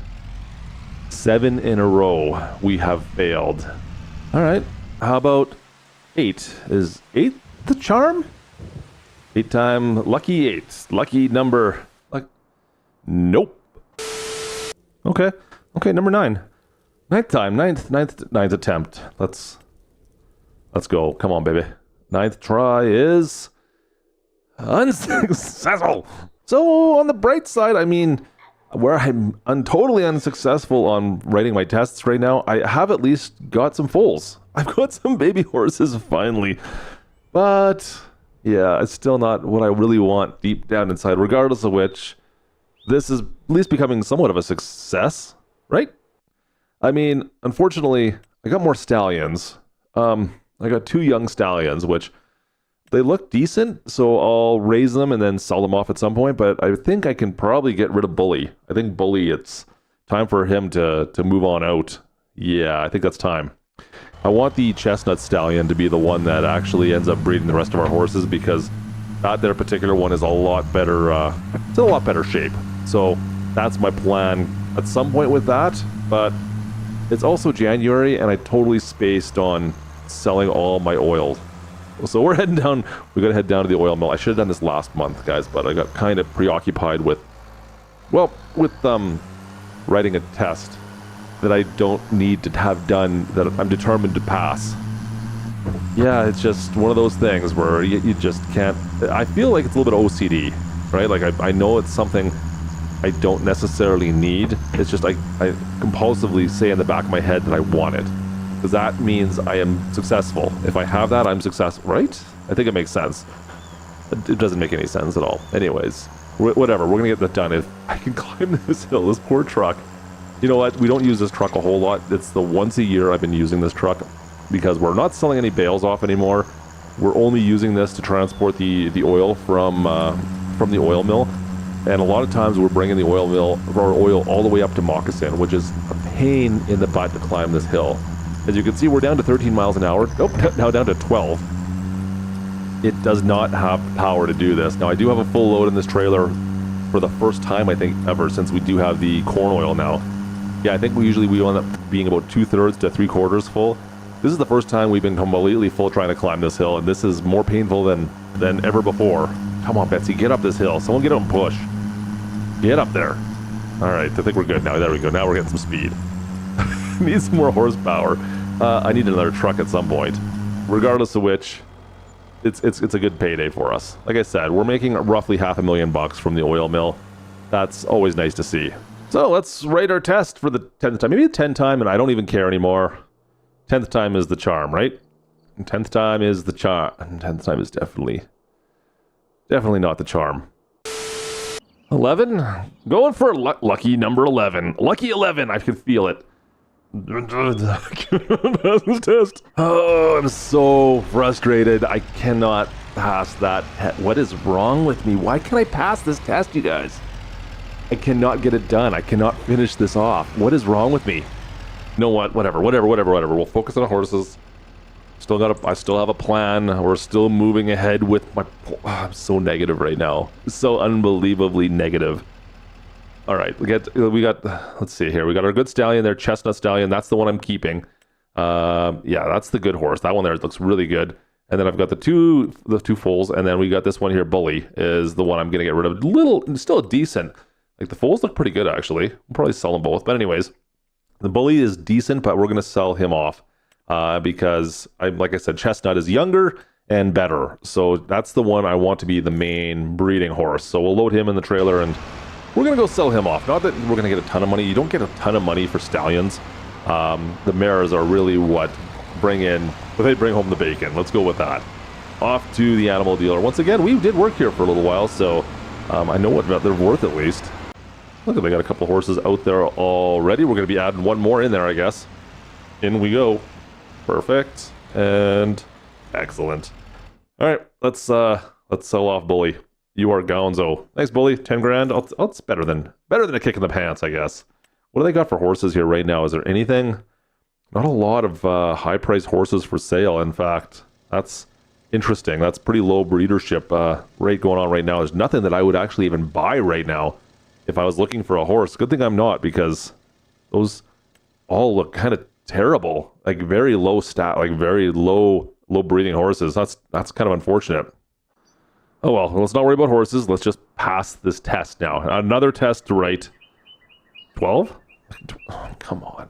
I can't pass this thing. 12, no luck. 13. Lucky number 13, right? It's got to be lucky. It's got to be 13. That's what it is. Of course not. Of course not. Yeah, I don't know. I don't know what to tell you. I really don't even know what I expect anymore. 13 tries, no luck. A lesser man would give up at this point, right? Just saying. Let's we got some canola to plant. It's April. It is April. We'll write again. I'm not done yet. I am determined still. I'm still somewhat determined. The determination is starting to fade, I have to admit. I don't know if we'll get that passed at this rate. What can we do to help us pass that test? I have no idea. Is there something I can do that's going to, like, do I need, maybe I should get a better night's sleep. Maybe that's what it'll take. Instead of just automatically rewriting whenever, like, we just schedule a rewrite once a month. That's our plan right now. After 13 months, I don't know. I'm starting to lose count. I'm starting to lose track of when we should be rewriting. I don't even know anymore at this point. It's all bleeding into one. The test looks the same. So what does it take to get past this and pass this final test? I don't know. It's kind of starting to, it's in my head, guys. This doctorate is living rent-free in my kitchen right now, and there's nothing I can do to get it out of there except for pass that test. That's the only thing that's I've got to find a way to get past it. 14 years in on this farm, and we're still fighting it. We're still fighting the good fight. Yeah, for no reason whatsoever. Where I could just focus on the farm. No. Let me focus on trying to get this diploma or this doctorate degree that means nothing to me, that I really don't even need. Yeah, let's focus on that. The funny thing is, if I look at working at the BGA right now, our job, if we get promoted to the top rank, I don't even need the doctorate. The doctorate is just like a minor promotion. If I get the full promotion, then I don't even technically need this doctorate. It's just the master's degree, which we already have, which is the one I want. That's the job I want because it only makes me work 6 hours a day instead of the 8 that I'm currently working. Let's fill this back up with fertilizer. Ridiculous. I'm so distraught because of this right now. I thought for sure that like a year ago we would be past this test and I'd be moving on to the next part on where I want to go with my farm itself. And instead I'm like, that's the only thing I can focus on, is trying to find a way to pass this. Maybe it's some OCD going on there. I might need someone to analyze. Can someone analyze my brain and just tell me that I'm ridiculous? Because I feel like I've tried nothing and I'm all out of ideas right now, is what it comes down to. Like, it's insanity. I think I'm going a little bit insane. We're back filling up with fertilizer again, and I'm gonna get Gertie set up in the Kubota to go roll this out. We'll get the Kubota out in this field, rolling these things out this time. I'll get her set up though, and maybe she can talk some sense into me right now. Maybe I should have a chat with her. Do you think? I don't know if that's the right person to have a chat with sanity though. Into the field we go. All right, she is set up, ready to go. Roll this field out for our increase our yield on the canola once again. I was just thinking maybe I should have gone sunflowers instead. I don't know if that canola is going to last or not. A little over 200,000 liters still at the oil mill. Just thinking out loud, I guess. You know, trying to maximize our profits down there. I could have easily planted row crops again, put some sunflowers down in these fields. Eventually, what I would like to do is just have them kind of separate, like one or two fields of canola, one field of sunflowers, one field of corn, and then kind of rotate them through. And whatever the biggest field is whatever we need most of, obviously, and just do it that way. But I need to get a baseline still. I don't know how much we use down at that oil mill yet, off the top of my head for each product. So that's still something that's going to be in the works over the next couple of years.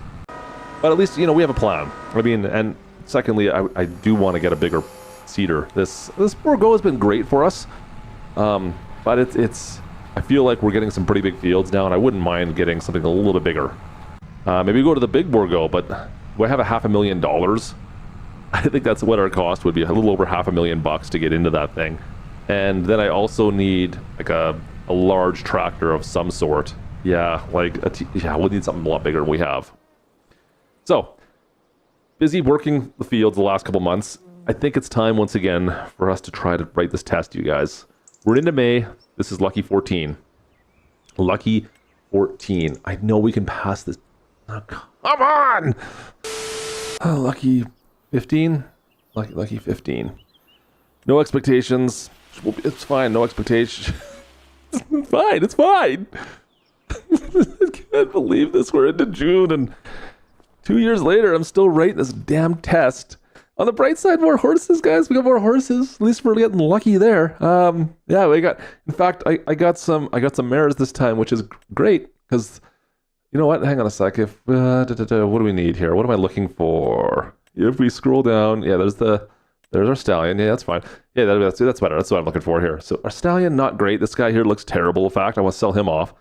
But like the rest of these mares, they look like they're going to be actually pretty high quality. Look at those. Those look great. All right.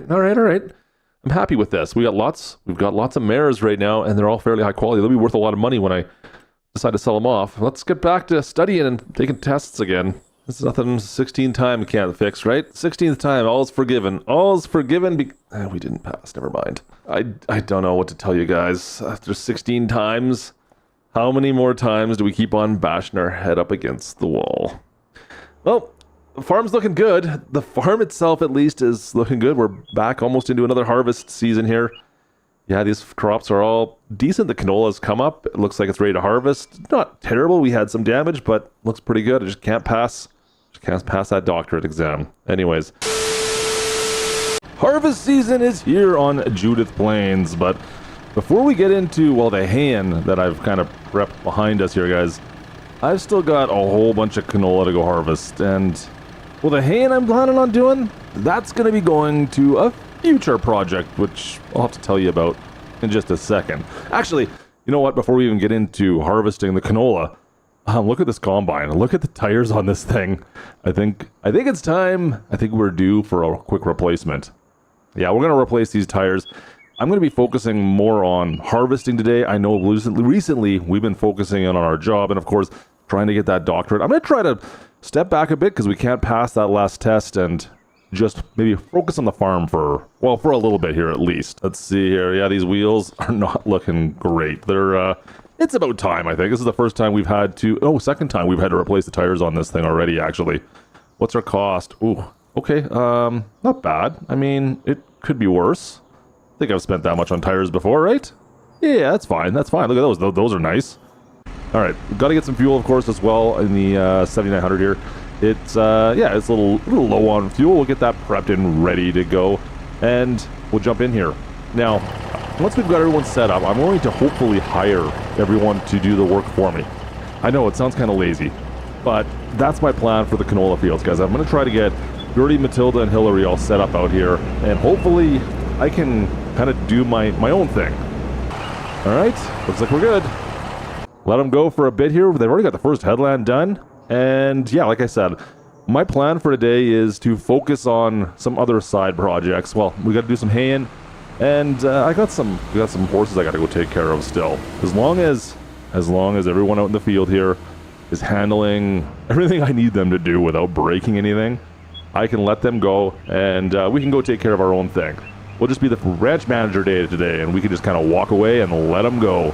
Because quite honestly, I need to take care of my horses. Unfortunately, they have not been good at, taking care of my horses. And then, of course, I got some haying to do, which, look at this grass, this hay field we've been using here, guys. It's super dry, so I'm thinking I just have to come through this, head it, and we'll be able to get some hay out of this, like, right away. I won't have to wait at all. So, we might as well get ready for that. Actually, things seem to be working out better than I expected over here. I was a little worried I'd have to come running back at one point in time, but I mean, they're already, unloading stuff. Okay, cool. This is great. I was worried we'd have to be coming back and forth a couple of times, especially when they're just getting started here. But so far, I think my work hands, my ranch hands are doing a pretty good job. Perfect. Yeah, everything's looking good over on that side. So we're gonna work on hay, and we gotta get the Kubota filled up, of course, first, and then in we go. We'll be taking care of just this. It's a small field, and I've got plenty of hay for the horses right now. But guys, this is really my plan going forward. This is what I want to work on. I need more hay. I'm going to need some more grass bales, to be perfectly honest, as well, because cattle are, of course, in our future, and I want to make sure I'm prepped and ready to go for that. I don't want to be behind the 8 ball once we have them. So the more hay, more grass, and silage I can get, the better off we're going to be going forward. It'll just set us up for success, right? Now, that's going to need some more equipment, of course, and yes, I do need to build a barn. Grass has been chopped. We just need to ted this, flip it over, and I think as soon as we ted this, guys, it's going to turn to hay immediately. Unlike previous years where we've had to come back in and wait a month for it to cure in the field, this was very dry by comparison. So I'm thinking we'll be good. This is the wet spot down here in the corner, and it's already turned into hay. There we go, all done. Hay looks good, guys. Perfect. Now I do have a problem, it looks like, back over in the field. Let's go take a look. Yeah, I don't know what's going on back over here. Why are you guys just stuck? Huh. You know what? We can take care of it. We'll get them all set up and good to go once again. It looks like Matilda, I don't know where she went to, but she was not in the tractor here when I came over. Gertie was in the combine ready to go, but I had to, I don't know where she went, to be honest. It's all good. We can help her out. We'll get this unloaded. Looks like we're going to be full over here in the grain cart, so I'll go dump that out, and then hopefully by then we can get Matilda back out here and she can take care of the rest for us. Cool. All right. So we'll get this all set up. I'll hopefully get Matilda back in here, and then my plan is, guys, I'm going to once again take care of, well, the rest of my plans. I've got some things I want to take care of and let them go. Fields are looking pretty darn good. Looks like I do need to make a trip pretty quick with the truck, but that's, we'll take a trip down to the oil mill, but that should be about it.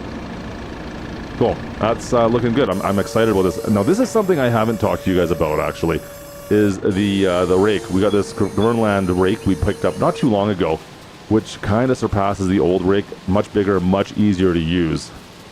So that I can, of course, get into the field and do some baling. That just makes my life a little bit easier. I have to do less trips with the baler. We still got the big floaters on the 8400 here. I still haven't changed those out. That's going to be, something. If I can fit through the gates.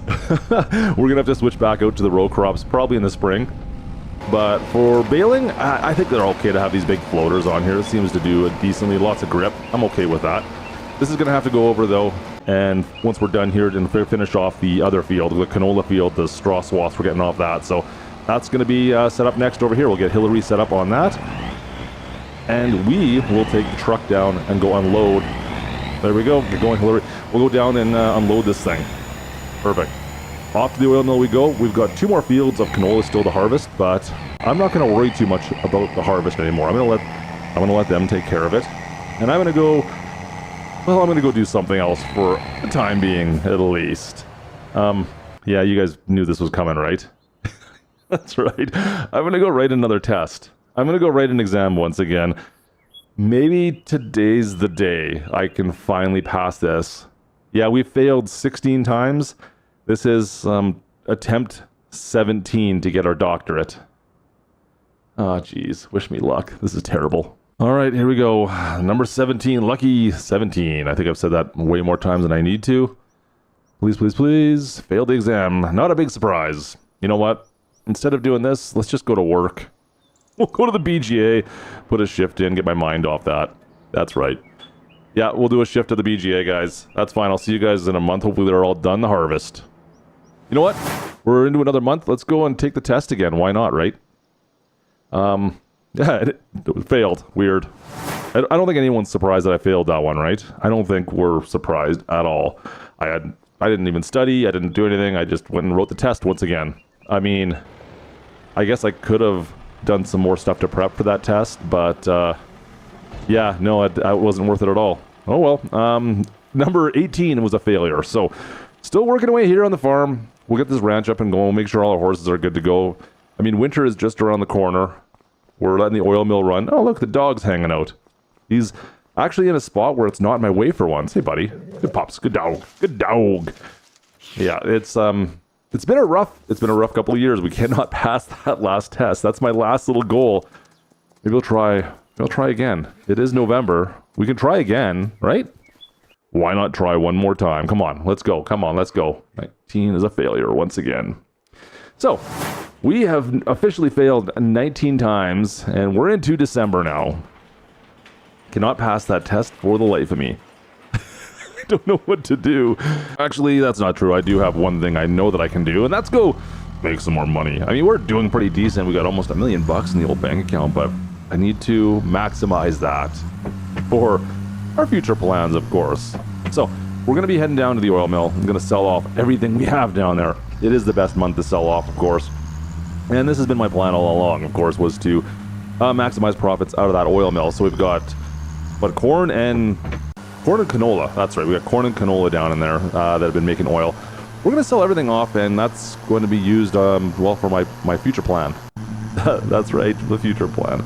Now, of course, I'm pretty sure that what we have left over to be processed for both corn and canola will still take over a year to get through. So I think we can actually add in sunflowers next year.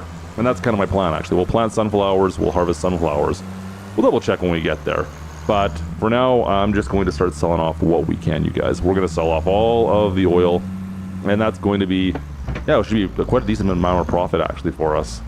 Several $100,000s, I would think, going forward. I mean, it's already getting stacked up out here. It looks promising, I think. All right, we'll load all this up. What do we got? That there is a sunflower oil, or the corn oil, sorry. Gonna have to move a lot of this out of the way, I think, so they can bring out all of the corn, or the canola oil. Sorry, why do I get them mixed up so badly? There we go. Yeah, load it all up. That looks all right. Load it up. I feel like there's something wrong with the amount of canola oil we got off of this. I feel like there should have been double that amount. I wonder if there's something wrong with our oil mill where it's only halving the amount it can make because of the corn we put in there. So they're only getting half the time per production of each instead of, well, doubling up essentially, which I thought we were able to double up. Correct me if I'm wrong. Somebody let me know. Maybe our oil mill needs to have some work done to it, but it seems like that's a bit of an issue because I think we could have got a lot more out of this. Right now, I feel like we're not getting the profits we should be getting, or we shouldn't be the production we should be getting. We should definitely get more out of it. Anyways, whatever, we'll sell off what we got, and we'll go from there. That should be pretty much sold off. Loading back up once again, of course. See, like I said, you know what, maybe not, because the sunflower oil only had half the time to load up, where the canola had the whole year. So maybe I got it mixed up. And regardless of which, we'll check next year. We'll see how we make do. Felt like that was a light load by comparison to previous years, though, to me. The corn oil, that seems more reasonable to me. I don't know. Maybe I'm just losing my mind, which is always a possibility. Actually, speaking of which, I'm running a little low on fuel. I should probably take care of that. Now, we do have fuel at the farm, but that farm fuel is actually costs us more if we use that rather than just coming down here to Casey's and filling up. There's a premium for some reason on the farm fuel. You'd think with dyed fuel it'd be cheaper. But yeah, unfortunately for us, no, we gotta buy it here. So, we haven't been in here for quite some time. Considering we used to work here, man, it feels like ages ago. I guess it actually has been like 10, 12 years, something like that, since we left. It was a while. Anyways, sell the rest of this off. Looks good, guys. We got 1.3 mil. I'll take it. We will take it. Now, this field over on the far side, it's all of 8 acres, 10 acres, something like that. It does have a fire tower on it, or a lookout tower. My plan is, this is going to be transformed into our future cattle pen, our cattle barn, our cattle area. That's my plan. Really? Who's putting beach balls up here? Get out of here. That was dumb. Now, I did say future, but why not just do it right now? I think we can get to building, like, right away. So, we got the money. Let's do it. Now, cattle barn. I want something that's going to be big. I don't know exactly what kind of cattle I'm going to be going for yet, guys. I have not decided how I'm going to make this work yet. I mean, we could just do a feedlot potentially, but I think what we'll do is we'll stick with a traditional style cattle barn. We'll make sure we have some milk processing abilities, but I do want to make it a little bit easier on myself. So I think we're going to go with this particular model, like that right there. That'll work. It's up against the far side. This is the one I want because it's going to have a food mixer on it, so I don't have to deal with the food mixing side of things. Now, we have to do some landscaping, of course, to make this look all pretty. Won't take me too long, but we've got to flatten some stuff out just and make some roadways through here, of course. Otherwise, it'll be a little bit rough to work on. So make everything nice and flat, and we'll go from there. Now, on top of course, the cattle barn, I'm going to need a shop of some side over here because we're not right beside our main farm. This is kind of a separate area. I'm going to put this little workshop, and actually, it's going to do double duty, this place. This is not only just a workshop, this is actually like an office as well. So, yeah, we got a workshop in there with some bays for some storage. Not a ton, but enough for some equipment. And, yeah, it's a workshop with an office in there as well. All right, what else do we need to put down now? You know, before we get ahead of ourselves here, I want to kind of landscape a little bit. See if I can get inside. Yeah, there we can get inside. I can put some stamped concrete down inside the cattle barn here, which looks kind of nice. Yeah, there we are. I think this one's fine. This one's fine. Of course, now we need some roadways to complement everything else that we've got in here. So we have some. I'm loving these distinct roadways we have in Farm Sim 25. Of course, this really helps build things out just a little bit better. There we go, and we're going to connect it into the pre-existing roadway. I'm probably going to actually take that over and rebuild those as well. And yeah, we need to have a roadway that's going to go up in front of the entire farm. Or the barn, I should say, not the farm. And then, of course, we need to fix all the terrain beside all the roads. Looks better. There we go.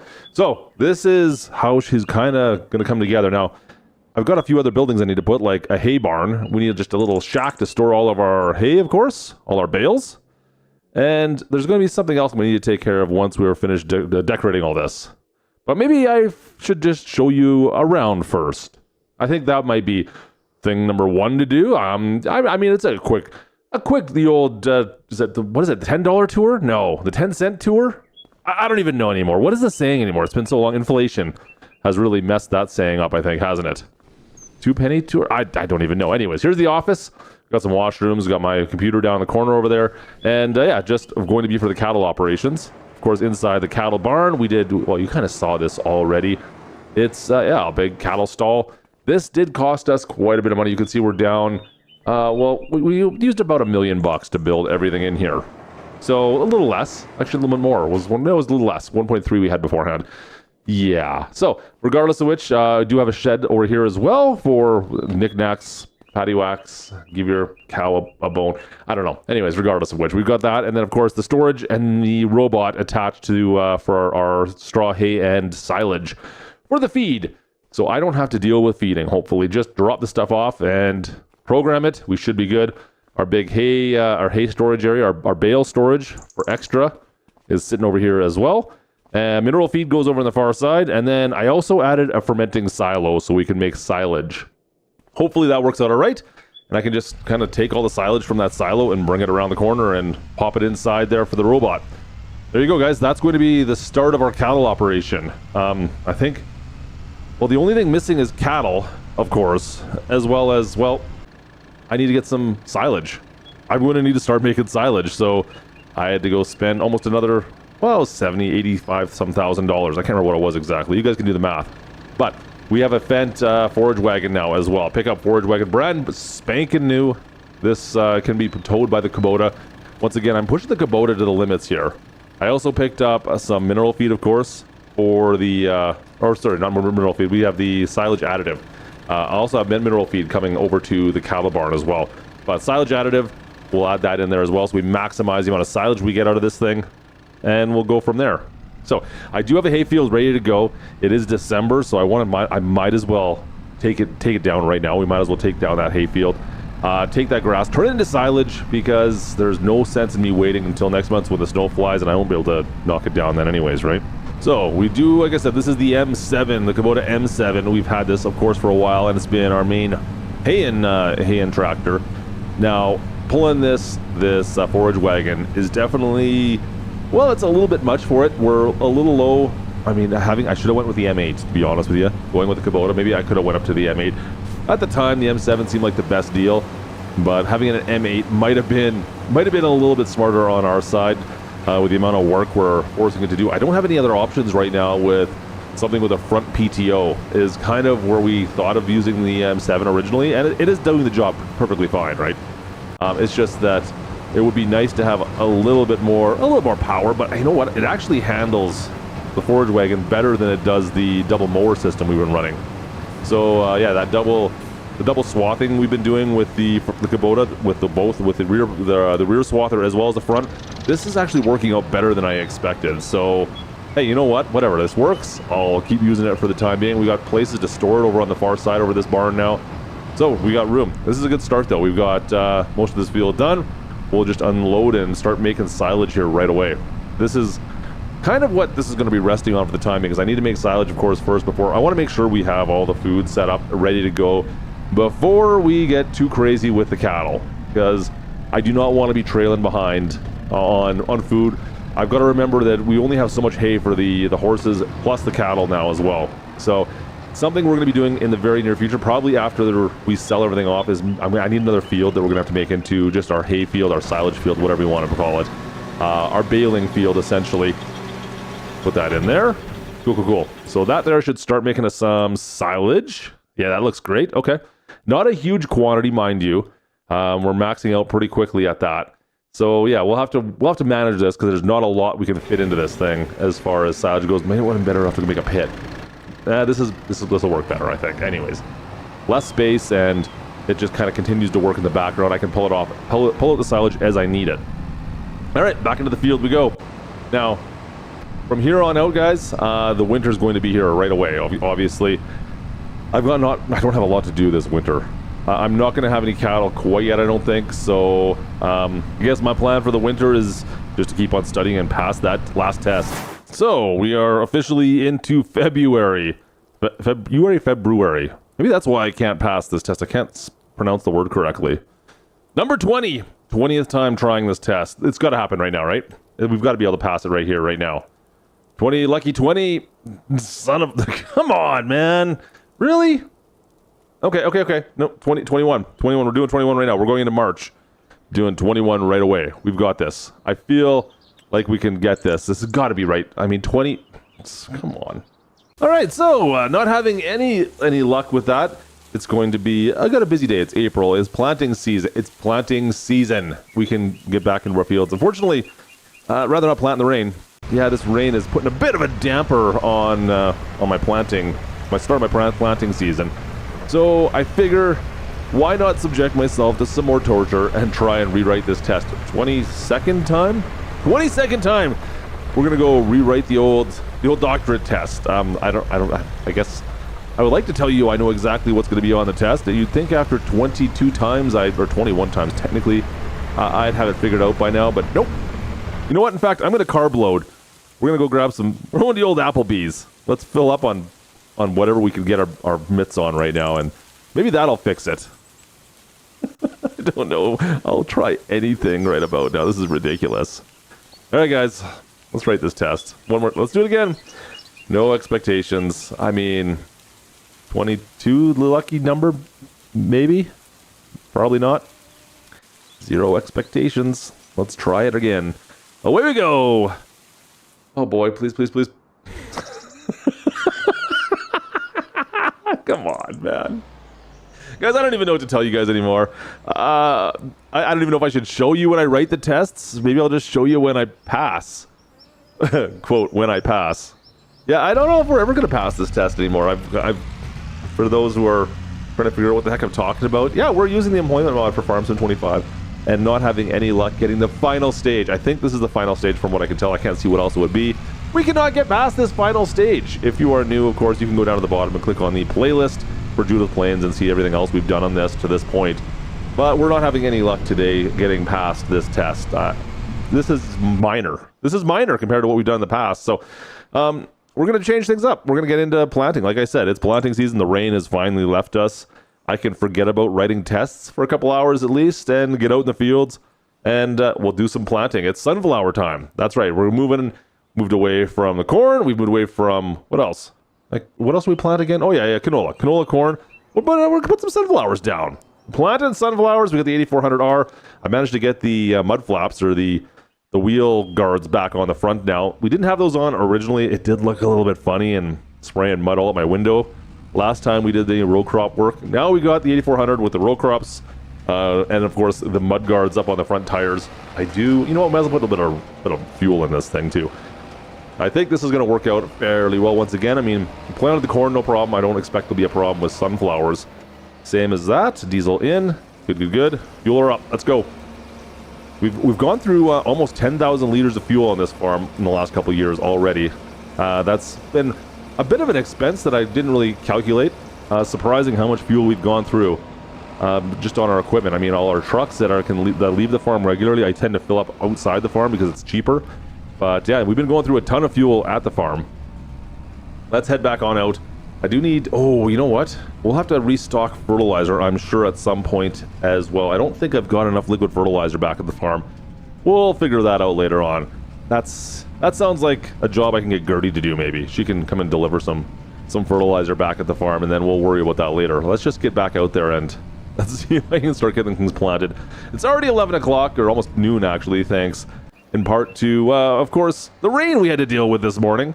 Yeah, kind of set me back. You know what? I'm not even thinking about the test anymore. We're just going to get into this field and start planting. We did manage to get some lime down as well. I've been using, of course, precision farming to make sure we get these fields to the proper state, get the most we can out of these fields. We did have some problems recently with some dry, like it was just the moisture content has been dropping a little bit. I'm debating still. We'll see how the sunflowers go. We'll see how the sunflowers goes. Oh, easy. I'm gonna hit that sign totally. Hang on. There we go. I'm debating on whether we should pay. If we should pay for, well, actually putting some irrigation on the fields to get those numbers up to the adequate number. We tend to be below, guys. We're low moisture content right now on our fields every harvest season so far. I'm gonna have to take a look at pay more attention to the forecast, and we're gonna have to go from there. But so far, I haven't had much luck as far as moisture goes. The last few years, it has looked kind of abysmal when it comes to harvest season. And I think we could actually boost our yield substantially if we monitored that a little bit more closely and, you know, paid a little bit of money actually to actually irrigate those fields. We're looking good here. We're getting through most of this already. We've got 3 other fields. Like I said, it's not 100 acres anymore since, well, we took out 10 acres for the cattle barn we built. So I've got 30 and roughly 15. So what is that? 60, 75-ish? 75 acres, I believe, is what we'll be planting in sunflowers. I'm doing everything in sunflowers this year. And yeah, we'll go from there. That's our last pallet right there of liquid fertilizer off the rack. We're gonna have to go buy some more here pretty quickly. Let's get back into the field. Got a full tank. We should be good to go. Finish off those fields. Not much left to do on that first 30-acre field. We'll be across the street shortly. There we go, and we're done. That field's all wrapped up. Let's get across the road to the other smaller field. Get that done already as well. Look how quick we are. Efficient. I mean, it's only 1:30. We're cranking out these fields. One more field left to go. One more 30 acres. And of course, I need more fertilizer. That's as far as I got. A couple headlands and then a couple passes, and that's it. All right, let's head back over to the farm. I'm going to need to get some more fertilizer in order to finish this off. Got a little bit more fertilizer brought over, delivered over to the farm. I'm going to stack this up. The planter has been filled up already. We're already taking care of that. I just need to, I wanted to have some extra sitting around the farm, of course, just ready for next planting season, of course. And yeah, I can easily store it on the rack back here. It's enough for one planting season if I have this all stacked up. And then I don't have to worry about that cost later on when it's planting season that year. We have enough already pre-stocked for us, is the logic there. I'm a little short on herbicide, to be honest. I think I would like to get maybe 2 more tubs of that. We'll see. Let's just not hit the truck. Come on, back it out. Nice and easy, nice and easy. There we go. It's nice when you can do 2 at a time. But yeah, I'm going to stack it right at the top. I'd like to have more fertilizer than herbicide.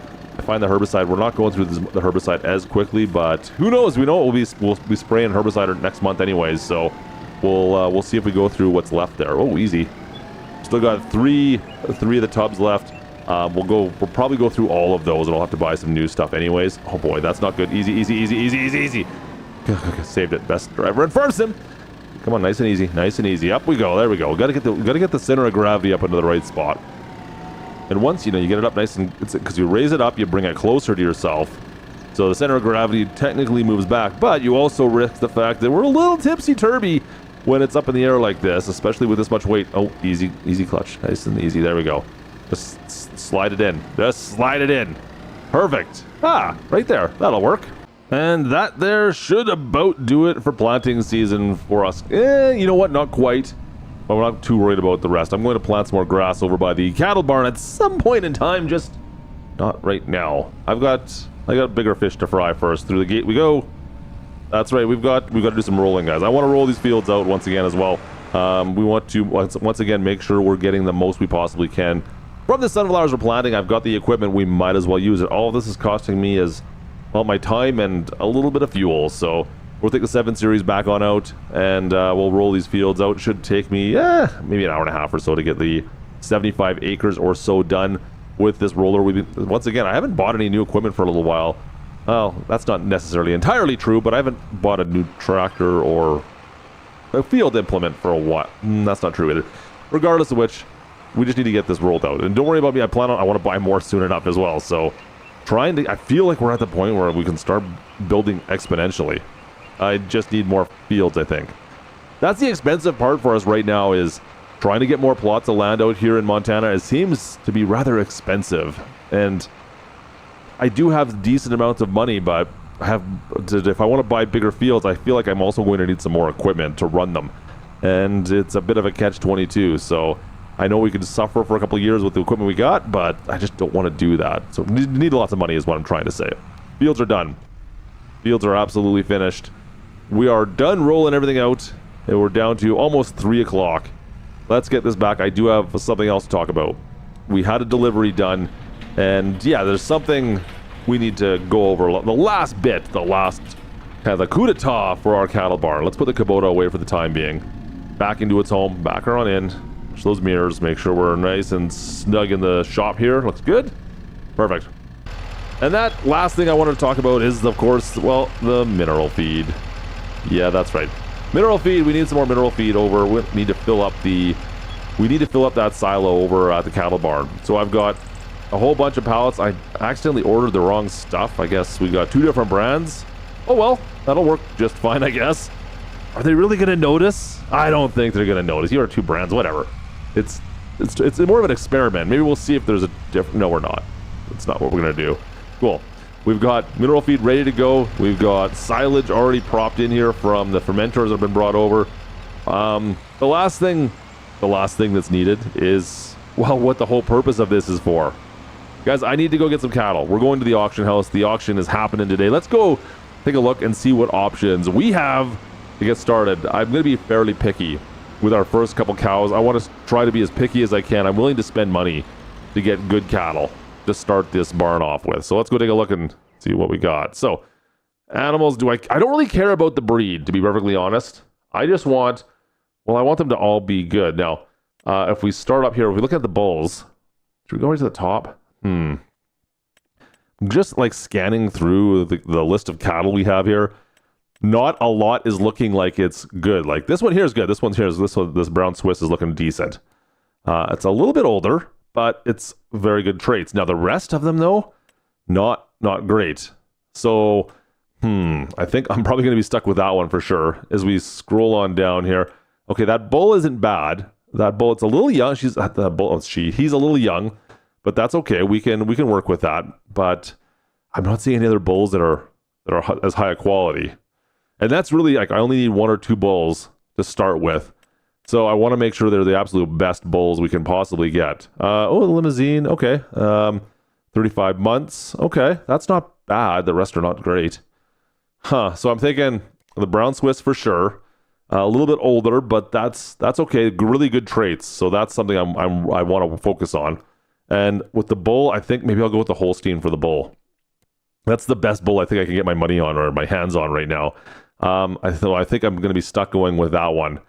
That's kind of unfortunate. I was hoping for a better option for our bull. Now, the rest are kind of a crapshoot, to be perfectly honest here. I don't have anything that's great as far as our cattle go here for options. That's okay. A little young, but I mean, that's another bull as well. Maybe we'll go with that and let that mature, and we'll see as a backup, because I'd hate not to have a bull for a season. So we'd have one that we'd be maturing with, I guess. We'll see, and maybe we could sell it off if we decided to, right? It's a high quality. It's considered a high quality bull, so yeah, we'll get that. I would like to get some more heifers though. I would really like to get some more heifers because that's really what we need in order to, well, increase the amount of cattle we have in that barn. Man, there's not a lot of options here, you guys. This is a terrible auction right now. There's just no options. I guess we'll get that to start. Huh. Well, I mean, I got 2 bulls, 2 cows.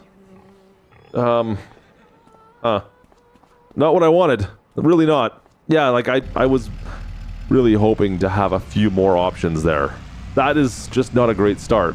Like I was hoping for making another load. I was hoping to get up like 10 of the 10 heifers plus maybe 1 or 2 bulls was my goal, and I ended up with like barely any of it. You know what? We'll have to go back to the next auction. That's what it's going to come down to. I don't have a choice. We're going to have to go back now and pick up more cattle at some point. It's too slow. We'll have to wait too long for the cattle to, and plus there'll be a lot of interbreeding, of course, which we're going to try to avoid if we can. Well, no guarantees there. Anyways, all right, let's unload these guys. They've got a big barn to themselves. I hope they enjoy. There's like 4 of them in this massive barn for 300. Yeah, you guys are going to enjoy this place, I guess. You got lots of space. Tons of room for activities. Everything's loaded in. All 4 of our cows are in there. Still can't believe we couldn't find better options than that. You know what? We'll have to wait for the next auction. We'll see what happens. Hopefully, fingers crossed, they have something a little higher quality come through, but I'm not going to risk it and go with low quality right now at all. It's got to be, I think I'm staying with at least high quality or I'm going for very high if I can. Okay, sorry, she's average. That's not great. I might have spoken too soon. Just average. This is the other bull, right? The young one. That's right. And once again, just average. Guys, this is terrible. I mean, they've got all the food that maybe, I don't know. Can you change any of their rankings afterwards? I don't know yet. We'll have to keep an eye on that. From the horses, it didn't look like any of our horses were able to.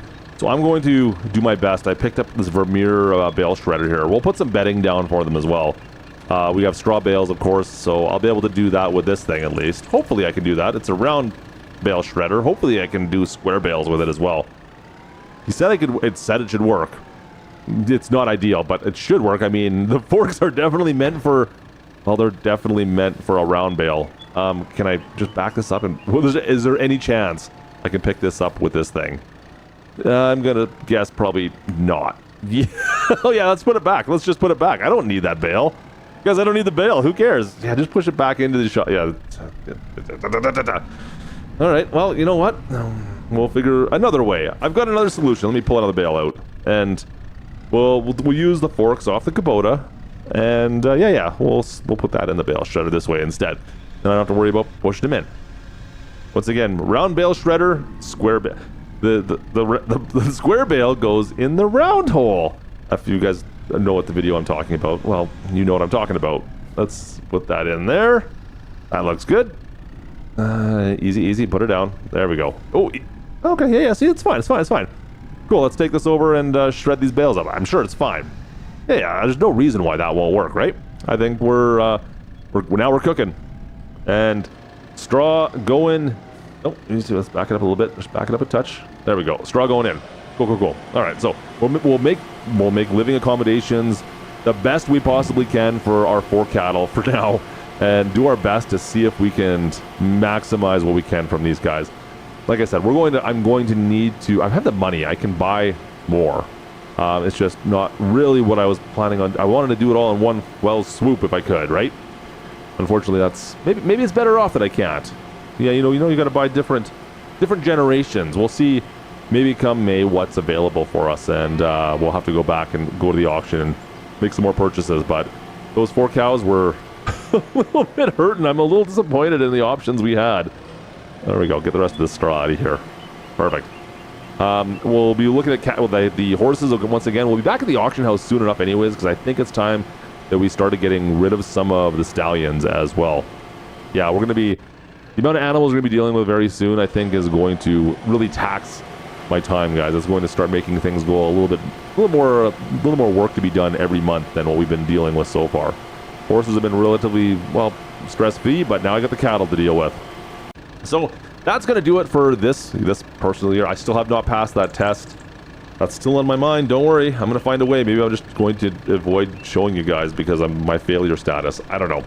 We'll see what we do going forward.